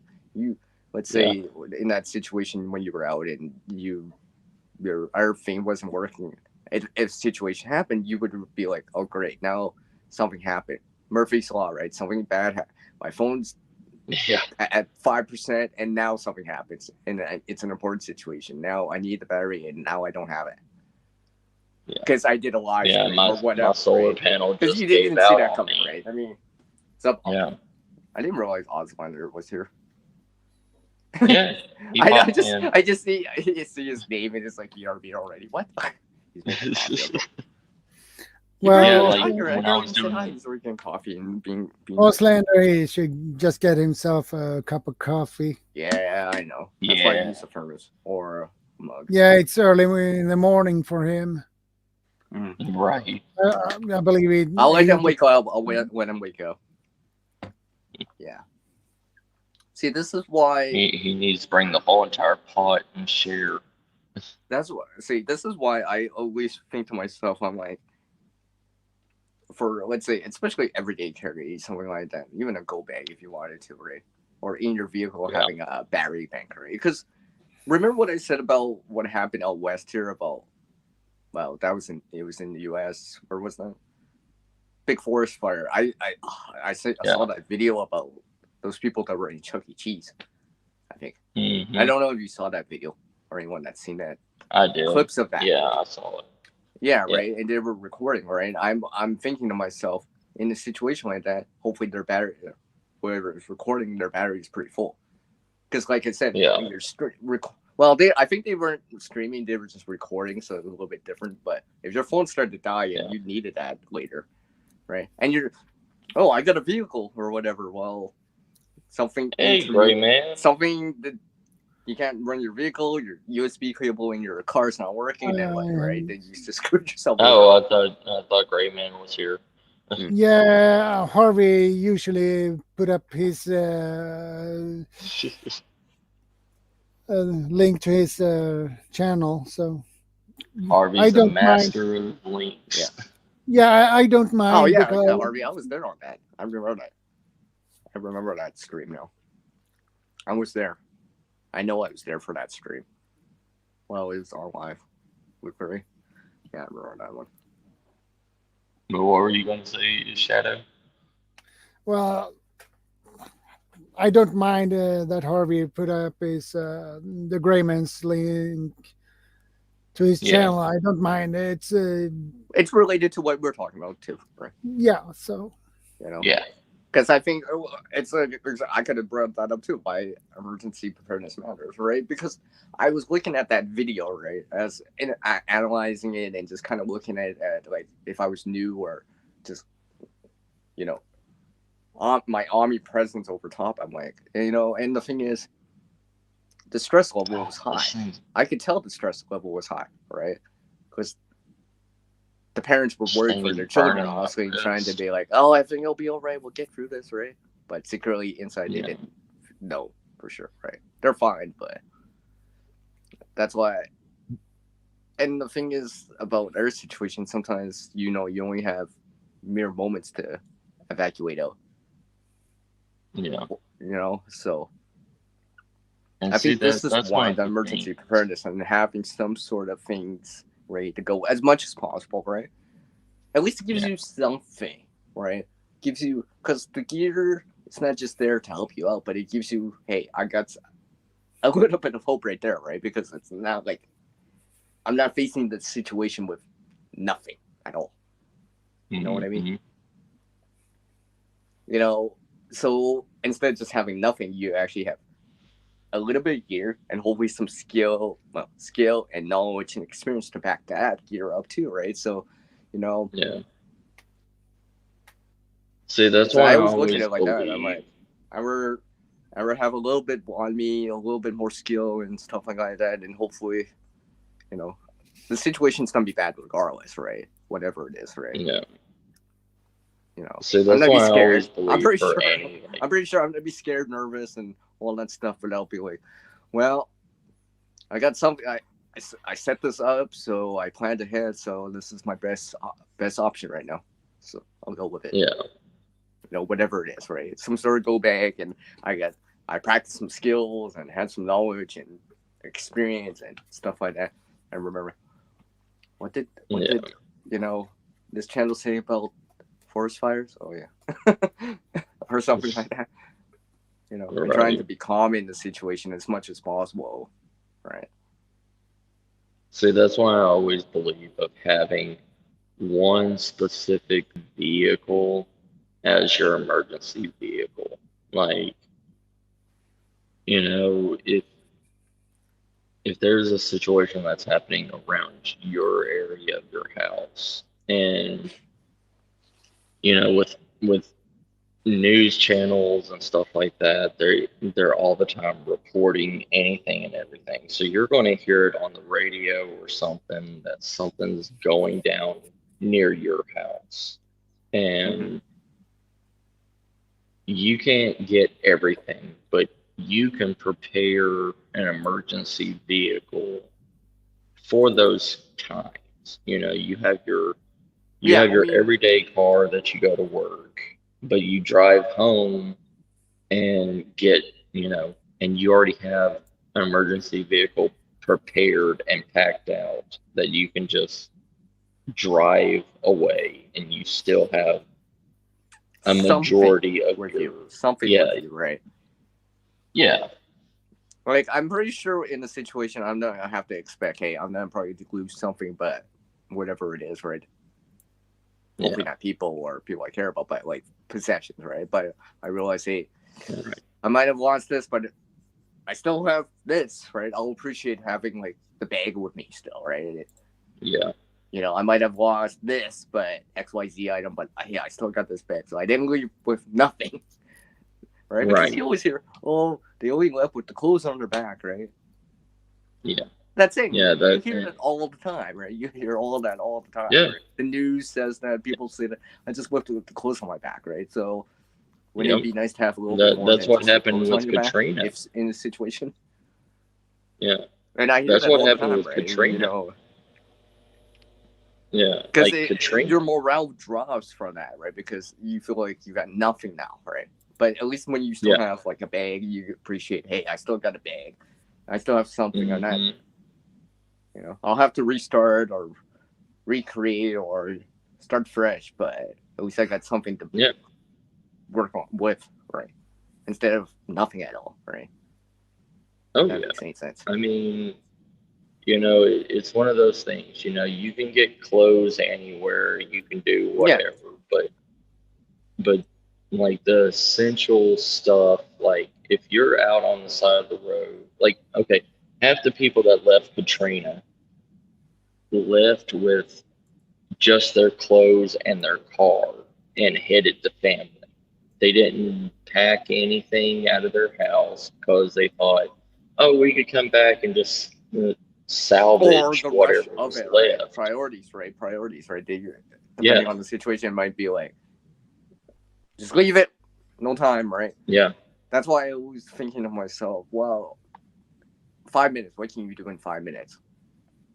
Mhm. And I'm always thinking to myself, in many places, and I know what happened earlier last year about the tornadoes and twisters and stuff like that. I'm always like, because that doesn't have a lot of lead time.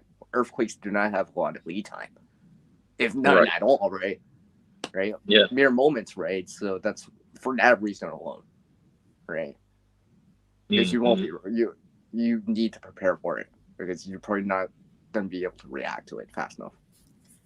And earthquakes is the one thing that can damage any prepper, any homesteader, or Pretty not much, really right? survivalist, Or but twisters and stuff like that. people. I always say earthquakes and twisters and tornadoes are one of those things, right?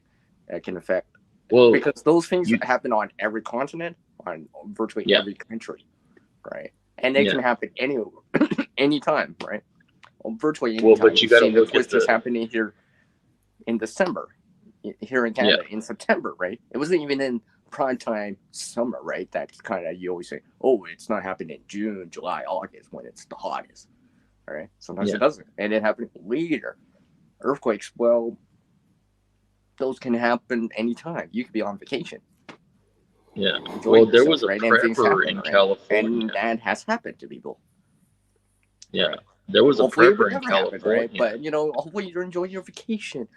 I think most of the time it's gonna be good, but in the back of your mind, consider, okay, what are my plans if this happens, just in case? I'm at the beach or whatever. All right. Because I'm always thinking to myself, you might not have everything you usually would have at home, right? You're on vacation, so you only have certain things with you, right? But this is why I always try to assess everything around what could be useful in various situations. You okay, Shadow? Right? Yeah. Yeah, I'm okay. Oh, It's just brother, I didn't know if you're getting a headache or not. no, it's just stinging in my eyes a little bit. I'm sorry, brother.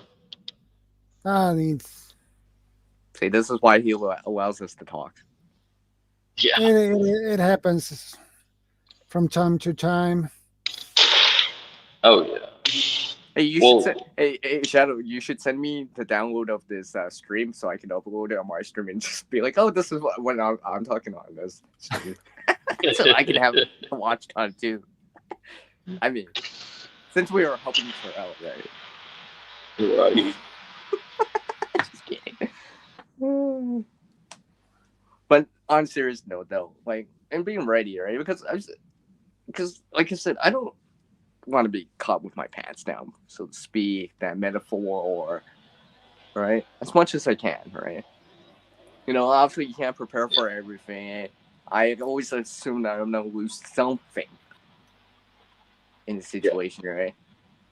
Hopefully not people I care about, right? But possessions and stuff like that. Yeah, I expect that.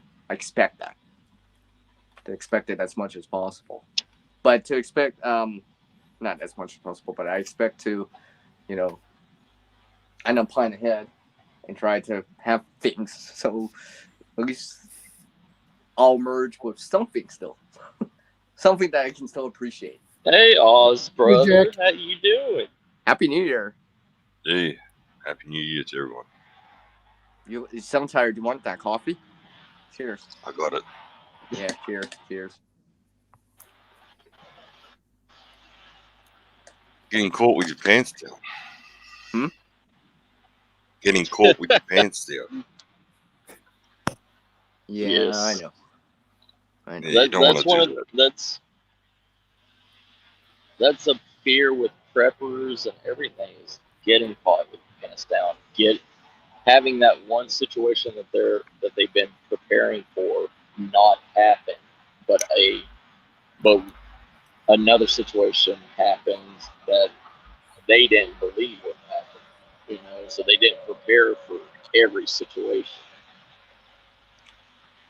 But what I also say is that some of those preparation supplies you do have, whatever it is, right? Like water and food are more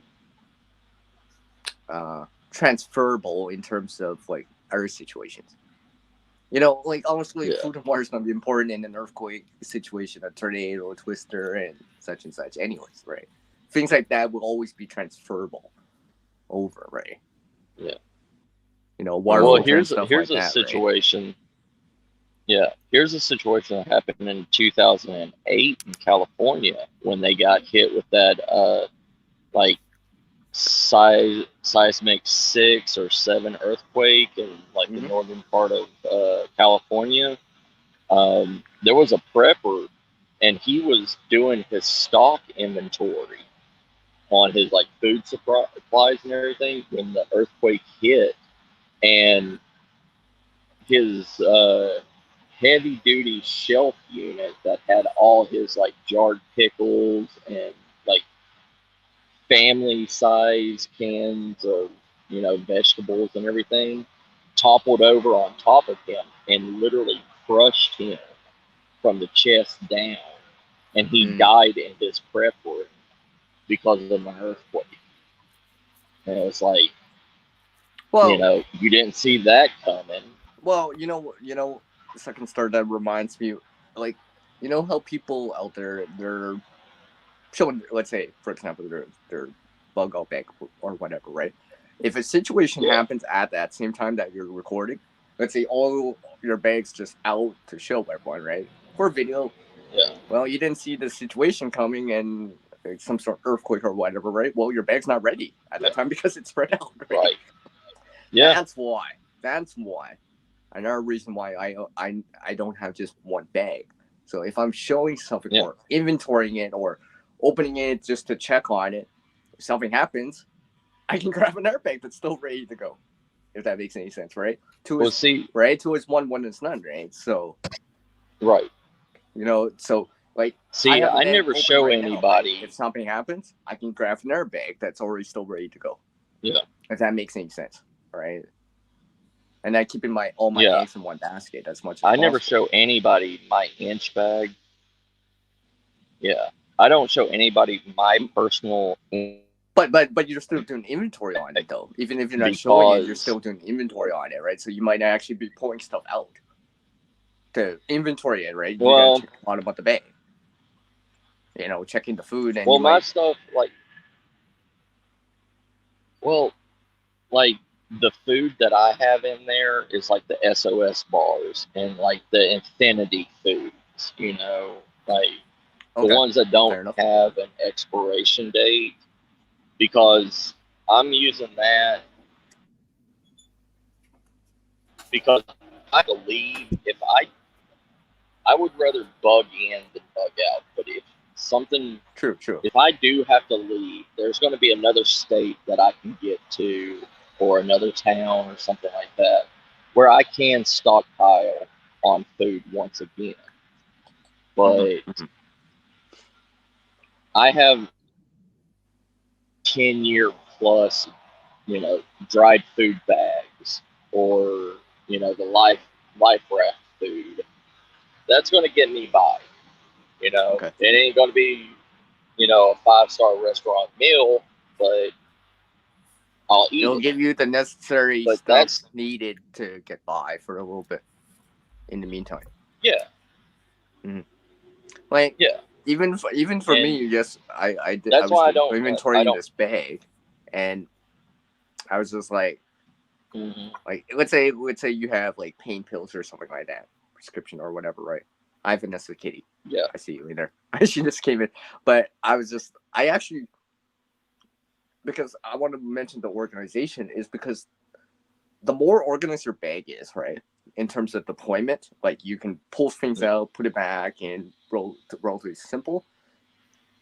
It's just like that story that you were saying about the shelving and stuff like that, right? The more organized it is, and something like that, if something happens, hopefully I can put it back fast enough, or like before something actually happens, right? Like a bag or whatever, right? I can do it in 10 minutes instead of taking like half an hour or half a day to do something like that.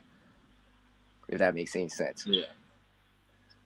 It's to me. See, like the hallway leading to my door, I have 24 packs of water. So it's right at my door, and if I need to leave, I don't have to go into my stockpile to go get water. It's right there. I can just grab it, came to that, throw right? it straight you into have the that car. contingency, right? Yeah. It's just like, this is why, for me, the bags, I try to have a bottle or a container with water ready to go. Because in different situations, right? Let's say a forest fire or whatever, well, water's going to be a premium. Highly sought after, right? I'd rather have something, because you might not be able to find it at that time. For example, right? Yeah. Can we go back to the earthquakes? Yeah, go ahead, man. Oh yeah. Well, a couple of years back, right? Just a couple of years back, sold our house in the one part of the country that we had our permanent residence in Europe, and then figured then I had a buyer for the house up in the capital city of that place, of that country, that little former socialist republic. Rocked up on a Wednesday. Right. Rocked up on a Wednesday night.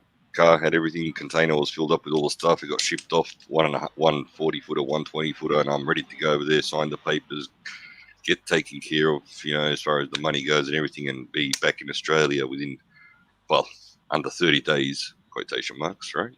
Mm-hmm. Yeah. And on the Thursday, I called the engineer of the buyer, the tradie, as I like to call him, but he's an engineer.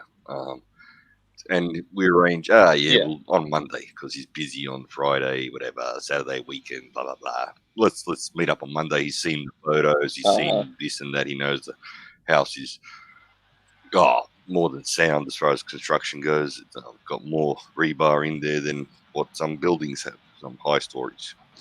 Anyway, Sunday morning about whatever it was, 6 a.m.-ish, 5 point something on the Richter scale, rattling away, shaking everything, and almost in the very epicenter, just a tad south of the epicenter. Okay. And I mean, everything was shaking. Yeah. Everything. I mean, it was. Yeah, it was in South California. And well, there was another one a couple of days later, and so on and so on. So the sale didn't go through. So I ended up being stuck in Europe for an extra 2 years, or almost just under 2 years, an extra 2 years on top of the 3 years that I was stuck before that, because of the way the market was with property and all that. So when it comes to earthquakes, right, I'll tell you this much. Yeah. In both of the war zones that I was in, wartime situations that I was in, which is part of history, which I don't like discussing, but you're expecting shells. Right. You're expecting the mortars to come in. You're expecting the rockets to come in. You're expecting. You don't know when. You don't know from what. Well, you know approximately from where, but you don't know. You don't know the details. But you're expecting. Your mind is. It's not a shock when it happens. Put it that way. You know what to do. You're prepared. Mm-hmm. You're prepared mentally for it. Right? Well, yeah, I can agree. Right. It's just like here in Canada. I mean, like, hang on. we gotta be ready for cold. Well, come the earthquake. I don't care who you are. I don't care where you live, unless you live right in the epicenter of daily earthquakes, right? That's different. That person is obviously used to it. But you're not ready for it.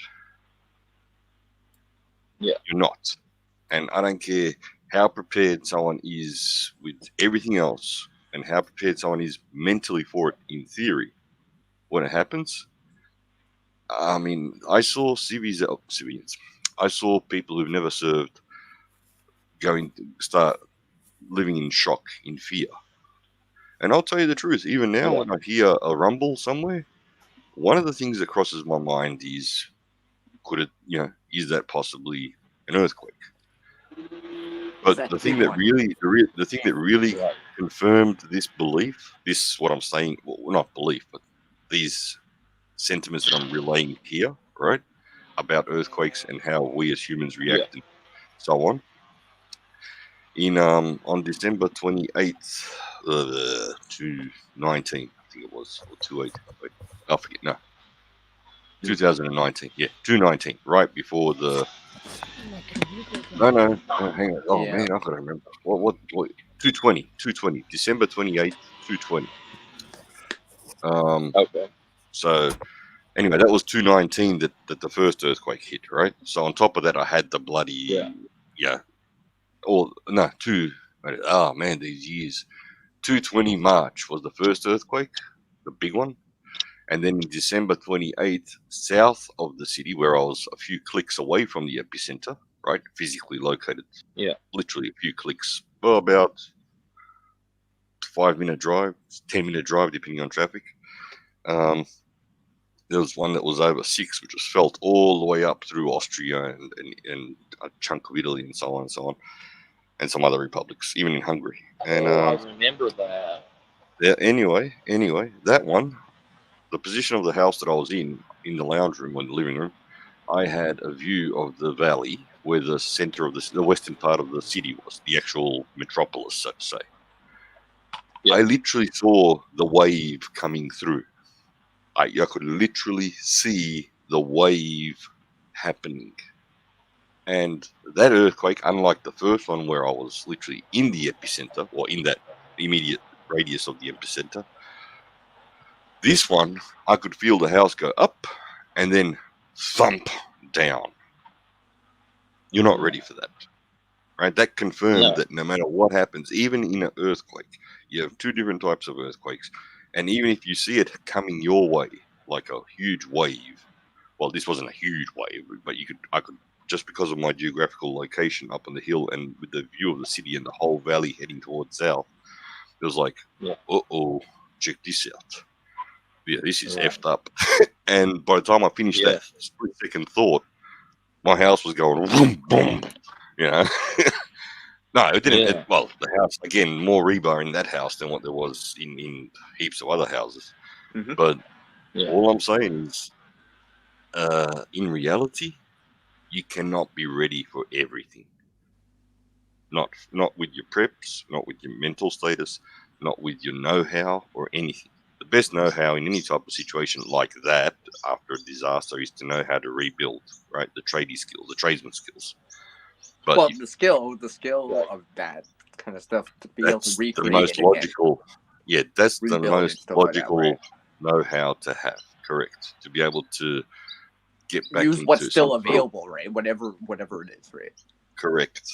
But as far as the situation goes, heck no. And like I said, in my mind, I was comparing it to what was known to me, which sounded similar: earth shaking, thunder.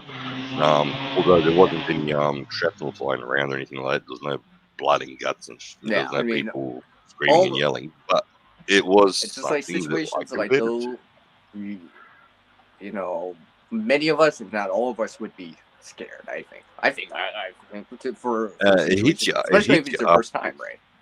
Hey, it hits you. Well, yeah, I guess it depends from person to person, but it does hit you afterwards. And like I said, a lot of the people who've never been and this was a former war zone, mind you, although the city where it happened was not necessarily a former war zone, but very close to it. The second epicenter was in a former war zone.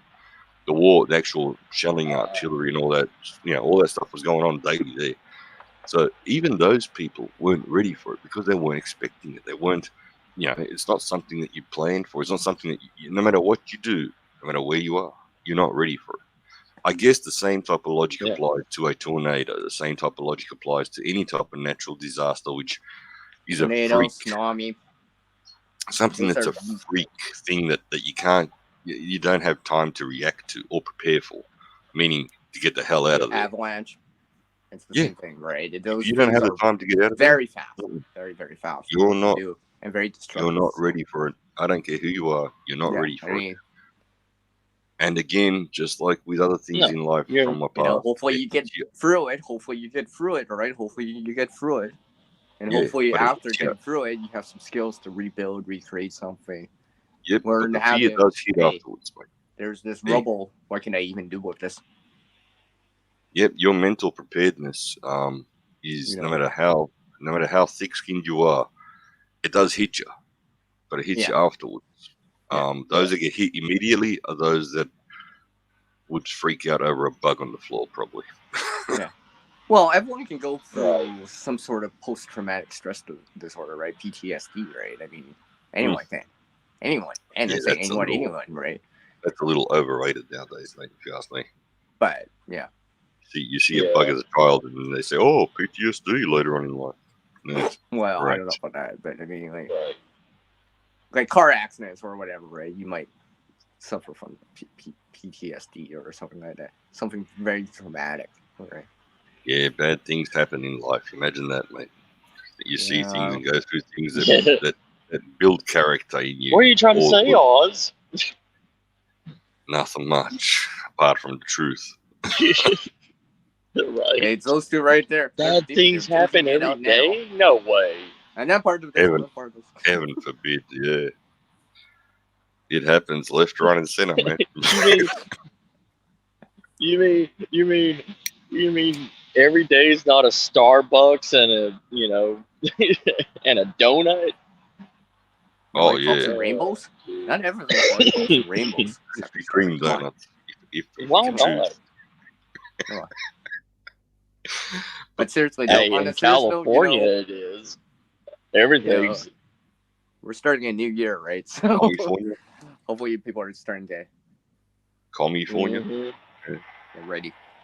But then again, and I'm going to go one step further with this. Topic that we just touched on, that very split second with my sarcasm. Yeah. Imagine that, sarcasm. Heaven forbid me being sarcastic. God help us. What? You're being sarcastic? What? Heaven forbid, that never happened. I thought you were being serious. But again, let's go back to what we don't bring that game into this channel, sir. Never. No. Sorry about that. He's not ready for that yet. You look at the way the generations have changed, right? In the last few decades, say last 2 decades in particular, with the technology, the communications technology in particular, right? How many of these students or younger people out there who have gone through the educational system alongside with this modern day tech that we have, that we're using it right now? I mean, don't get me wrong, we're all using it, right? Yeah. Everyone in the side chat. Yeah. How many of them don't actually care about the truth? They only care about what they believe. They don't care about whether it's right or wrong, whether it's true or false. It's not in their opinion is it's not in line with what I want to believe. Hence, everything else is wrong. Everyone else is evil. Everything else is totally incorrect, and I refuse to accept it. And then they'll even go as far as say, well, it's bad because somebody told them it's bad, but they haven't gone to the trouble of doing the homework or reading up on it or finding out the facts. They watch a few social media videos or read a few social media blogs or posts, right, or memes, and they base their whole entire life opinion on that. But they won't go to the trouble of spending, months and months of reading on something. They won't go. No, they just refuse to, because it doesn't line up with what they want to believe. So, it's like, no matter what topic we're talking about, it doesn't matter whether we're talking about faith or science or this or that, it makes no difference. Their mental capacity to be able to learn something new and to adapt, to actually comprehend anything that's different to what they themselves have somehow formed under the influence of those who, I mean, don't get me wrong. The easiest way to get something happening is bring up something that's outrageous. Bring something up outrageous, and you'll automatically split the crowd up into two peoples: those that agree and those that disagree. Dot. And the problem is, neither one of those two sides in modern day society, as far as younger generations go, I know this is a generalization, but it is the bulk of the younger people I've met, including my own children, where you really have to go the extra mile for them to even contemplate listening to a difference in opinion on anything, right? Let alone actually going out and doing the homework to see if it's potentially right or wrong, good or bad, true or false. Yeah. So when we're talking about prepping today, how badly are those people out there that are like that prepped? They're mentally set up for the fall, man. Because if it's not the way they want it, it can't be any other way. So either you have to adjust to what they want, or else it just won't be. They'll be lost in time and space because they've been taught that what they want and what they feel is more important than fact, than reality, than truth. So imagine how badly these people are set up for the fall.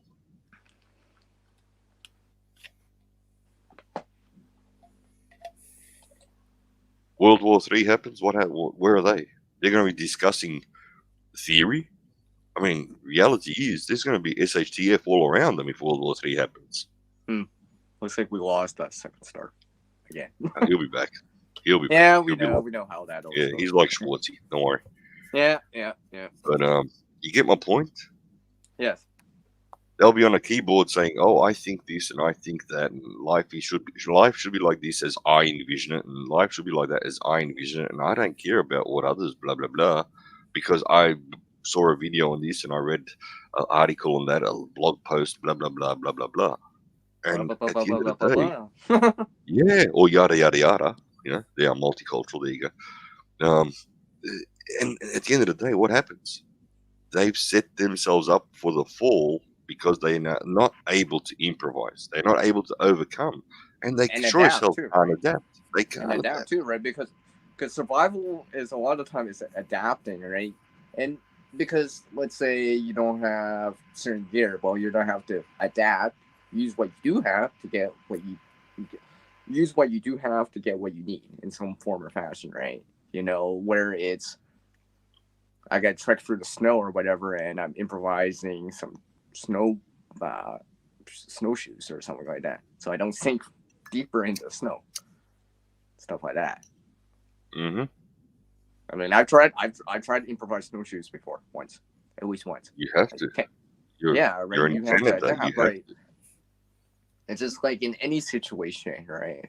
It's the people that adapt that tend to come out on top still, right? Because their willingness to adapt and willingness to change because the situation has changed, right? And not being static in their thinking all the time. Perfect example happening live on screen right now. Improvising, overcoming, and adapting. I got an itchy back. I'm going to find something to scratch my back. Mm-hmm. On my arm. What are you doing there, Shadow Scout? See, this is why I've been thinking to myself. There you go. More lately is about always adapting and more trying to see things in a different way, right? It's just like how people say, thinking outside the box, right? And not just seeing like we've all. Hey, sorry to interrupt, but we've all listened to Citizen Guardian talk about his situation in South Africa, right? Mm-hmm. That's site specific. So he lives where he lives. That Welcome back particular. To yep.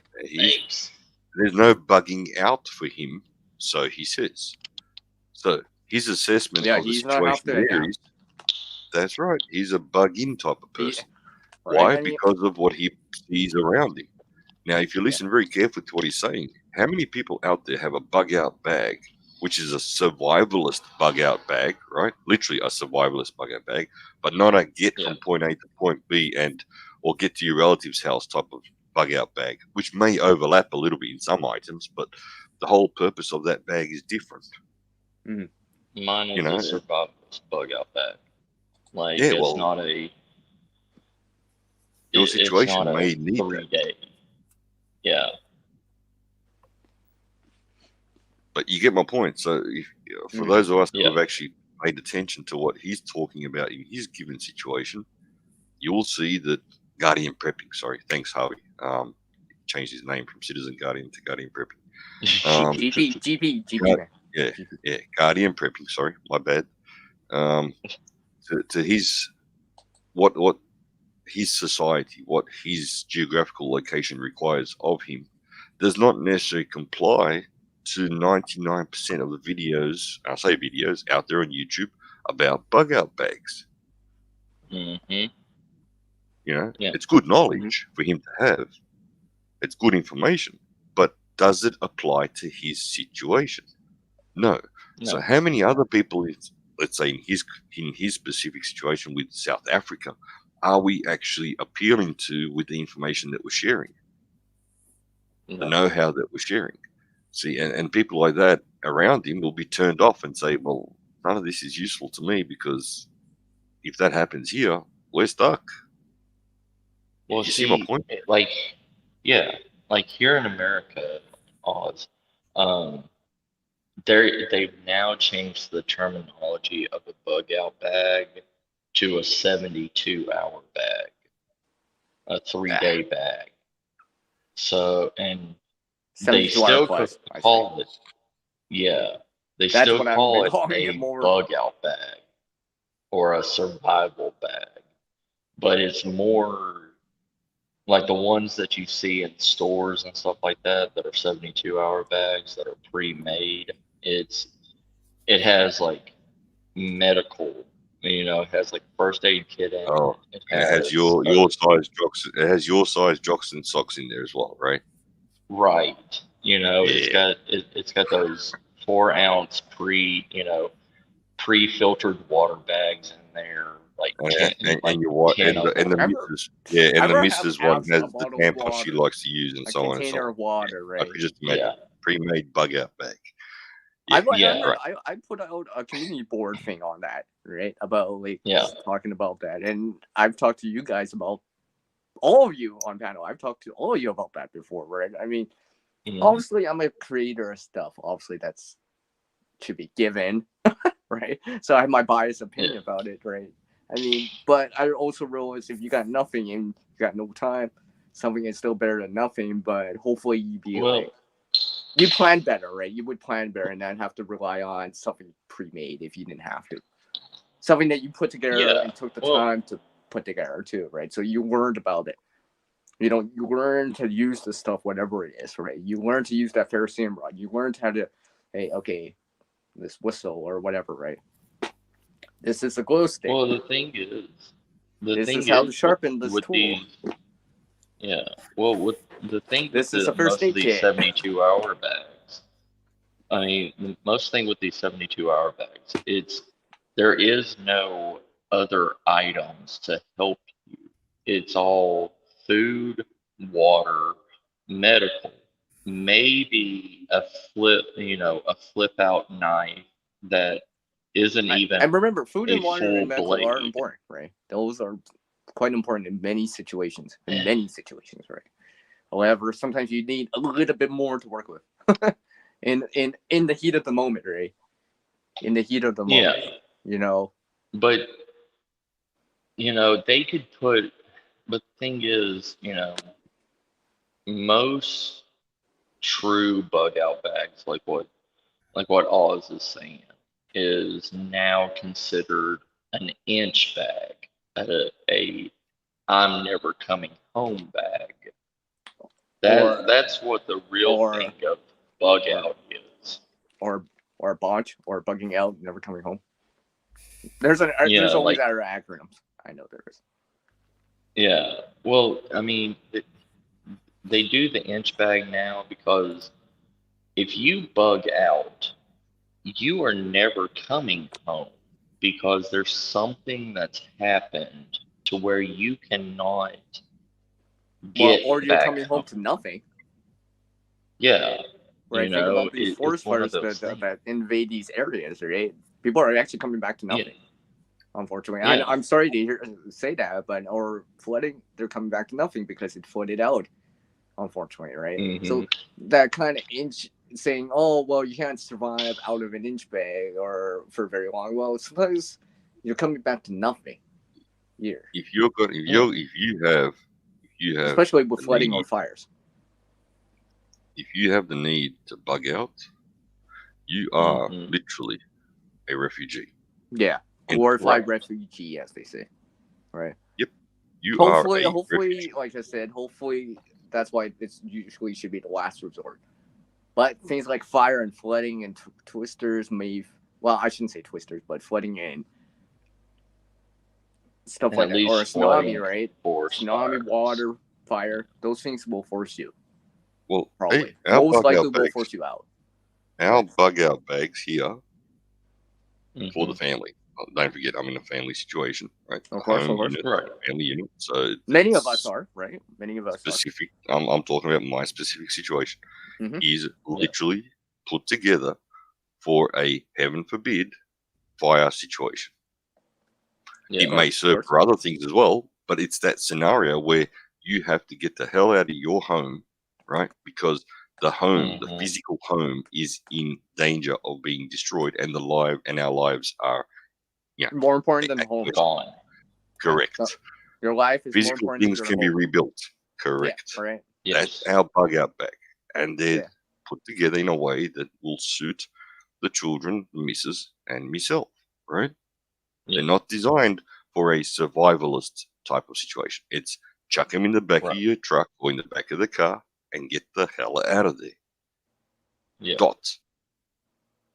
You It's have more for what it- evacuating purposes. exactly. Yeah. That's the purpose of our bug out bag because that's I our have a reality. version like that too.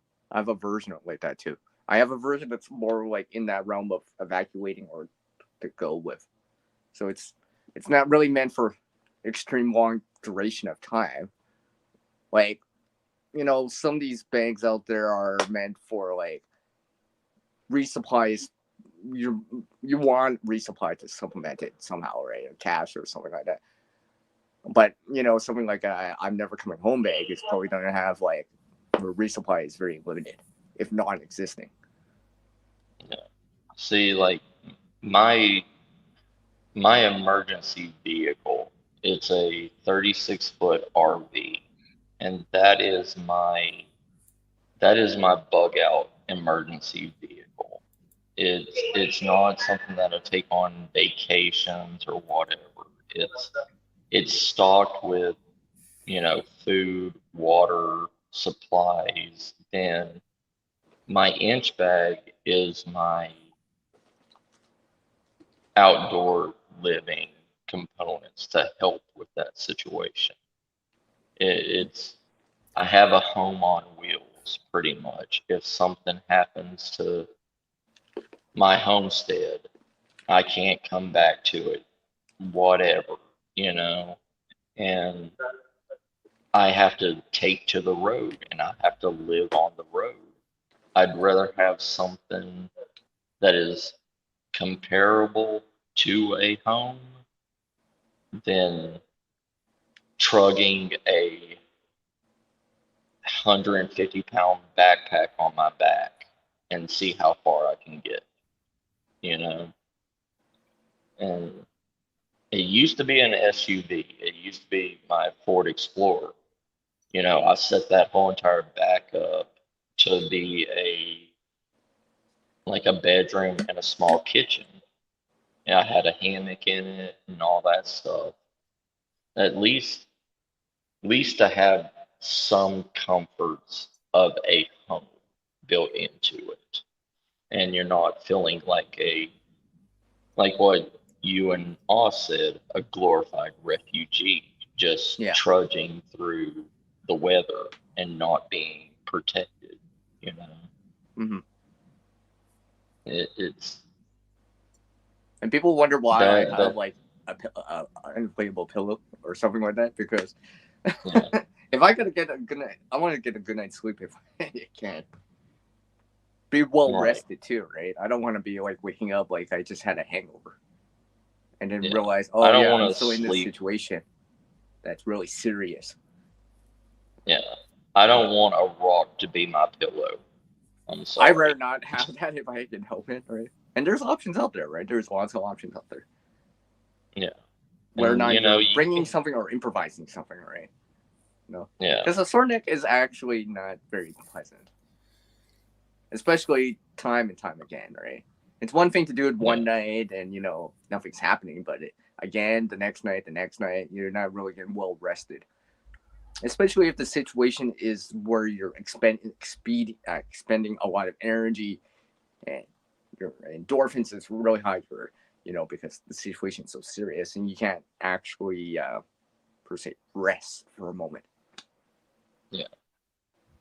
And you know, I don't know how it is in other countries or anything, but like Oz, how easy is it to get a, I guess y'all call them motorhomes over there? RV, Like, yeah, an RV. RV or I something mean, like that.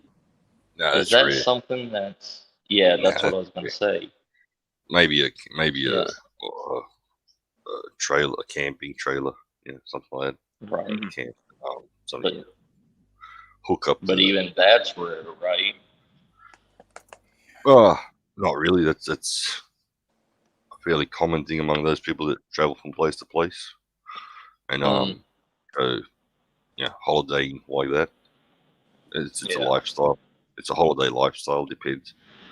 In Australia, you know what? Australia's Australia's just like the States as far as landmass goes. It's the same size. Yeah. But it's the East Coast is well built up, while the rest of it is pretty much, empty. So Right. it's not, it's different. It's just a different landscape. Yeah. You imagine if everything in the Okay. US was on the East Coast, as far as 80% of everything was on the East Coast, as far as hotels, luxury, this, that, blah, blah, blah, all the cities. And then the rest of it just had towns and cities, little towns and cities spread out over the rest of the country. And the rest, and the center was all empty. That's, and literally the USA, literally same size of the USA. Imagine that. Imagine everything on the East Coast and everything else just being untouched almost. Well, untouched, maybe not the right term, but you get my point. Right. It kind of sounds like once you get out of civilization, it's kind of like Route 66 out here in the United States. You know, you may go 100 miles, you may go 200 miles before you see a gas station or whatever. Something along those lines. Yeah. Because remember, you guys have got on the same landmass in the US, you have, 340 million people or 360 million people. We've got 26 million people on that very same landmass. Imagine if the USA only had 26 million people living on it. That's Australia. Literally. No exaggeration. That is literally the exact comparison. Yeah. People think Australia is small, but realistically, it is identical to the USA as far as east, west, north, south goes. As far as land mass goes. The only difference is in Australia, you've conglomerated into one or two major cities, and the rest of it's just rural farm area, correct? Yeah, the coast, the East Coast, and then you've got a couple of cities. In each state, you have one big city. Yeah. And the rest of it is just, rural. Yeah. Or outback, as we like to call it. Outback meaning, right. Yeah, areas that have practically been untouched. Yeah, untouched. I mean, in many ways, a lot of it has been untouched in comparison to all other Western nations. Most of Australia is untouched. Yeah, it's like certain parts of Texas. There's a few major cities and everything, but then half of Texas is untouched desert. Nobody can survive out there. You can go and buy 200 acres for like $10,000, but there's no water. There's nothing out there. You can't buy $10,000. You can't buy a bloody portable toilet here. Oh, really? Yeah, let alone block of land. I got a surprise for you guys. What? Nice snow. I haven't I seen came that outside. since It's a little bit warmer out here. It's not as cold. When I say not as cold, it's only like I'm gonna grab just back a of little smokes. freezing. Back in a sec. All right, brother. The Quincy I'm working on. Nice. I know, eh? Whew.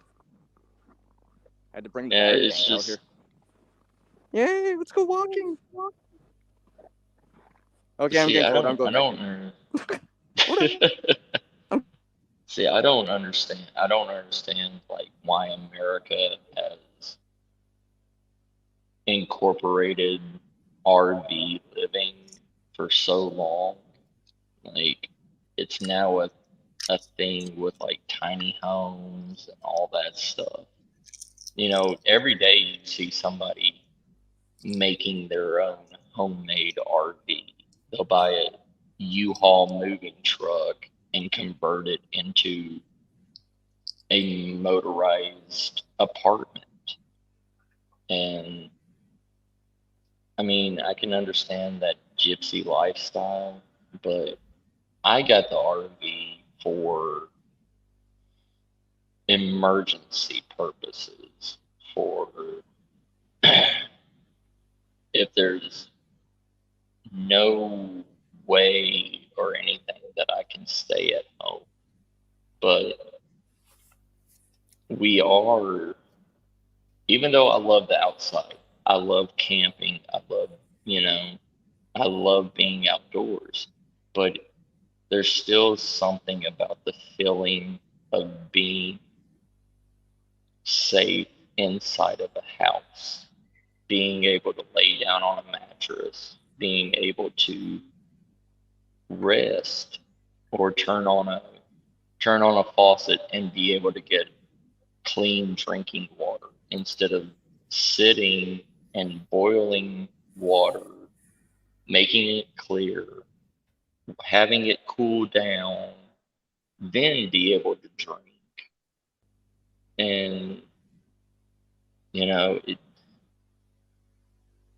modern society has spoiled people.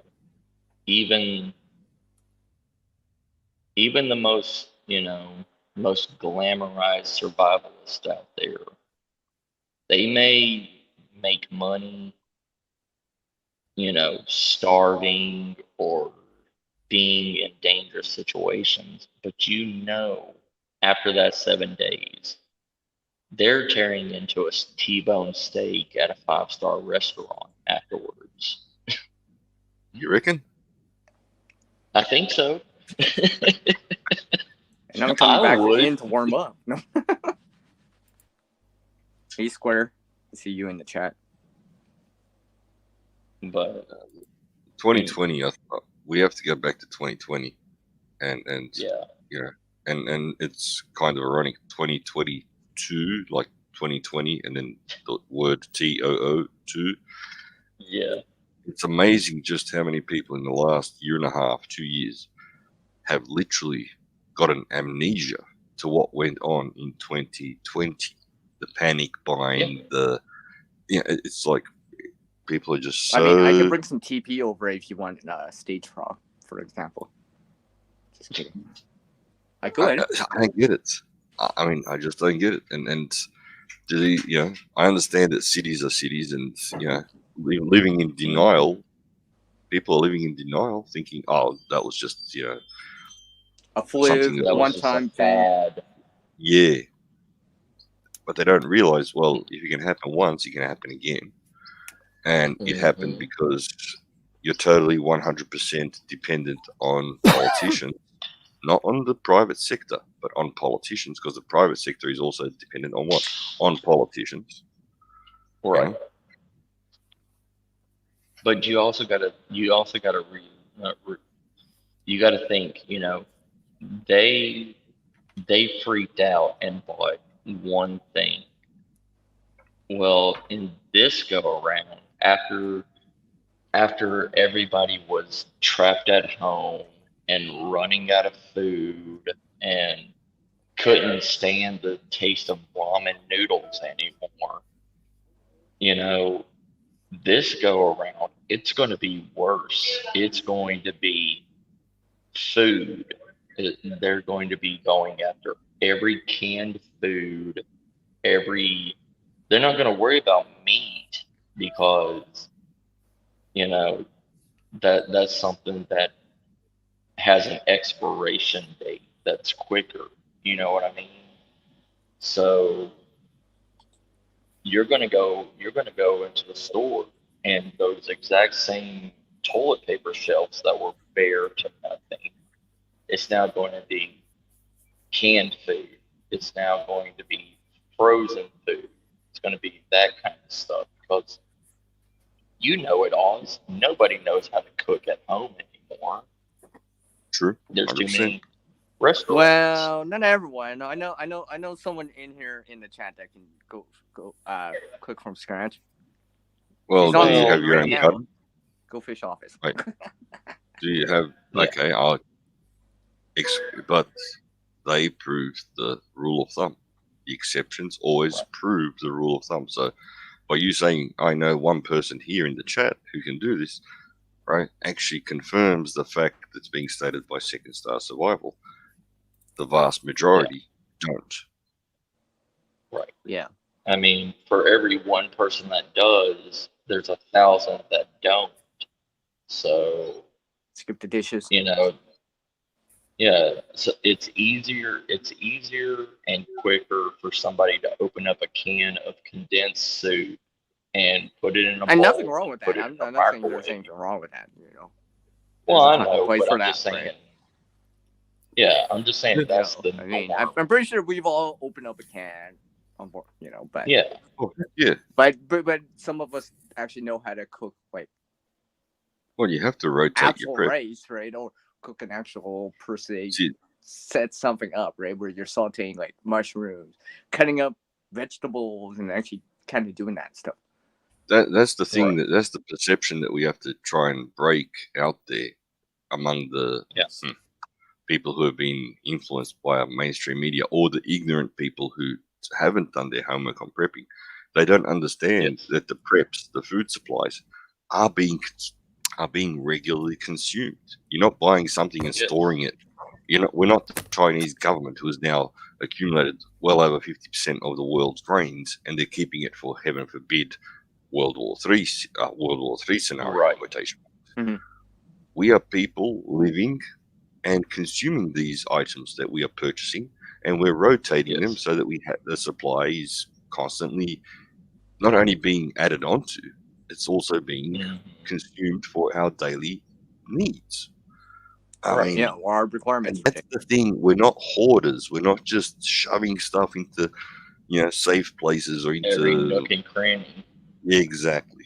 We're trying to be organized with it too, right? See, hoarding is one of those things is that hoarders tend to not be organized. True. Well, right. I mean, that's why I always bring up the organization, right? All the time, right? People say you're hoarding. No. There's a difference. Everyone hoards to a certain degree because we all have stuff, right? Everyone has something in their place, right?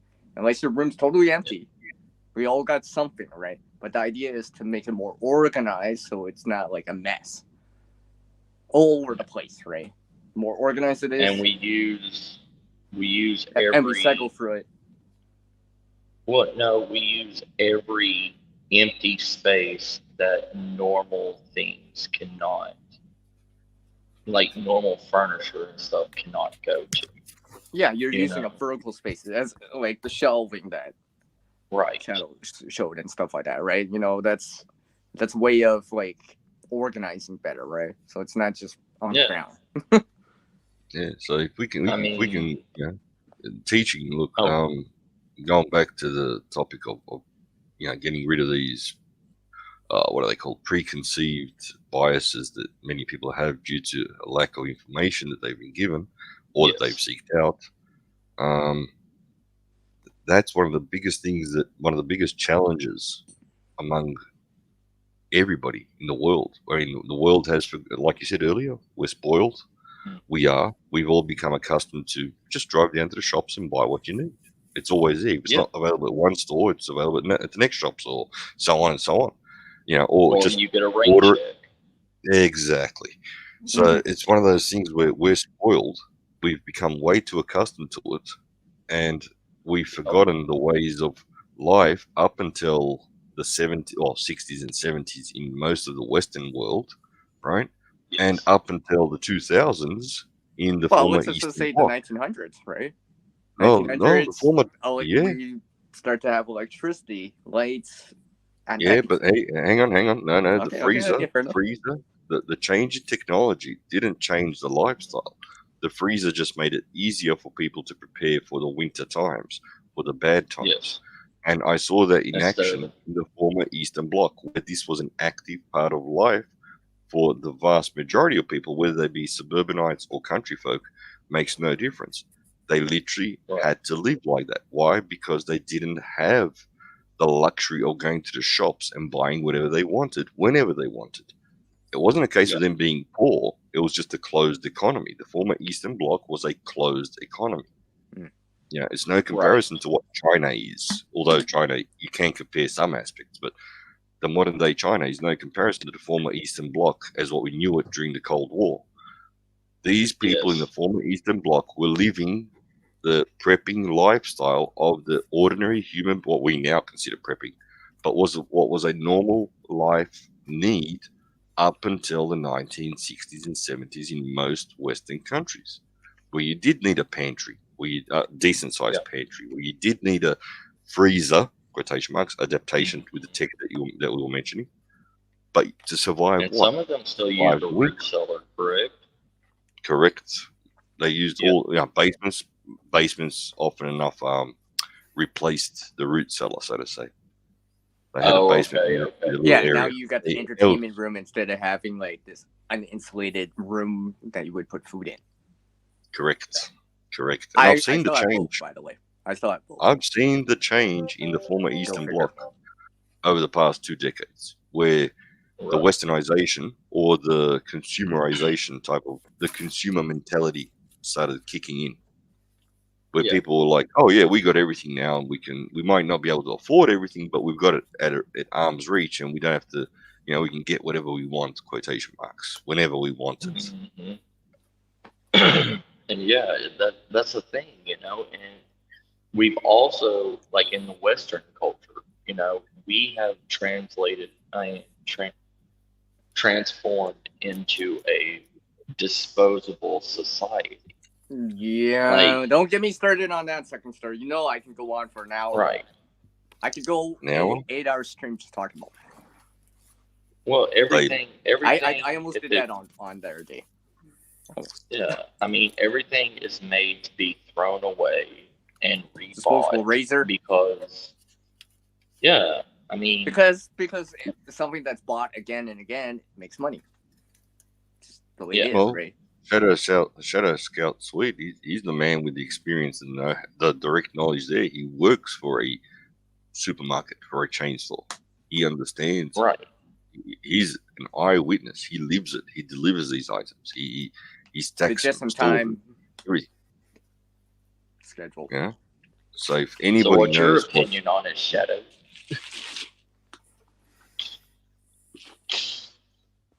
He's not listening. Yes, I'm He gave listening. up on us. Actually, I haven't heard him say anything for a while. Oh, did I hear something? I think I heard something. What's your opinion on the throwaway civilization that we became? Everything is disposable and you just go out and buy it new again for a couple of crowns. I think it's a waste. It is a waste. Why don't reuse it, repair it? But recover it, let's say if we can take a TV, for example. Hmm. Uh, Back at the 70s, a TV could last for 30, 40 years and work perfectly. Yeah. But today, a TV lasts for maybe 6 to 10 years. And then you Yeah. have to throw it away and buy a It's new one obsolete, because it's too or it expensive feels like to it's repair obsolete, it. Yeah. I or it's mean, obsolete, right? Obsolete. It's the same thing with anything with tech. my dad still has a TV that he bought for the family in 1981. It was the first color TV by Sony, and it was the thing weighs like a hippo. I mean, it's made out I of think that's an wood and understatement. everything. But that thing still turns on. It still works, and there's no problems with it. And it's been going strong since 1981, and it is 2022 now. And What? I've had to change out my TV 4 times in the last 10 years. Because things were made to be bought because they knew people didn't have the money to continue on. And there was craftsmanship in it. It was meant to last. Quality, right? Yeah, quality.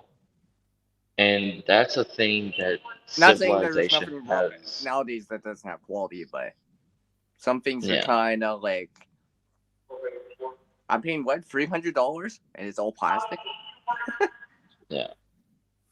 Well, Oh, yeah. it's one of those. Oh, go ahead, Alice. I was just going to add on to that.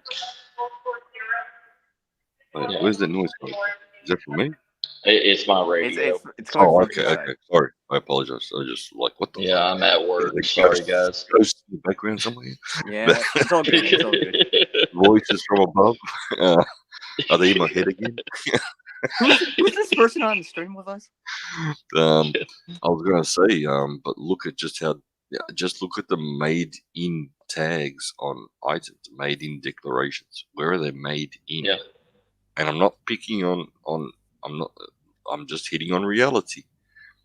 Right. If for whatever reason, whether it be a world war, whether it be a grid down situation, EMP, whatever the case may be, what happens when over 90% of the items that we have available today are no longer available in less than a 12-month period? That Right. year will turn into hell on earth for anybody living in a concentrated, Or a day-to-day overpopulated kind of area. style, right? Week to week, what's it, month to month, or anything. Correct. Well, yeah, but don't forget. And I'm just being realistic. I'm not picking. I'm not undermining. I'm not being an asshole. I'm just Mhm. stating facts.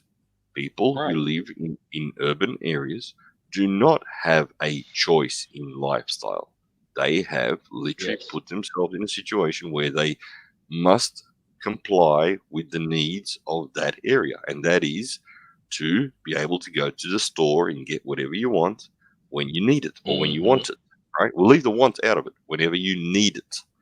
What happens when 90% of those items that you need are no longer available? Whether it be a replacement rubber band for your faucet, for your tap, whether it be a Right. extension cable, whether it be a new light bulb, etc., etc., etc. Not just food, Or just water, basic. or yeah. What happens Some when there's things that are, no or glow let's say, a plugs? furnace part or Okay, something no that you spark need plugs. in the winter. Hey, no spark plugs, no glow plugs available. Yeah. Imagine that. Just some little Or item even, like that. let's just say, like a part that you need for a furnace, and you have to wait 6 months. Well, hey, it's the middle of winter. Well, it's Well, just like, okay, fuses in your fuse box to your house. Who? They are not. I mean, it may say General Electric, but General Electric isn't made in the U.S. anymore. It's made in either Mexico or China. Or in Australia, So or in Canada, yeah, or in Sweden. yeah, Yes, correct. I'm glad it's and not here in town. you know, it's like if you need that stuff in, like, say world trade, say every, because Bingo. what was it in 1998? There was a book that came out called World Isolation, and it was talking about what happens when if each country decided to isolate themselves and stop world trade, you know, and that means all the businesses and everything. This was in the 90s, okay, and the beginning of the 2000s, and they said when all this stuff, when companies were moving to other countries, away from their motherland, and if it became like if Australia went isolated and only took care of the stuff that it was made only in Australia, how I mean, what how many name brands can you name off the top of your head, Auslander, that is traditionally made in Australia, like food, clothing, stuff like that? Oh, right now, Yeah. there's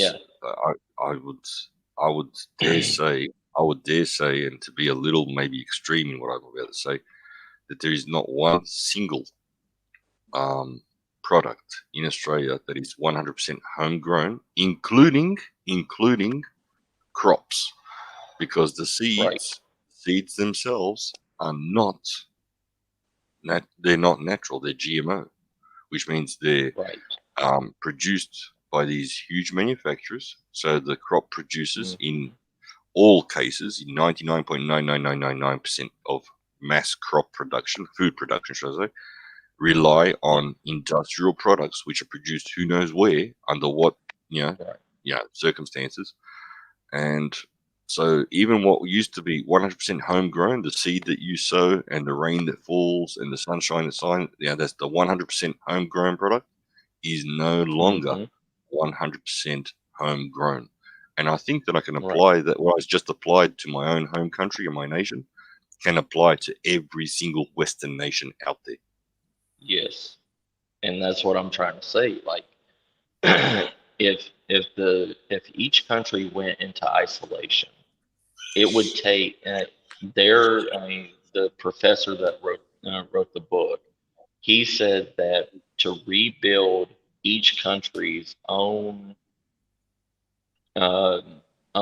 way, like making their own products and regrowing and rebringing to be able to support their own country, would take almost 50 to 100 years. And each country would lose about 80% of their population before they're able to regrow back to the way that they once were before world trade. Because every country relies on every other country for every minute item that's needed. Not everyone. We don't rely. Okay, each country on this planet currently relies on one country in particular. Well, for everything, because this was back in '98 when true, but even in 1998, the trading with China in particular, People's Republic of China, had already commenced and was heavily dependent on China in so many ways that we today can't recollect or relate to, because even back then things were changing at such high speeds and we weren't informed about it. We're now familiar with the current day situation, but back in the 90s, that's right. In the 90s, China was building up 100 miles per hour. Right. And But you know what? Countries like Australia, we're like, yeah. sure, you want our coal? Not a problem. You want our iron ore? Not a problem. You know, we'll sell it to you. Right. Yeah. And at what cost? Mm-hmm. At the loss of our own independence, because our own production of steel went down because it was cheaper to export the iron ore, have the Chinese manufacture it, and then import the ready-made product, the final product. Yeah. As one example. Don't get And me I know started the on US, recycling. the US Don't even has get the me started exact on same that problem. one. Don't even get me started on that one. Well, recycling steel is an excellent example of recycling, but upcycling, reusage of items. Yes. Mhm. Reuse. That's something that today is not even talked about. Yet, if I was a tree Right. hugger, a greenie, right? I was one of the, how dare you type of characters on this earth. Oh, I would How be dare pushing. you, Oz? I would be pushing what? Upcycling, not recycling. I have 10 paragraphs to talk about now. I have 10 paragraphs to talk about. Like, literally, I talked about this on my other stream. About this. Like, literally, the last stream I did. On New Year's Eve. I talked about this, too, about why I do certain things. And people ask me, why do I do certain things? Or why do I reuse stuff? Or why do I find things and reuse them and stuff like that, right? It's because, like, for example, if I find, let's say I find a lighter, right? If it's good, full, to me, it's not polluting the environment. It's not in a landfill, and it's back in a useful state. And in terms of preparedness, a lighter is useful. Lights your candle, lights, I can put it in a tin or whatever, right? And stuff like that. And I can save money because I don't have to buy a lighter for that tin because I found it. So this is why I do certain things like that. If that makes any sense. Like a lighter or whatever, right? If this was full and I found it, it'd be a good resource. And remember what you said about, we lost second star again, about that disposable thing too, right? I see people pass by stuff all the time, right? I see people pass by later, right? Let's say you like candles or whatever, right? It could be useful. Right? Sorry. Or you give it to someone else that can use it. Oh, he's back. Yeah, he's back. I don't know if you heard that other story that I mentioned, second star. No, I'm breaking up. I don't. Yeah, but the moral of okay. the story is No, I was just mentioning about how how I find things. And You got to remember, I'm said surrounded about by concrete metal. and rebar. Yeah. Yeah. The moral of the story is maybe I should write a book. Oh, am I here? Can you hear me? Yeah, I hear you, Yeah. Oz. Okay. I was just going to state that the moral of this whole story is it's not a case of changing the world, right?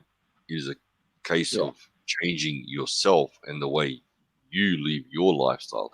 And that doesn't mean that anybody needs to become a tree hugger. It just means that get a grip on reality, accept it.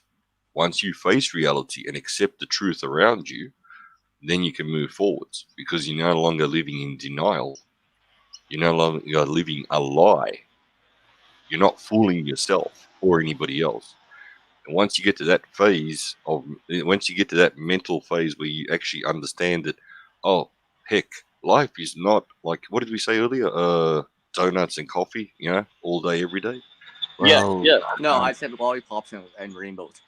Yeah, lollipops and rainbows That's and it. unicorns and who knows what else and theoretical crap that they try to convince everybody, oh, this is how we think it should be and we think that this is pure bliss. And if everybody thought like us, nobody was an individual and everything worked perfectly the way we thought it should work, it'd be wonderful on this earth. Well, once you get a reality, but unfortunately in the grip real on world reality, it doesn't always work like that. exactly, things don't work out. We're not in this utopia. What do you mean? No, heaven forbid. If What do you anybody knew mean? what You're not with the California lifestyle? Hey, I love the word utopia. You know why? Because when people say it, they don't realize the historical fact, undeniable fact, that utopia, as per its original definition, included and relied upon slavery. Literally. So every time these people talk about utopia, it's like, oh, really? So you're pro-slavery? Great. At least I know where you stand, knucklehead. They don't even know what they're talking about. That Right. word is fantastic, mate. I love it. Every time I hear someone talk about utopia, it's like, really? Really? I want a I really should choose my utopia words of peanut better at butter times. and jelly. I mean, don't get me wrong, Mm. you know. But no, seriously, Mm. it's in our own heads. Once we realize that you know life is the way it is, and that we have set ourselves up for the fall. And I say we've set ourselves up because I know a lot of Yes. people like to say, "Well, I didn't vote for these politicians," or "It's them and us." Yeah, there is a lot of truth in that, but at the same time, you know, Right. we the people have voted in these people to represent us and to manage our resources and to ensure that we don't get screwed. Well, guess what? We screwed up because we Well, chose the wrong people. yeah. Well, the thing is, I mean, we're already trapped in the landslide, and we're trying to dig ourselves out of it. But we have hundreds and hundreds of years of where we've already damaged this world so much that there is no coming out of it.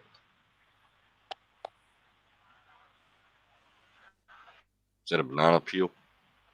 No. Well, at least someone knows. See, I don't even have to say anything. I was just like, yeah. Remember what this is a form of upcycling, or recovering the resource, right? As I used to like to say it because it has CR in it, right? Recovering the resource, right? Like it's just like composting is a form of recycling or upcycling to a certain degree too, because of recovering the resource. Because I mean, like, remember what about the disposability and stuff like that, or I mean, really, how much landfill space do we still really have? Really, in actuality. You know, they always say, you know, well, this is good for 20, 30 years. Then 10 years in, it's already at 50, 60% capacity already. In a matter of moments, right? So I'm just saying about that. It's just, this is why I do we certain have damaged things. this world so much. And there's only so many resources out there for us, right? In general, for all of us. I mean, all of us, all the wildlife, all the sea creatures, all the life on the planet, right? There's only so much clear water, clean water out there. Because all the rest of the water is contaminated or salt water or frozen. So, you know. I mean, that's one of the things, you know. We say there's not enough drinkable water or anything.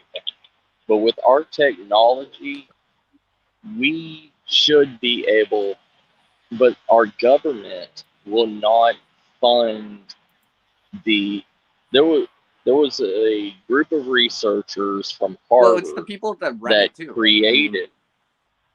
Well, yeah, but there was a group of researchers, right? from Because Harvard even that here in came Canada, up it's not a matter of the technology; it's people to run the system 24 hours a day. People to train the people to do it too, right? So the technicians and to maintain the system. That's where the real cost is coming through. Well, that there's not enough in the budget for that, right? There's no budget for the filters, the reverse osmosis. It's the people that have to change it, regulate it, check on it, make sure it's going well and stuff like that. 24 hours, 7 days a week, 365 days a year, right? Yeah.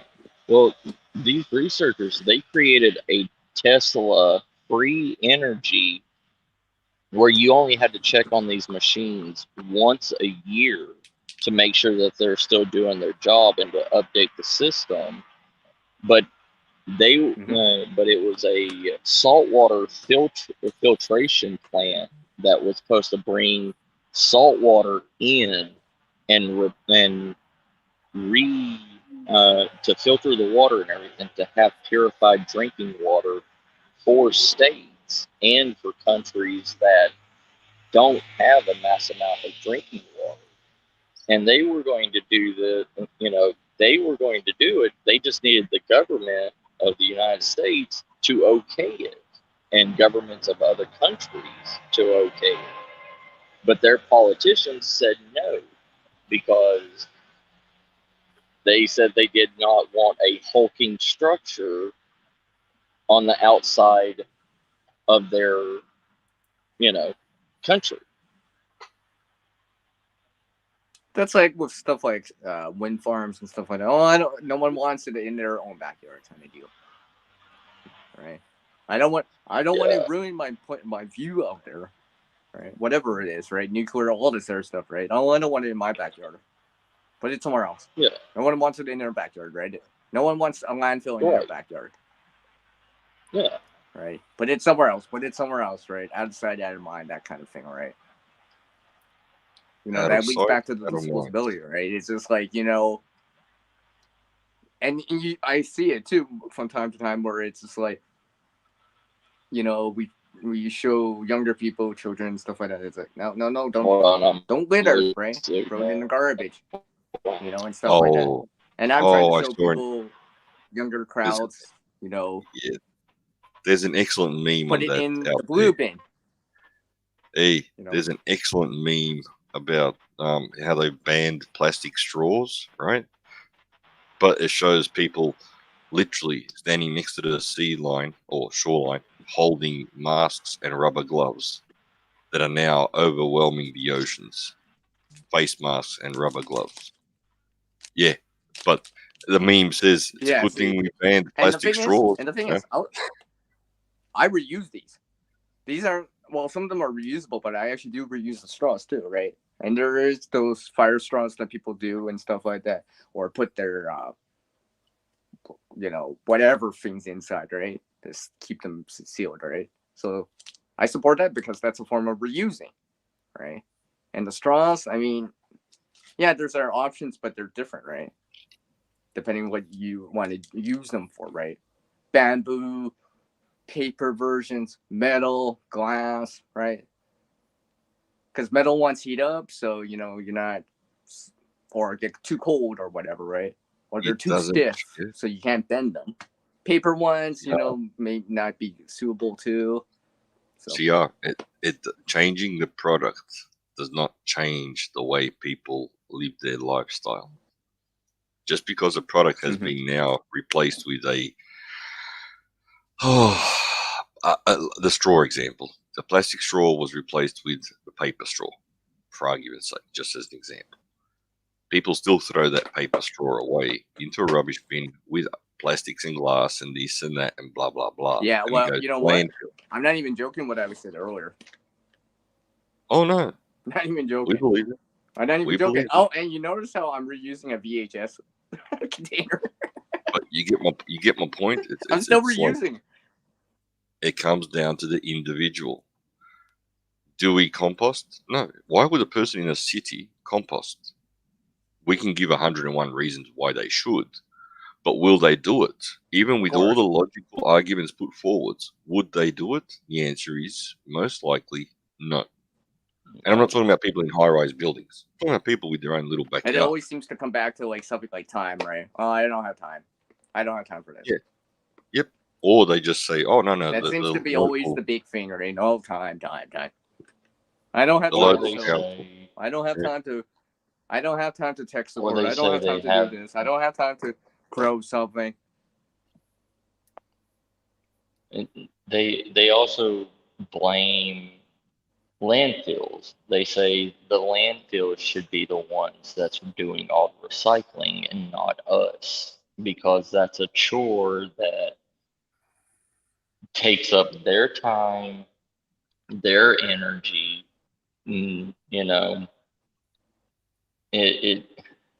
They want to put it on somebody else. they don't want to take the Well, that's like responsibility it's of like the doing it. recycling. Then it's just like instead of trying to do it in house, right? As they say, right? You're shifting. They want the per se, not the landfill to blame, do but it. shifting it to someone else to do, right? Yeah, In the form of delegating, right? You're trying to delegate it to someone else to do, so you don't have to worry about it. yeah. And what happens? You delegate to everyone else, and it comes back to you again, and the work But never that's gets how done. our It civilization. never gets done because everyone's just delegating it to someone else, putting the blame to that- someone else, that's- putting the plastic to someone else to deal with, right? That is what's happening. It's like That is it's what like happens, going to the right? supermarket. Just because it's not here, that plastic's not shipped over there. Now it's somewhere else nearby. Yeah, I mean, Shadow could agree to this. How many times has people went into a grocery store, or you've seen somebody go into a grocery store and their kid or whatever drops a jar of pickles or puts something that's frozen somewhere else, and they don't care about it because they say, oh, there's employees here that get paid to clean up this stuff. I don't have to care about it. And it's been that way for years. Like if they drop something and bust it and create a mess, they'll just walk off from it. They won't even tell an employee about it. They won't take the blame, saying that their child or them dropped this and busted it all over the place. And it's kind of the same way. I've seen that before. And I mean, I've also seen people that, this older lady that dropped something is cleaning up, and the clerks will come in and be like, yeah, it's all good, right? And, we respect you for trying to, saying that, admitting that you're wrong, right? That, hey, I made a mess. Sorry, everyone. Yeah. Well, but that's an older generation. It slipped out of my hand. The jar slipped out of my hand, right? Yeah, well, stuff happens, right? Accidents happen. Okay, let's recap. Let's try and recap. So, how many percent? What rough percentage is it? 5% or 10% of the people out there who need to start thinking along the lines of, we don't want 2020 to affect us, our family, our home, the people living under their roof, so to say. What percentage of people out there need to start thinking like that and start accepting changes to their lifestyle, meaning changes to their ways of getting ensuring, like prepping, as we'd say, prepping, but start introducing the prepping mentality, or the mentality prior to the consumer generation, which we have defined as being the reality of life for most cities, all cities, in fact. How many people do we need to get on board to be able to start changing things and seeing the actual impact on society, whereby when reducing SHTF the impact of what can or will happen. But not only that, but when SHTF does happen, whether it happened in 15 days or 15 months time or 15 years time, that society, either locally, regionally, or right, that we won't be as affected as what we were in 2020. Are there any ideas, any numbers out there? The FDA, after 2020, the FDA put out a pamphlet about what's called the safety net network, which it's like a Dollar Tree version of preppers. They, they're telling people to make a 3-day bag, the 72-hour bag. They're telling people to also, and they're also telling people to stock up water and extra food supplies. They're actually encouraging people, and the FDA got a fallback on it because people were fighting the FDA, saying, why am I going to spend extra money on food that I may never eat or have a reason to eat? And it takes up space in my limited living conditions. So I say probably That about apartment. 80% of people need to do it in all areas, but I say probably only 30% will take some form of it because the FDA told them to do it. That's a high number. 30% is a very, I think you're being very, what's the word? Generous. Yeah, generous or very optimistic. Conservative. See, I wanna try to be optimistic with a 30%, but I mean, you gotta think. I mean, people have been woken up to the fear factor. So Well, it that's being abused every day on the mainstream media and in the politics. Right. The politicians are abusing the fear factor everywhere, all over the world. So I think I believe that more people are actually seeing it now and trying to not fall into that group, because there's also people that were in isolation that were running out of food. You know, they were literally having, like here in Texas, they were having churches were getting together and making food to send to elderly couples and, you know, people that did not have the money to buy food, and sending them a hot meal 3 times a day, every day during the beginning of the epidemic.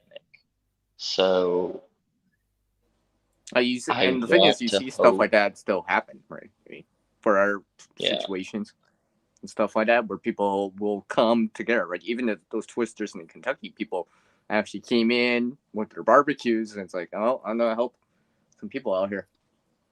Yeah, it's one of those things. I mean, there's still going to be a majority of the people that are going to do it their way and not care, and those are the people that are also going to be in a SHTF situation that are not going to prepare for anything, but when something happens, they're the ones that's going to be breaking into your house and shoot you in the face to take what you I'm have. gonna take this at a necessity, right? Whatever it is, right?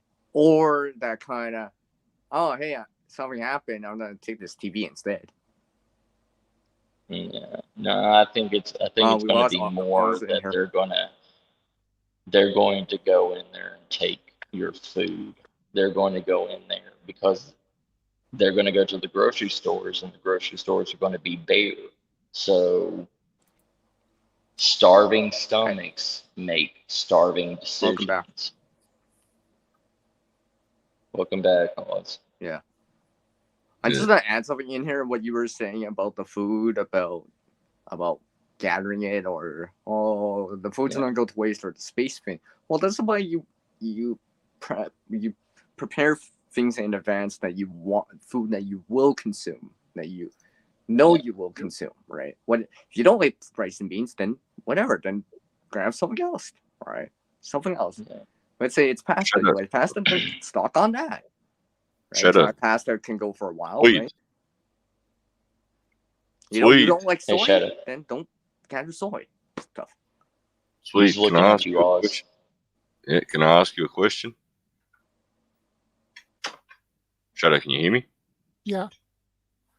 How many people, you're living in a building with multiple apartments, how many people in your building have stores of food or stuff that they need, like light bulbs, etc., are doing prepping in their own style in your building? Supplies, resources. Roughly, just a rough figure. 5, 6, 2, 3, what?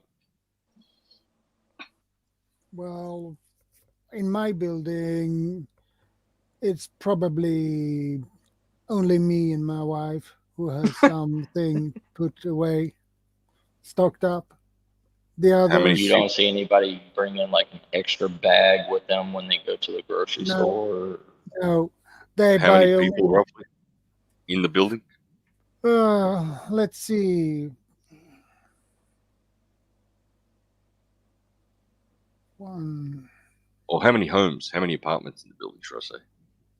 in Yeah. my building, it is. I tried.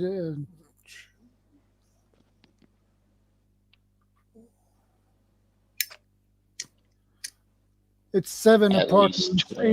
in my. It's at least 7 apartments in my So building. 7 Yeah, homes. yeah, Yeah. 7, and the other one, there is probably 7 too. So yeah, So in 14 apartments, yeah, 14 homes Mhm. that you are a part of, that community, you can guesstimate that based on what you've seen, only one, that is yourself, one home Right. is actually planning for possible shutdowns, lockdowns, supply chain issues, heaven forbid, or whatever else. Yeah. It would be Yeah. only one Or, home you know, would the have apartment supplies just for goes out 3 without power. days. Yeah, well, one Right. home would have I mean, enough for 3 days. that happens as too. per. That happens too. I know that happens. But now, how do we increase that to 2 homes in that 14? How do we double that number? How do we get it to 3 homes or 3 families? That's the question that I'm putting forward. Is we can't expect the 30% jump overnight. Let's go with the Right. 30% figure. Let's go with your 30% figure. That's a goal. That's being Mhm. generous, 30%. Well, let's go with that. Let's go with that. How do we start building upon the 1 in 14 that we currently have? Right. Adding Based one on- more to that, right? So it's 2 and 14. Correct. Well, usually in like apartments, they have a message board. They have like community event board or something like that. Well, let me say here in America, most apartment complexes and stuff have a community board. So you could, you could put up like a printout saying, preparedness, like a preparedness class or something like that. And, Oh, or it could meet be, at, hey, how to cook from scratch. Something like that. yeah. Because I then mean- it's just like no one sees it as preparedness. It's just like, hey, it's just a cooking class how to cook from Okay. scratch. It could be as simple as, hey, I know we've seen food go up in price, the inflation and all that stuff, right? People have seen that, right? And be like, hey, I'm just gonna show you guys how to cook from scratch. So if you don't have this or that, you can make something from scratch from what you do have. Okay. Hang on. Let me If that try makes and any sense. let me try and look at that question from a different angle. Right. If only 1 in 14 on average, based on what we have as a 99% certain figure, real life Right. scenario. Mhm. So if there's 14 families, we'll say 3 to 4 people per household on average, could be more or less, but Right. give or take. So if there's only 1 in 14 who has food supply, we'll say food supplies as being the basic product for at least 3 to 7 days, the other 13 don't. How safe are those food supplies? How safe is that one prepper, that one person who is trying to be prepared for a given situation? Shadow, Well, you also how got to safe, how safe are you from the mob, from those other 13? Yeah. Well, first of all, I live on the top floor, Okay. so it is it's 4 floors. The ground floor, and that they count that as floor number 1, and you have to go up to the Then next 2 floor. and That's 3. 2, 3, and 4. So I live on the 4th floor. So, and we have a spiral stair. So you would be relatively safe because the only way to actually enter your area would be through the actual front door, because there ain't going to be nobody climbing up or Per se, anything probably like not. that. Probably not. I mean, you know, that it's more easier for somebody to get a ladder and climb up to the 2nd floor than the 3rd or the 4th floor or the 1st floor. Because the 1st floor, all you got to do is just hop over the railing on the balcony and kick in the window, and there you go. But again, the question is there. Okay, if there's 13 families, 13 homes, among which there are children as well, and parents, right, a hungry child, will a parent say, "Oh, I won't take somebody else's supplies, who's in the same building as me, in the same basement, which I have access to get food for my child"? How safe are your preps? How safe are you and your family from being raided, being the victims of thievery in a situation where those preps are the difference between life or death, or surviving that 7-day period or that 3-day period or 14 or 30 Let's say or quarantine 90. or something like that, which doesn't even say like that, right? I mean, it could be an isolation thing too, right? Look at it this way. The question stands, man. It's like, that's reality. Well, look at it this way, Oz. How obvious does Shadow make it look like that he's preparing for, a bad, like, that he's prepping? You know what I mean? Like, do they understand? Like, do they understand that he's bringing extra food in when he's got groceries? Or is he just cooking tonight's meal, Well, this is why I said earlier about, like, kind of masking it in terms of, hey, it's just a cooking class of cooking from scratch. It's not, right? But there's hidden agenda in there in terms of preparedness, if that makes any sense. I mean, like I said, we can look at that question. You can look at that situation from 2 angles. One is how to get more people on board so that the whole community around you is somewhat secured as far as preps go. And less burden on the system, right? One less person burden the system as a whole, right? The other angle to that is, okay, reality states that 1 in 14 is willing to do this. Is that 1 in 14 just setting himself or themselves up, the family up for the fall when it happens? Right. Because, and see, those are the angles you got to look at. That's, again, reality. I'm not picking on you, Shadow. It's just I'm asking you because your given situation is a concentration of people in a very small area. Yeah. Perfect example. Yeah, it is. And besides, I don't think my neighbors, I don't think they know I have stockpiles and things. Right.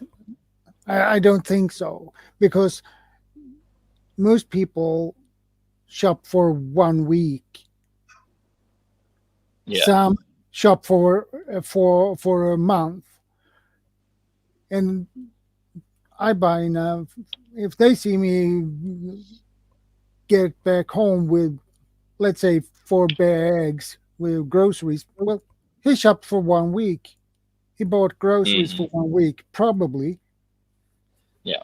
So or during Christmas time or an event that's coming up like Christmas time, oh, he's just getting, that must be a bunch of turkeys, some stuffing and all that stuff, right? Especially if they can't see inside the bank, right? Or Thanksgiving or an event like that, right? Shadow, you're on YouTube, right? we can presume that all those people have access to YouTube.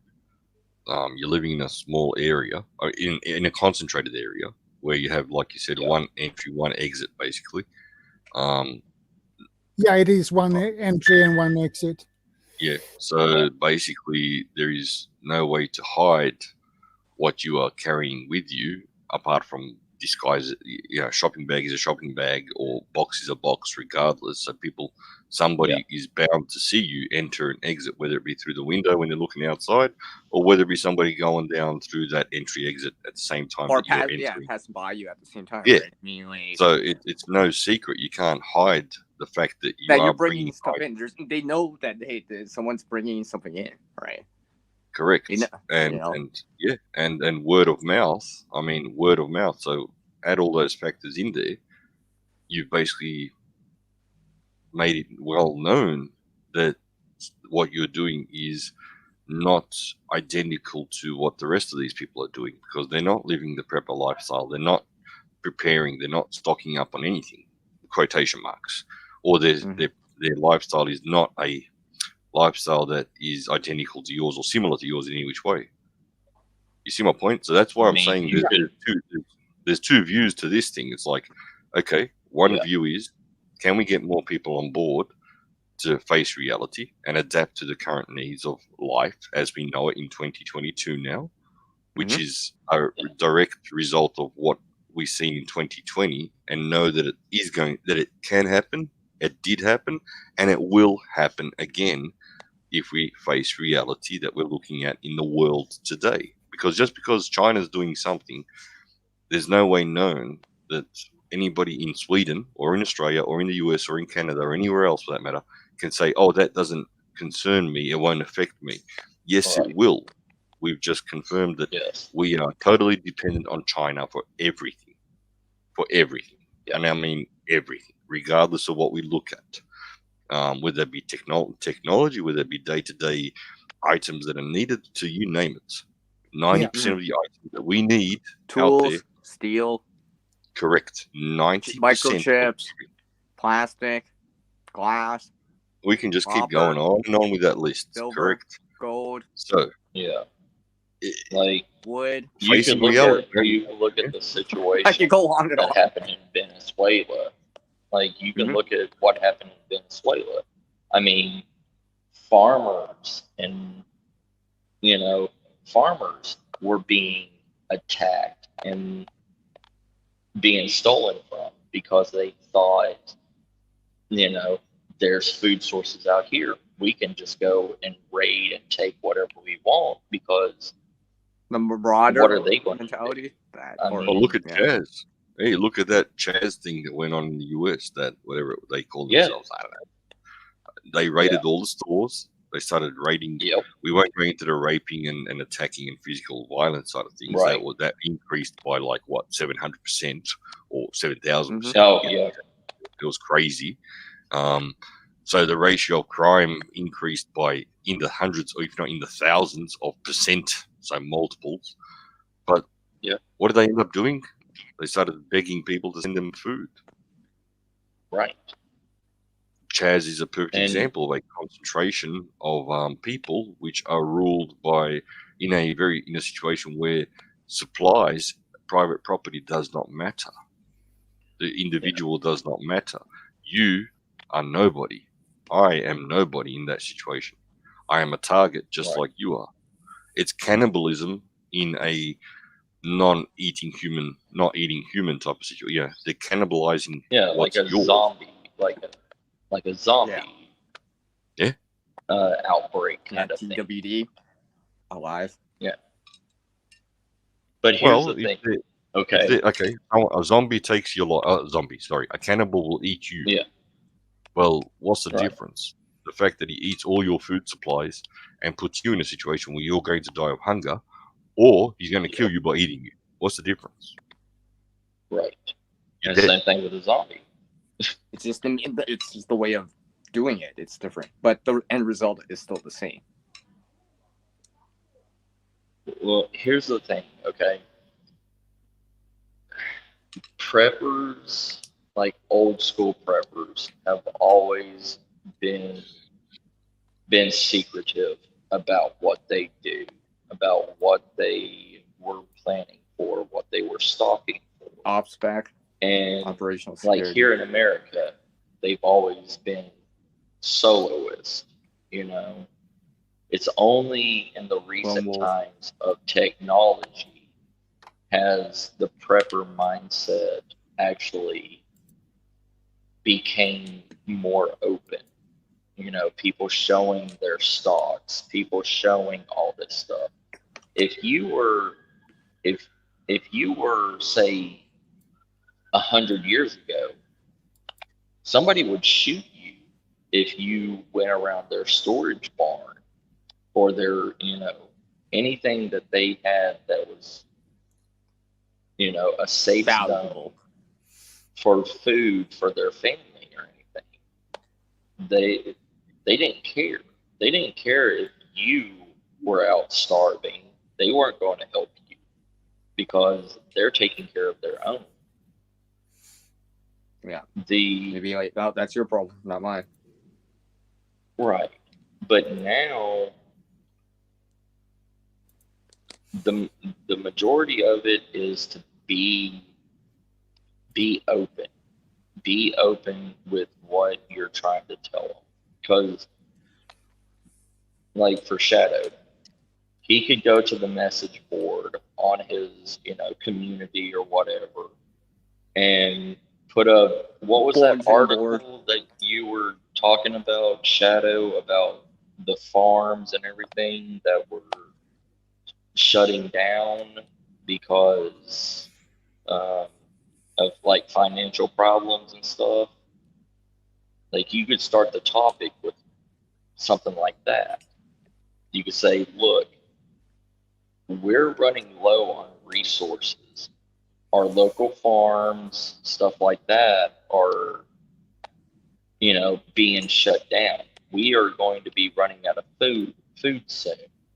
So we need a contingent plan for each one of us to be safe in hard times. So that may or may not work. Or that could also be a double-bladed dagger too, and draw in people that don't really care about doing this, but they want to know what you have and the knowledge because you're in the same area as they are. Mm-hmm. It could go either way, you know.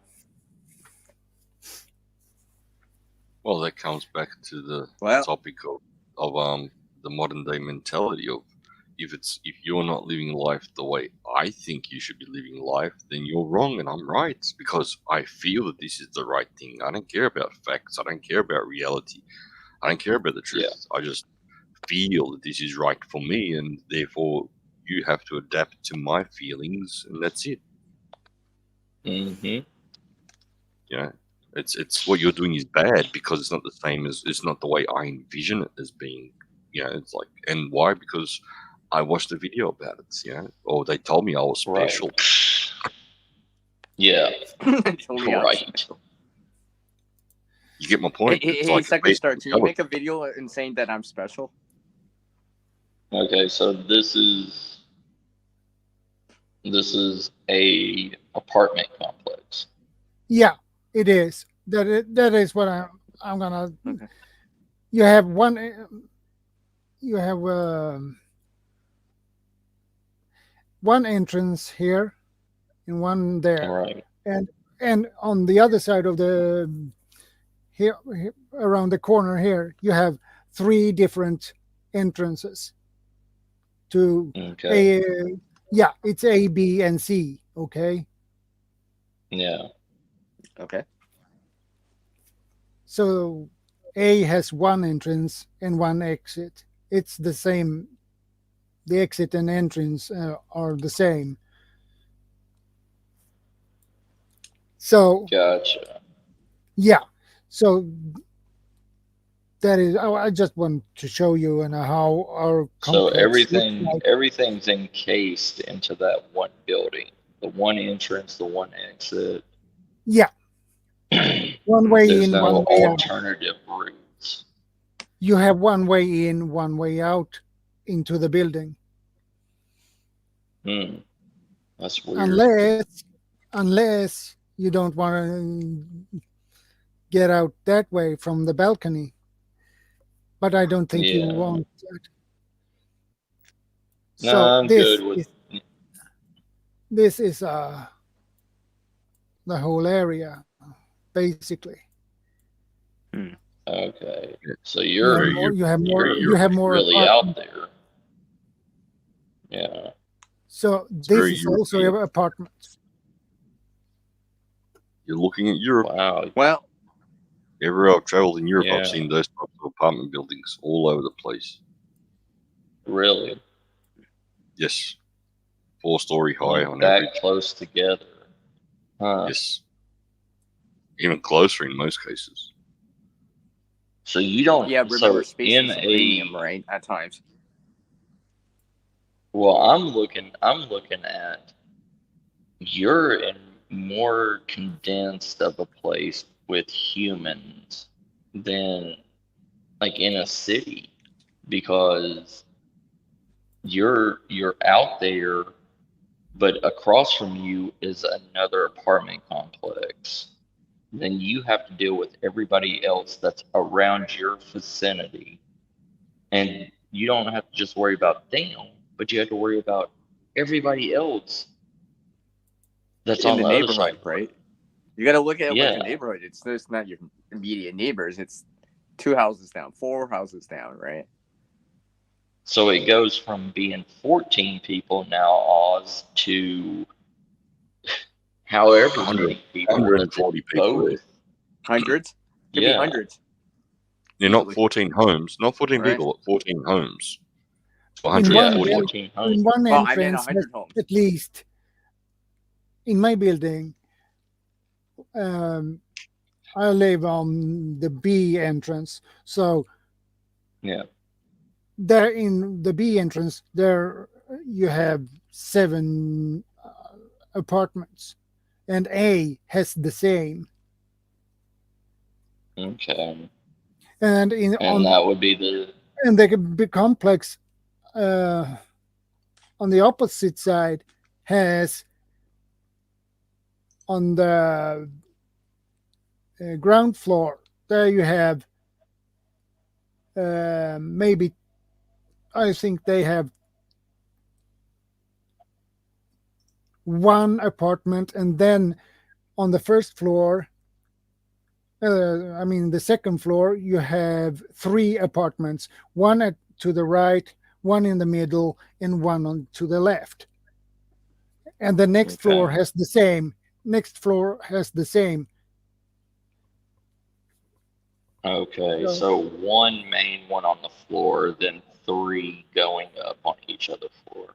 Okay. Yeah, but it is not in my entrance. It is 2, 1 door to the right and 1 door to the left. With a shared basement.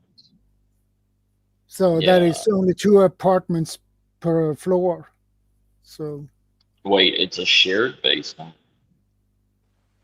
It has to be. I lived in a very similar. Yeah, Shadow, aren't you? Sorry. Wait, Shadow is going to put shelving in the basement. In the basement. Doing good. Is it a shared basement? Or is it an individual basement? Well, you have 1 door you have to use a key for. And when you get into the basement, the storage unit, you have, it's like separate boxes with different doors, and you have 1 of them. Yep. Oh, okay. Kind of like a storage unit. Correct. Yeah, I lived in a very similar building for just over 12 months. My missus and my missus and son did, should I say? I was there for about a year.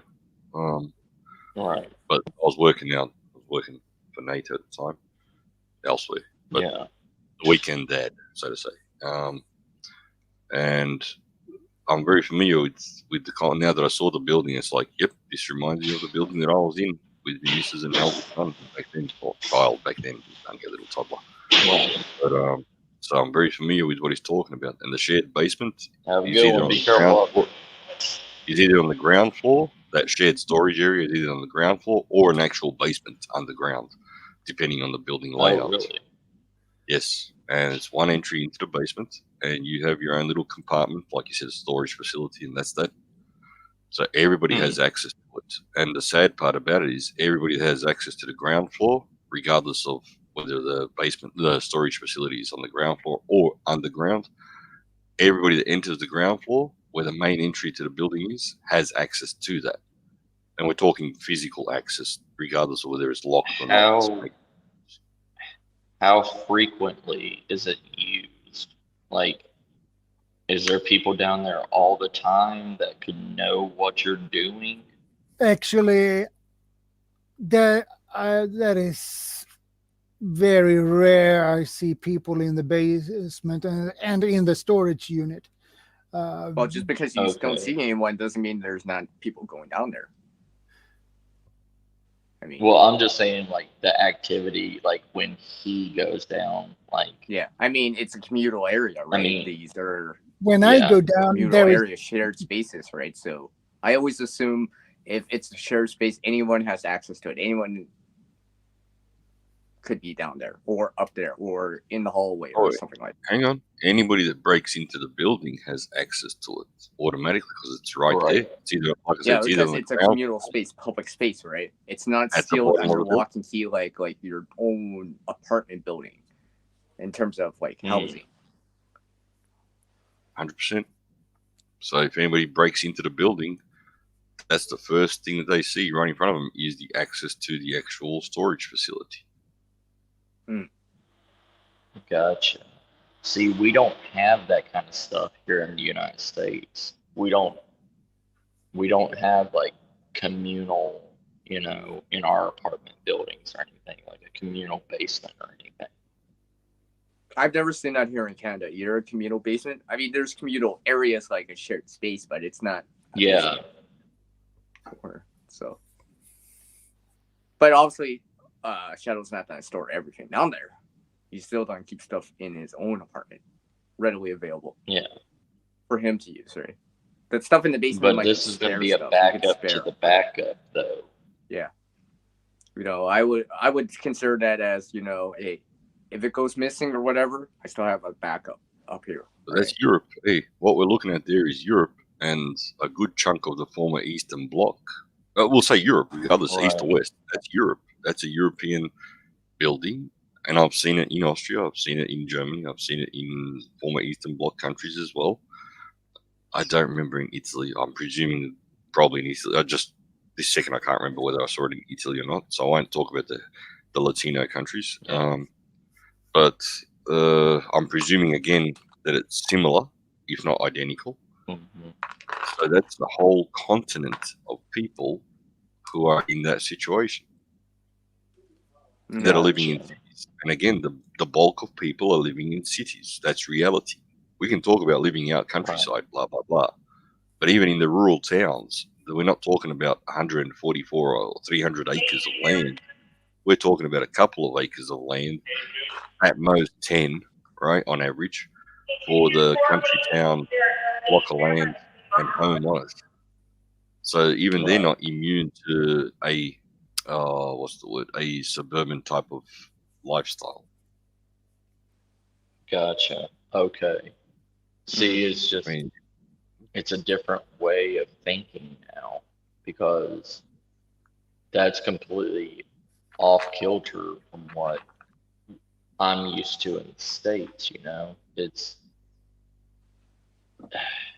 like here in the States, if you have a condo or a townhome, you have your own personal garage for that one area.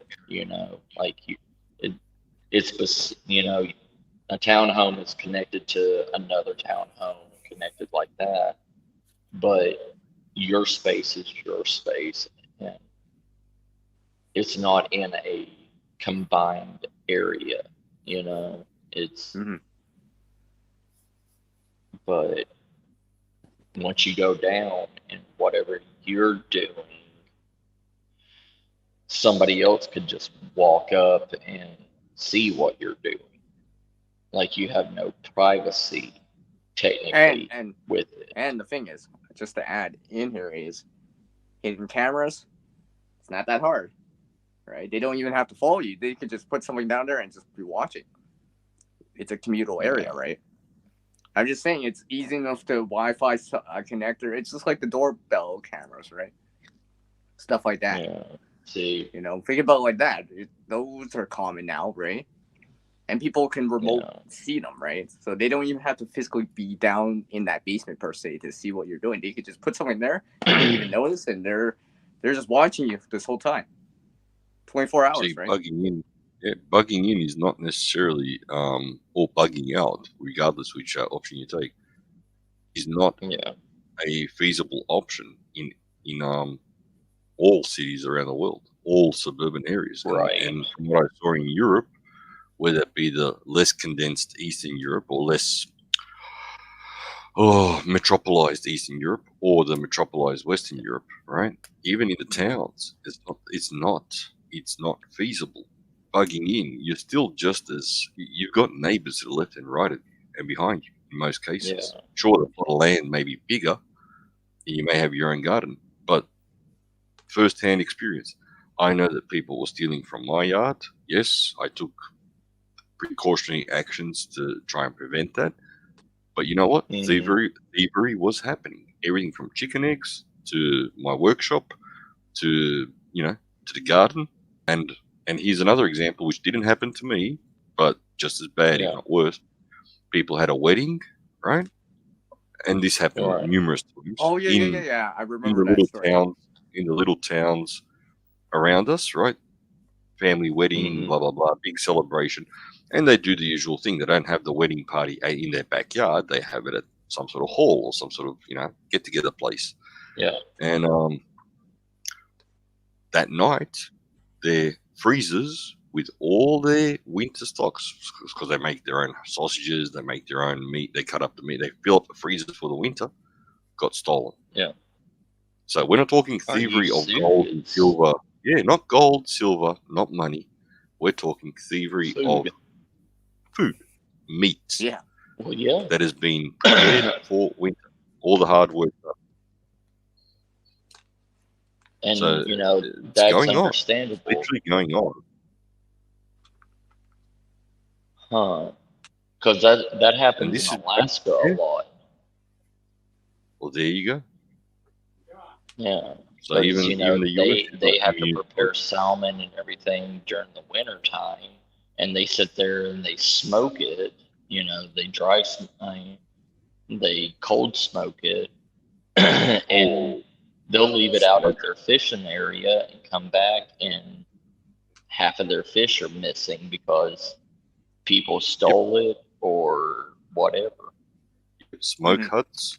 You have a smoke hut. Yeah. In these little former Eastern Bloc European countries, a lot of the towns have smoke huts in the backyard. Yeah. If there's smoke coming out of there, you're basically a potential victim, and it happens regularly. It happened during the whole Cold War era. People were hungry, getting closed economy.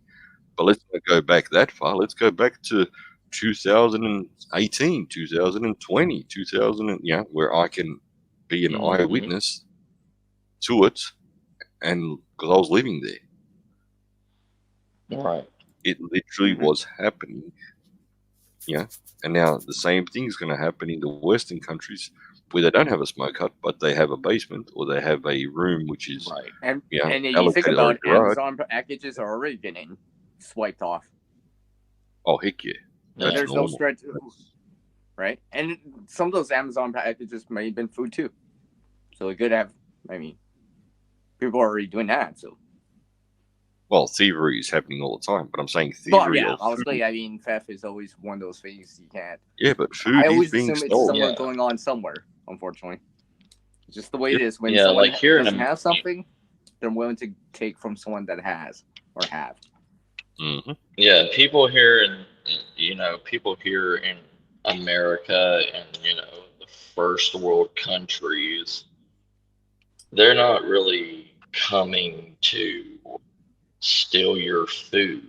They're more, if they see an Amazon package, they think it's going to be a new iPhone or a laptop or something, so they're going to go and snack that. Yeah, and But- try to pawn it off, try to make some quick, easy cash. Hey, Yeah, and no, but no, just take one note going on what you were talking about earlier, Second Star. So I will, Yeah. as far as the mentality that you mentioned that used to be in the US where somebody will shoot at you if you enter Right. their property and things like that. I'm just going to Yeah, state the like following. old- I'm just going to state the following because anything I say can and will be held against me. But I will say the following, and that is that where I lived was a former war zone, literally a former war zone. Everywhere, every household, just about every household was armed. And as far as the law goes, right. Yeah, need I say any more? You do Yeah. what needs to be done. So Yeah, like all over the thievery of South. food.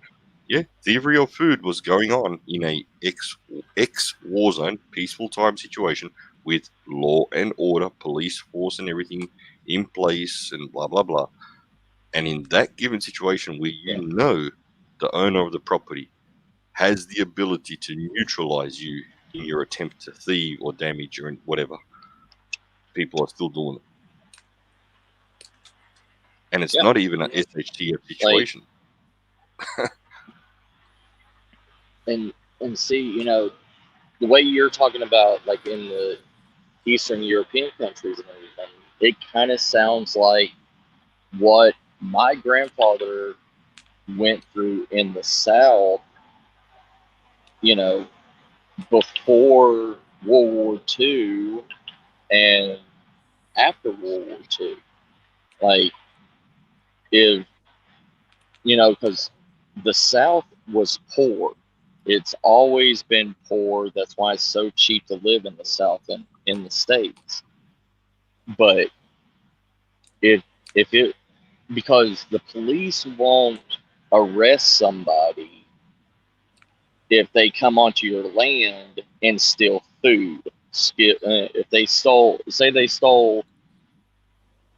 18 mason jars of canned ham or pickled vegetables or anything like that, that's not a offense.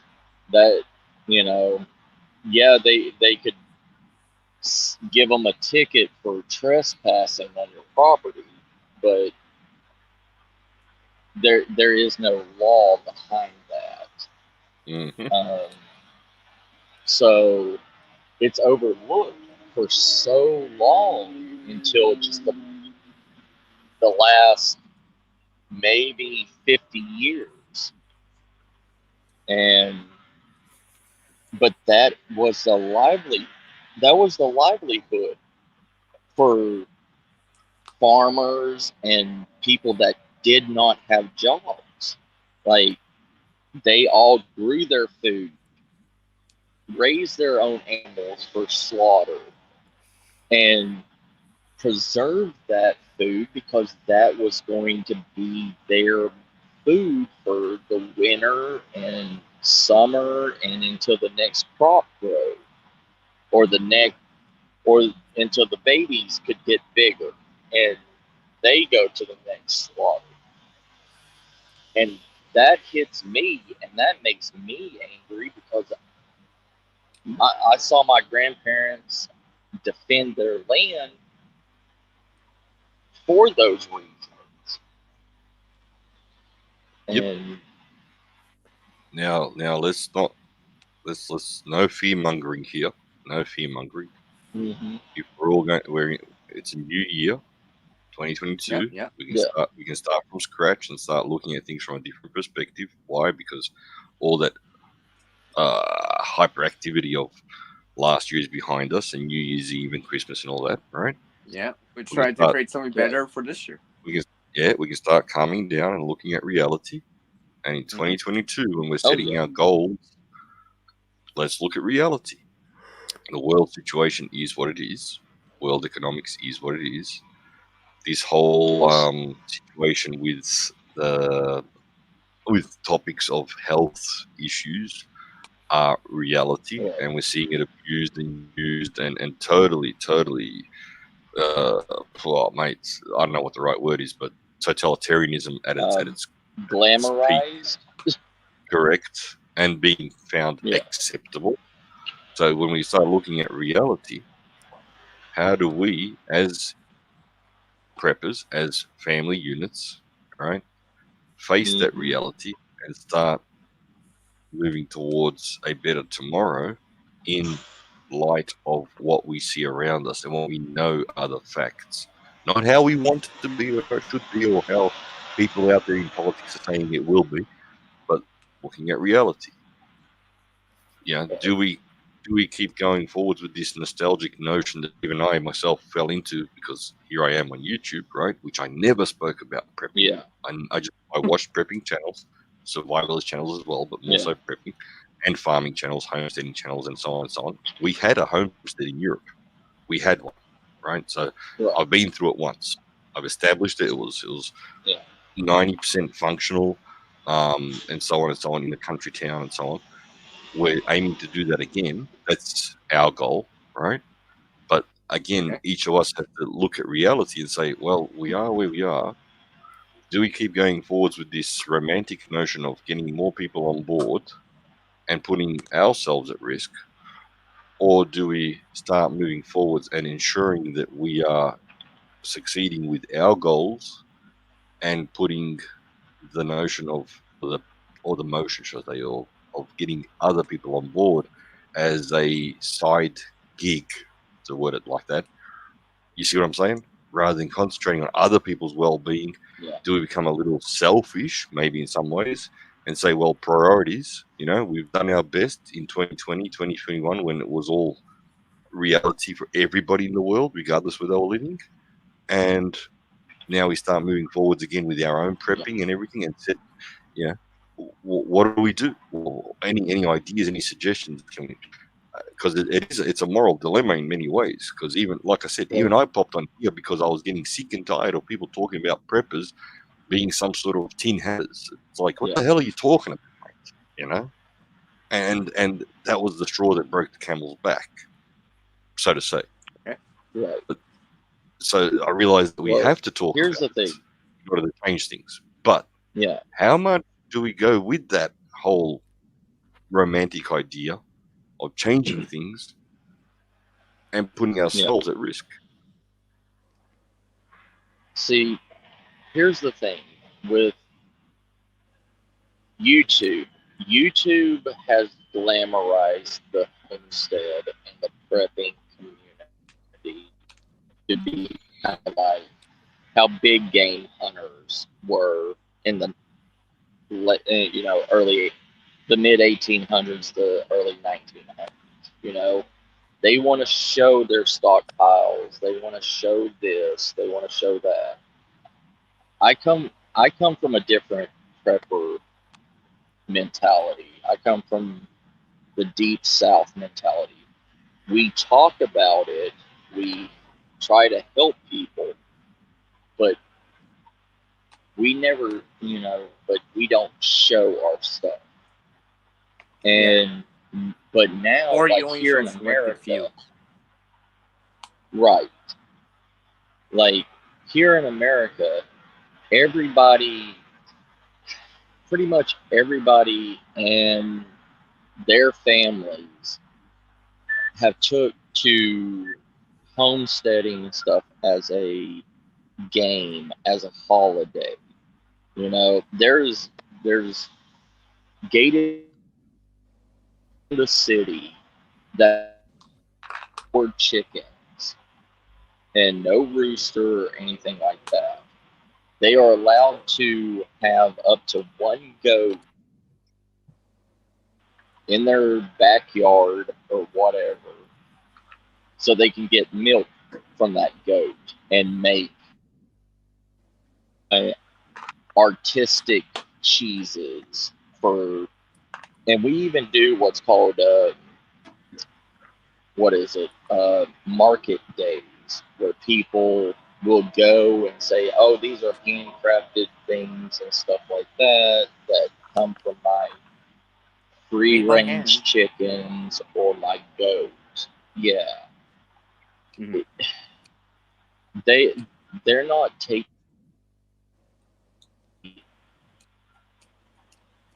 end of the world kind of scenario. They are using it as a way, kind of like a stress relief instead. Like a hobbyist. A Can you hear therapy me? puppy. Yeah. Yeah. It's, You know, some people do survivalism. but when you talk to these things as a people, hobbyist, like a hobbyist. You know. yeah, like bushcrafting and stuff is now Mhm. hobbies in the West. You know, it's they. You have people that go to 3-day survival courses. Okay, quote unquote survival, but yeah, they teach you basic, you know, all the basic know-how that you need to know to survive in a certain situation, but they don't tell you the truth to what's going on, because they don't want to scare people, because it's a business to them. They don't want to tell you about hunger pains. They don't want to tell you about cutting your hand off because you can't do motor skills because you're starving. And they even give food to people and say, oh, you have to survive with a trout and a handful of berries. You know, it's glamorized, and it's glamorized to a point to where when you actually start talking about prepping or real survivalism or anything else, they look at you like you're the one wearing a tinfoil hat. They're like, that's not what I was taught. This, you know, this mindset isn't reliable, because that's not what this professional told me. Being commercial. But yeah, it's been commercialized, and you can walk into any big box store anywhere and see bukus of camping gear, survival, survival packs, mountain house food, which is freeze, just add water to, and it's $10 for one biscuit and a pack of dollar white gravy. But they're charging $10 for it. I'm getting hungry. Yeah. Next second star. Thanks. Sorry. I'm getting hungry, guys. Again. But also, when you start talking to people about stockpiling, like, there was people that I was talking about, I don't know how we're going to do this. I don't know how we're going to afford this, then go buy a pack of cigarettes and, live for the next till Friday when we get paid. And I was like, well, do without the cigarettes and put that $5 or $7 to extra food, and that could be liquor too, stop right? buying liquor. Yeah, liquor is like but that too, right? people don't know how to sacrifice. So telling them to put an extra something in the present $5 for a something better in the month. future. Yeah. So if people won't take the ability to sacrifice to prepare for what's coming up next. And instead of buying a $1 can of SpaghettiOs, you could spend that $1 and get a 2-pound bag of pinto beans or a pound of rice. and that will feed you for a week, you know? Well, that could be as simple as instead of going to a fast food place to get a $10 meal, you could be getting a really cheap piece of meat and some rice. But the thing is like what Oz is saying, like how can we help people prepare? The best thing that we can do to help people prepare is to tell them the truth, is to tell them. People will say it's fear mongering, but in this world, you have to put fear into Show people them examples, before they real world realize. examples too. Real world examples, right? Yeah, Not just it's in you theory, right? But real world examples of what what I saw in that forest, this fire that's invading a town, and they're at Chuck E. Cheese, and you know, this is like just their day, you know, or right. the realism of the situation, right? It's like, well, it gets cold here in Canada. Maybe not always go out just with your house coat and slippers in your vehicle just to go somewhere. It's just like we've seen like what we were talking about earlier, Oz. I'm listening. All these.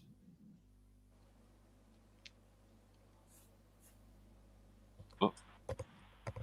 Checking the thought. You there? Can y'all hear me? Yeah. Yeah. Okay. Still hear you, man. Sorry.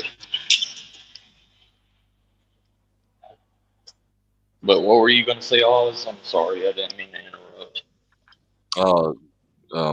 I was going to say we've seen real world scenarios in the USA with the everywhere. I say Chaz as an extreme example, but we saw what happens when revolution, quotation marks, revolution takes place. We've seen what happens when law and order are no longer in place. We've seen what happens when there's no reliability as far as being able to rely upon our food supply, right? Which we have become accustomed to, which we've been, like we preppers talk about buying canned foods, not canning. Well, we talk about canning as well, right? Preserving, pickling, and so on. Preserving we also in general, dehydrating. Yeah, speaking of, we also go to the store. What do? We buy canned corned beef. There we go. We buy that. Right. So even we are a part of that system. Even we preppers are accustomed to being able to go to the shop and hand in your printed piece of paper that people say is worth something called money and get some sort of canned food. So we're not 100% self-reliant. Et cetera. Yep. So again, it really comes down to we've seen it in real life in the USA. We've seen it in real life all over the world, the Western world in particular. Mm-hmm. Oh yeah. Well, to say that it can't happen is bullshit because it's happened. Right. It has happened. Oh yeah, right. It's not a case of it won't happen in my backyard. Yeah, it has happened in our backyard. That only happens in third world countries. It will never happen here in Canada. The video about people fighting over toilet paper. The people fighting over toilet paper was. And remember, in Australia. A lot of those videos happen in first world countries in almost every country. Some form of fashion, right? Some form of fashion, right? I've seen a lot of those videos, and that happened in Canada, in the US, in Australia, in the UK, and France, and all over Europe. Yep. Yeah, right. Well, it wasn't just third world countries. Yeah, it wasn't just the toilet paper, extinction that happened, should I say. It also affected truck drivers. It also affected ways of people receiving items to the stores because there was no truck drivers to deliver said goods to stores. There was no movement from we like here in San Antonio. We have a major food store called HEB, okay? And this grocery store has its own uh,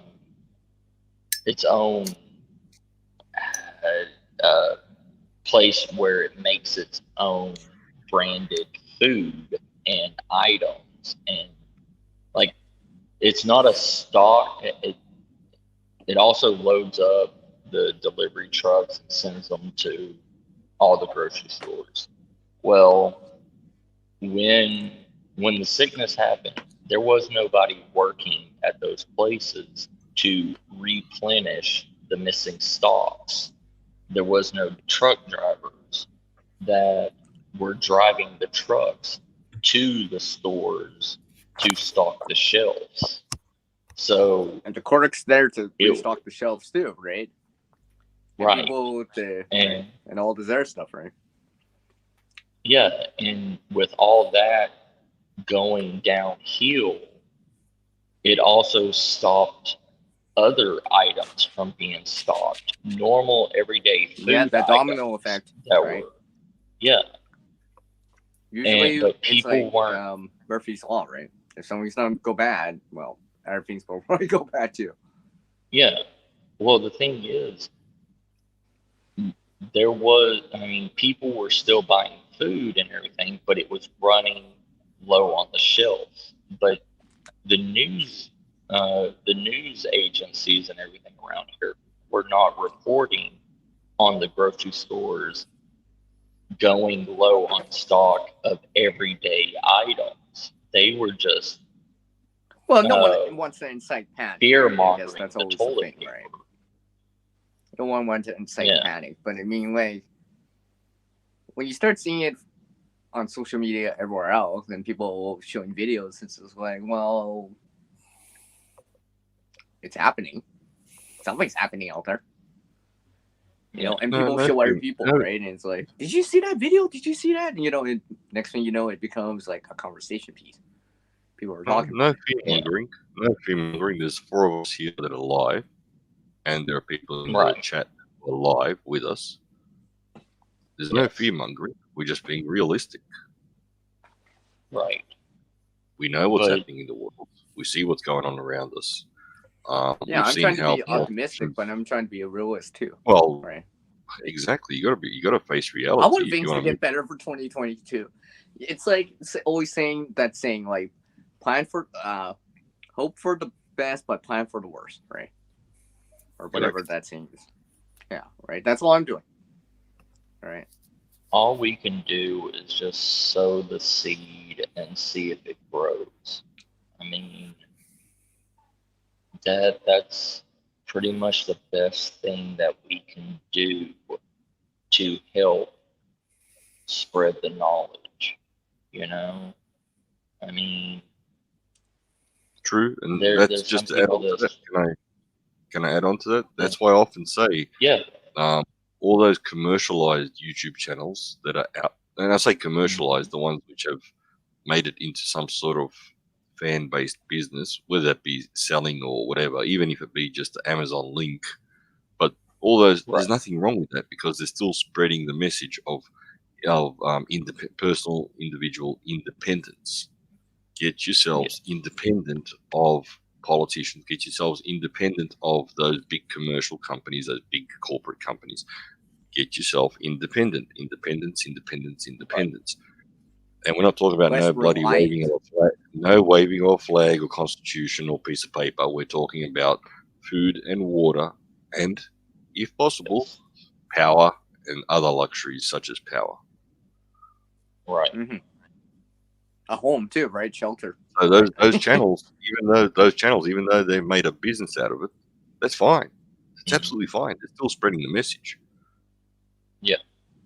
But none of us here are in that category of channels or people that wish to turn YouTube into some sort of, I don't know, income stream that's bringing in Conglomerate. $1,000. Yeah, whatever. We're not. I don't think that any of us have that as a goal. We're here for our own reasons, for whatever those reasons may be, and they're not based on money. That's Right. So we can be open and honest with each other here, and there's no fear mongering. Yeah. Facing reality is Right. not fear mongering. Just being honest with ourselves. It's just, I'm just so used to that word being thrown around from us, because since the beginning of preppers, they've always been the fear mongers. They've always been the people prepping for The paranoid people. Paranoid always seems to be Yeah. a word tossed around too, right? like civilized. No, it's not being like, paranoid. It's being proactive. Yeah. I don't want to react Well, to something later. I'd rather be proactive, right?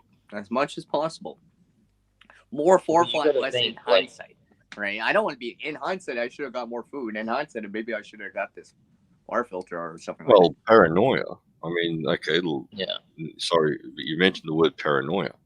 There are people out there Yeah. who are legitimately paranoid about where life is heading, where governments are heading, how much power has been given to the politicians, to the governments, right? Right. And it's justified paranoia. It's justified fear.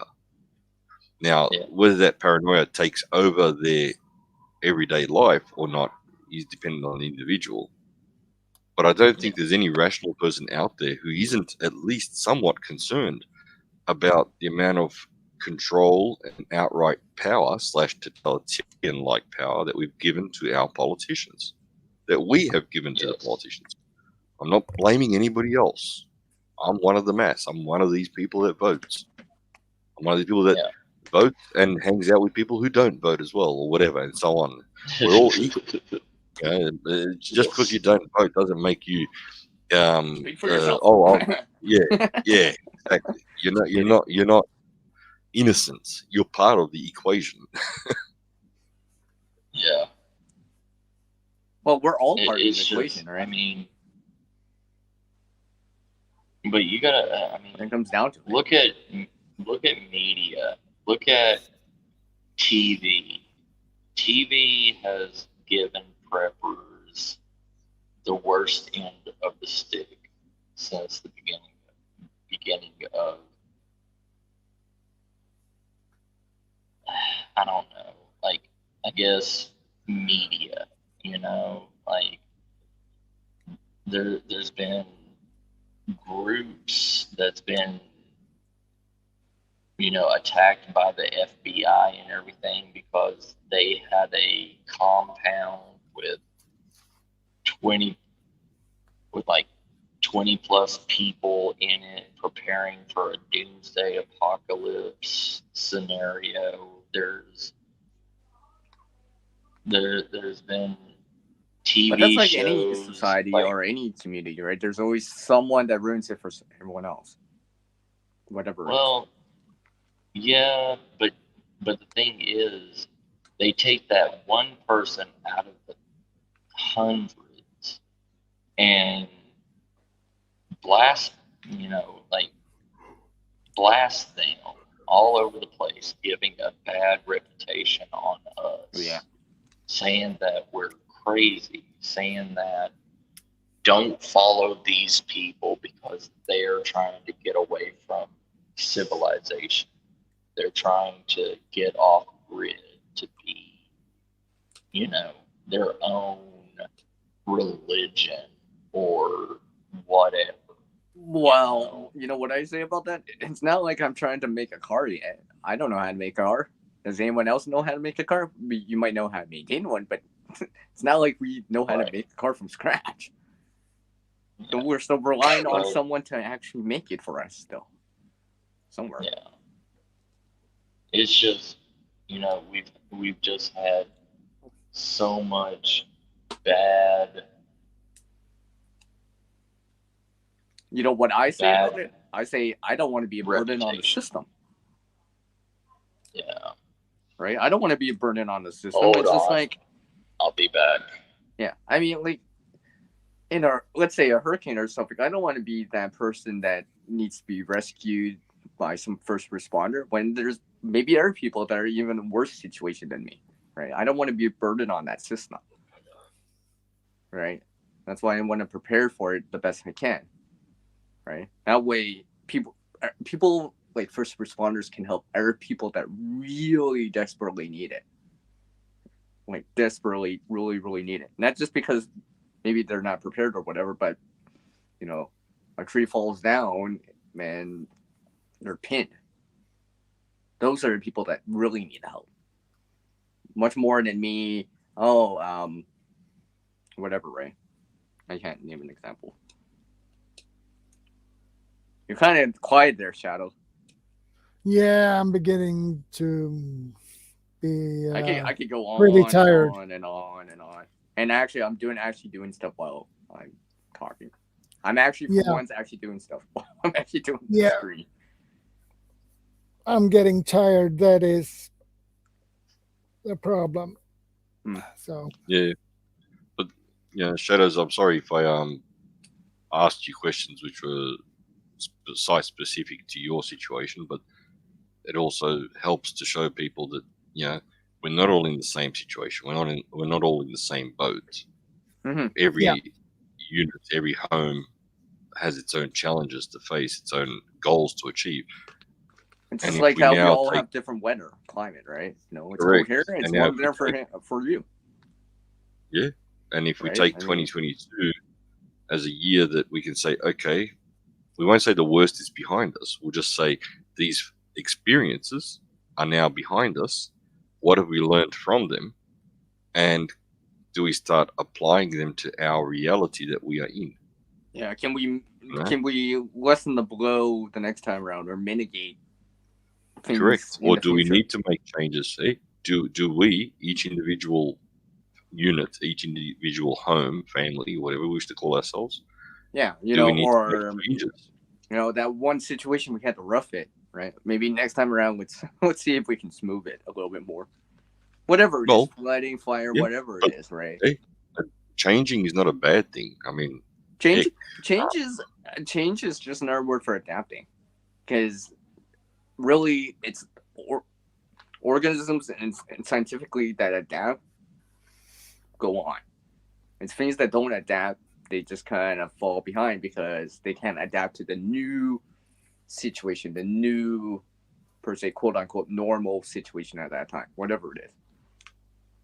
Yeah, challenges are good. Maybe sometimes overwhelming. Sometimes a little overwhelming. We're all only human beings. None of us are robots. We do have feelings, we do have emotions, and stressed out is one of those things that we all go through. But challenges and changes in our life. The freeze, flight, or fight response, right? We all go for that somehow, one way or another.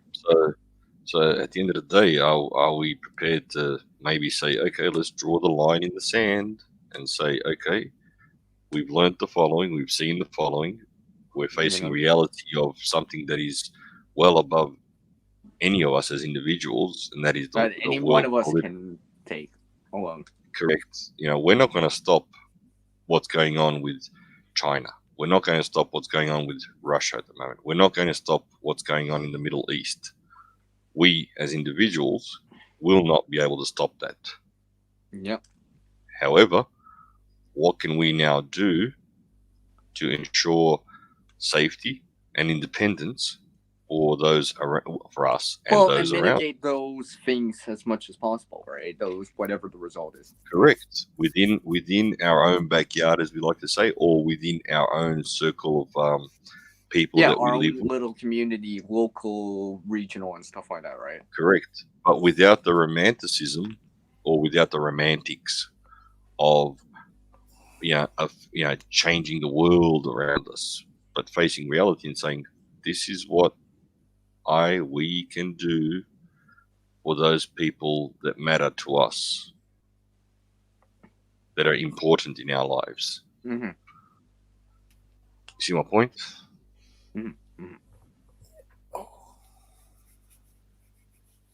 And it's, again, no fear mongering. No need to fear monger. You know, we can do a fear mongering thing and start getting people to join our channels and blah blah blah. But none of us seem to be like I that. can None of us. clickbait thingies and all this other stuff. I could say a lot of things too, right? Oh yeah, but none I of us just are want to like say that. things that are actually have happened or actually currently happening. And that in a makes sense, way, that in a way, this is actually has happened. yeah, in a way, Just I'm kind of glad learn there are. from it, all right? Take In a lessons from way, it, understand it, and be like.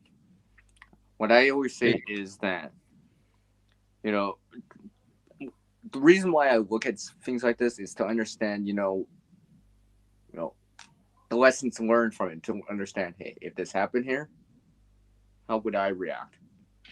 look, How would I in a want to way, deal with this? yeah, in a way, we need to be grateful for those people that are doing that on a business type of level / commercial type of level or fan base type of level, where they're Or blogging about it, or showing people the situation at that time, right? Whatever it is, right? Exactly. Because when we get that kind of point of view from their point of view, the camera's point of view is like, wow, that if I saw that for real, yeah, I think I'd be nervous too. So it's, you know, we need to be grateful that there are people out there doing that, and whatever the reasons may be, whether it be materialistic or whether it be, you know, fame, again trying to viral video, documentary, at the same blog, time, whatever, right?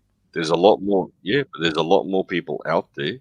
Let me rephrase it. There's many people out there who are the average Joe or the average Josephine, or average who can relate to many of us. I mean, no matter what continent we're on, and say, yeah, these are real people with real life issues and real life situations, and you know, that's like dealing with cold, right? I mean, it's an eventuality here in Canada. You're gonna have to deal with it. Correct. Right. Correct. Right. You probably want a winter jacket before winter. You know, if people came or whatever, you came over here, but any one of you, if you guys came here, I'd be like, did you get your winter jacket, your winter stuff before winter comes? You know, it'd be like September. Oh, okay, let's say even July, right? It's like, and you're thinking about this already, CR? When it's like 30 Celsius or 80, 90 Fahrenheit? Well, yeah, because it might be, you might be able to get it for cheaper now. Instead of later when the demand might be higher. You know. Likewise, all the people that are in the chat or who may watch this later on, Shadows, you know, they, you know, maybe a message that we can send across to everybody out there who does hear this or relays the idea is to, okay, time to, you know, take your pen and paper, put the new page over in that little exercise book or notepad, whatever, and start putting down what needs to be done from this point forwards, knowing what can happen, what is most likely going to be affecting us in our lives, regardless of how much we can influence it or not, and to start moving forwards as per reality that we're in. Exactly. Right. Yeah. Luckily, most of us here have in the past, I'll say decade, not seen the worst of humanity. If not all of us here. No. So yeah, the 9 years away from anarchy thing. Yeah. You know, I mean, none of us here. I remember hearing that seen it on the television in the last 10 years. I mean, we've seen just like a handful of what can happen on television. Just a taste of it, right? But a glimpse. Us experiencing it, a lot of people haven't. Oh, that's totally different, right? I mean, like, that's totally different. Yeah. In the last 10 years, okay, I'm just going to say something general here. In the last decade, none of us here today that are live in the chat or on stream have been in a war zone in the last 10 years. None of us. In the last 10, and an active. Well, I'm pretty sure most of us haven't. Yeah. I'm just saying something that I can generally stipulate as fact.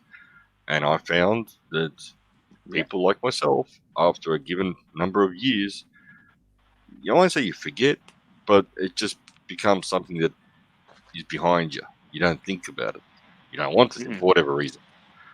But okay, fair enough. So you start adapting to the peaceful time situation where everything's honky dory, beautiful, donuts and coffee every day. Sunshine, lollipops, rainbows. But in reality, that makes us all equals as far as humanity goes. That no matter how tough you may be on the other, no matter how thick-skinned you are, you're still not immune to becoming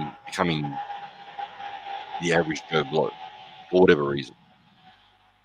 So that's reality, mate. So let's start thinking about we all bleed.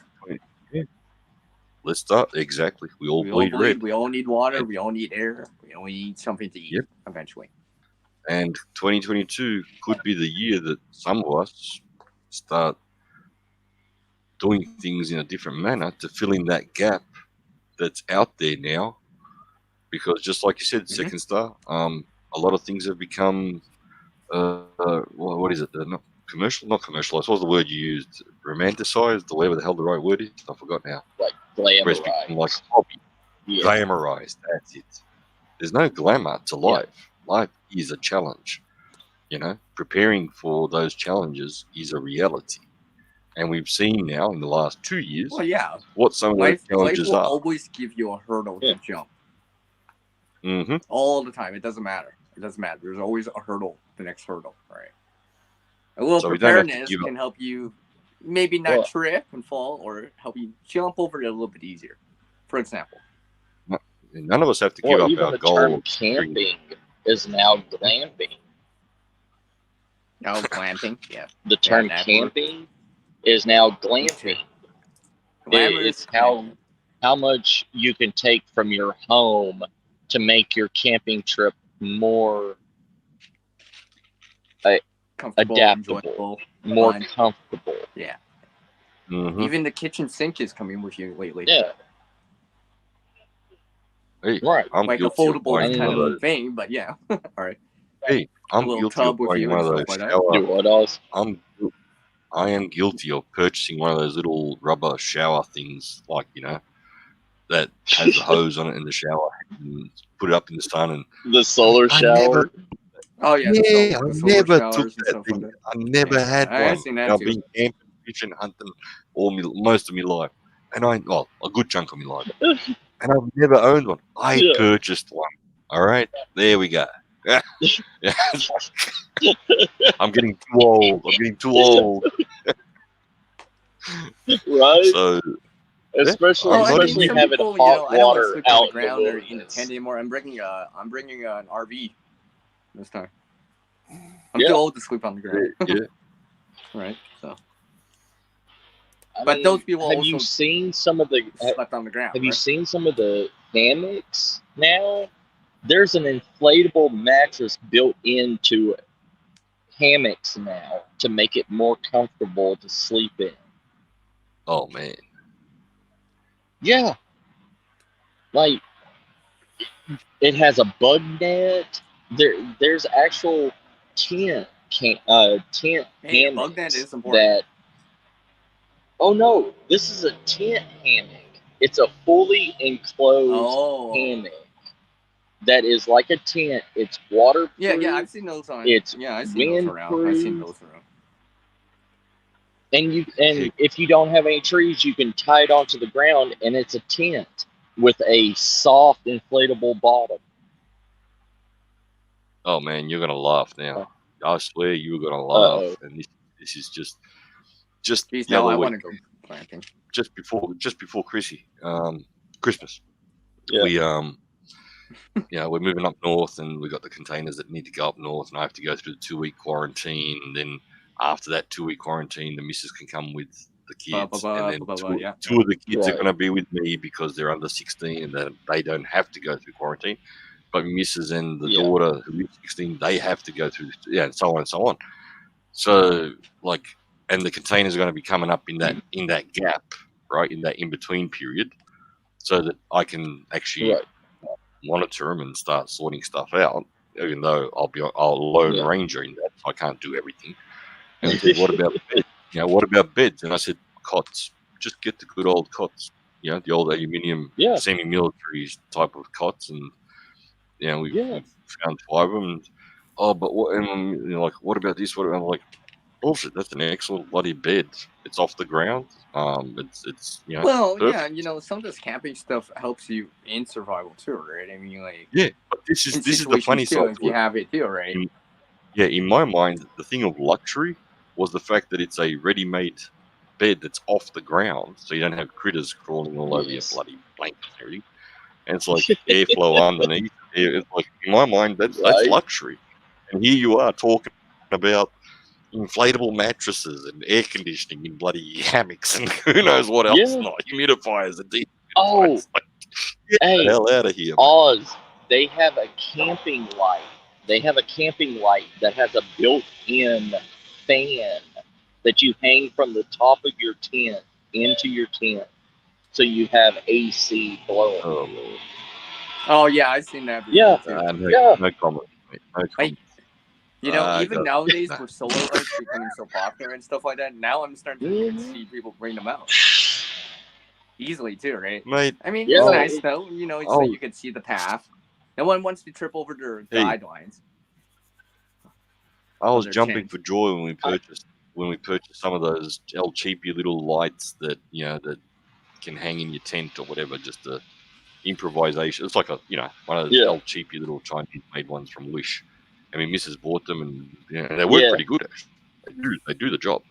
And I was thinking, Right. wow, well, check that out, mate. Here you are talking about inbuilt fans. No, but those, God knows what else. solar lights are one of those things. Like, Yeah. I mean, like, I kind of recommend them because they're quite handy actually. They'll give you something. It has a longer battery life than most laptops have. It has like an 18-hour life, like battery life in it on one charge. So 18 hours of a fan that blows like 32 RPMs a minute. So like that's stronger. That's stronger than most plug-in box fans. I don't know. Like, Yeah, well, it's like gone to a point.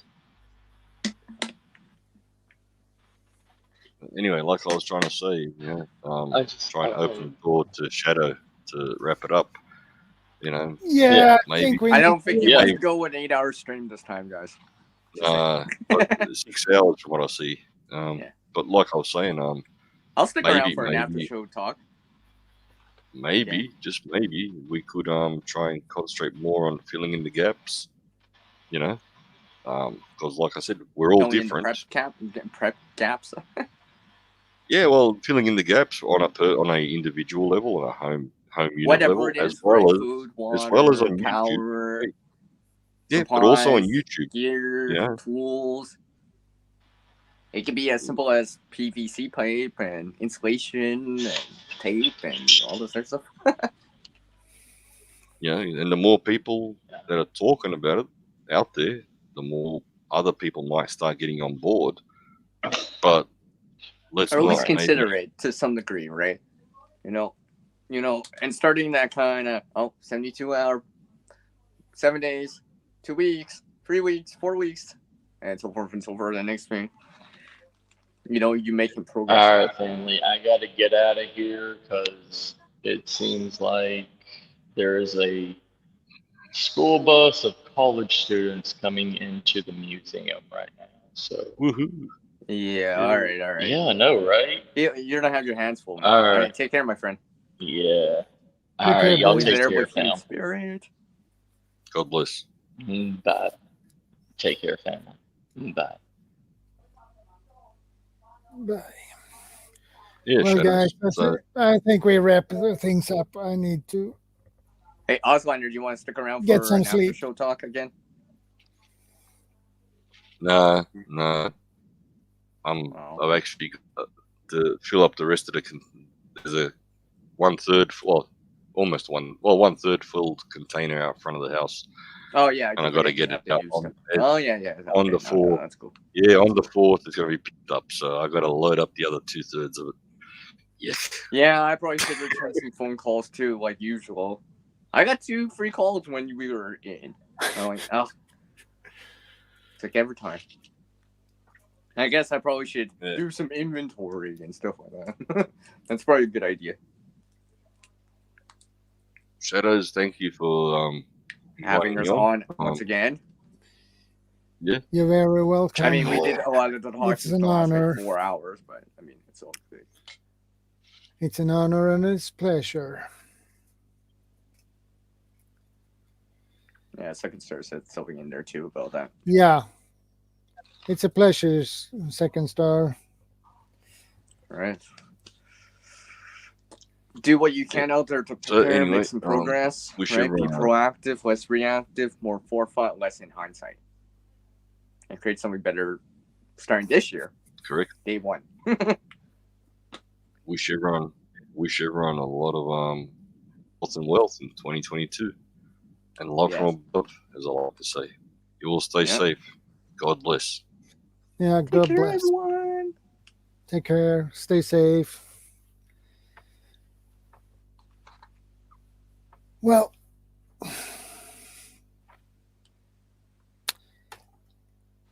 yeah, that's it. Yeah.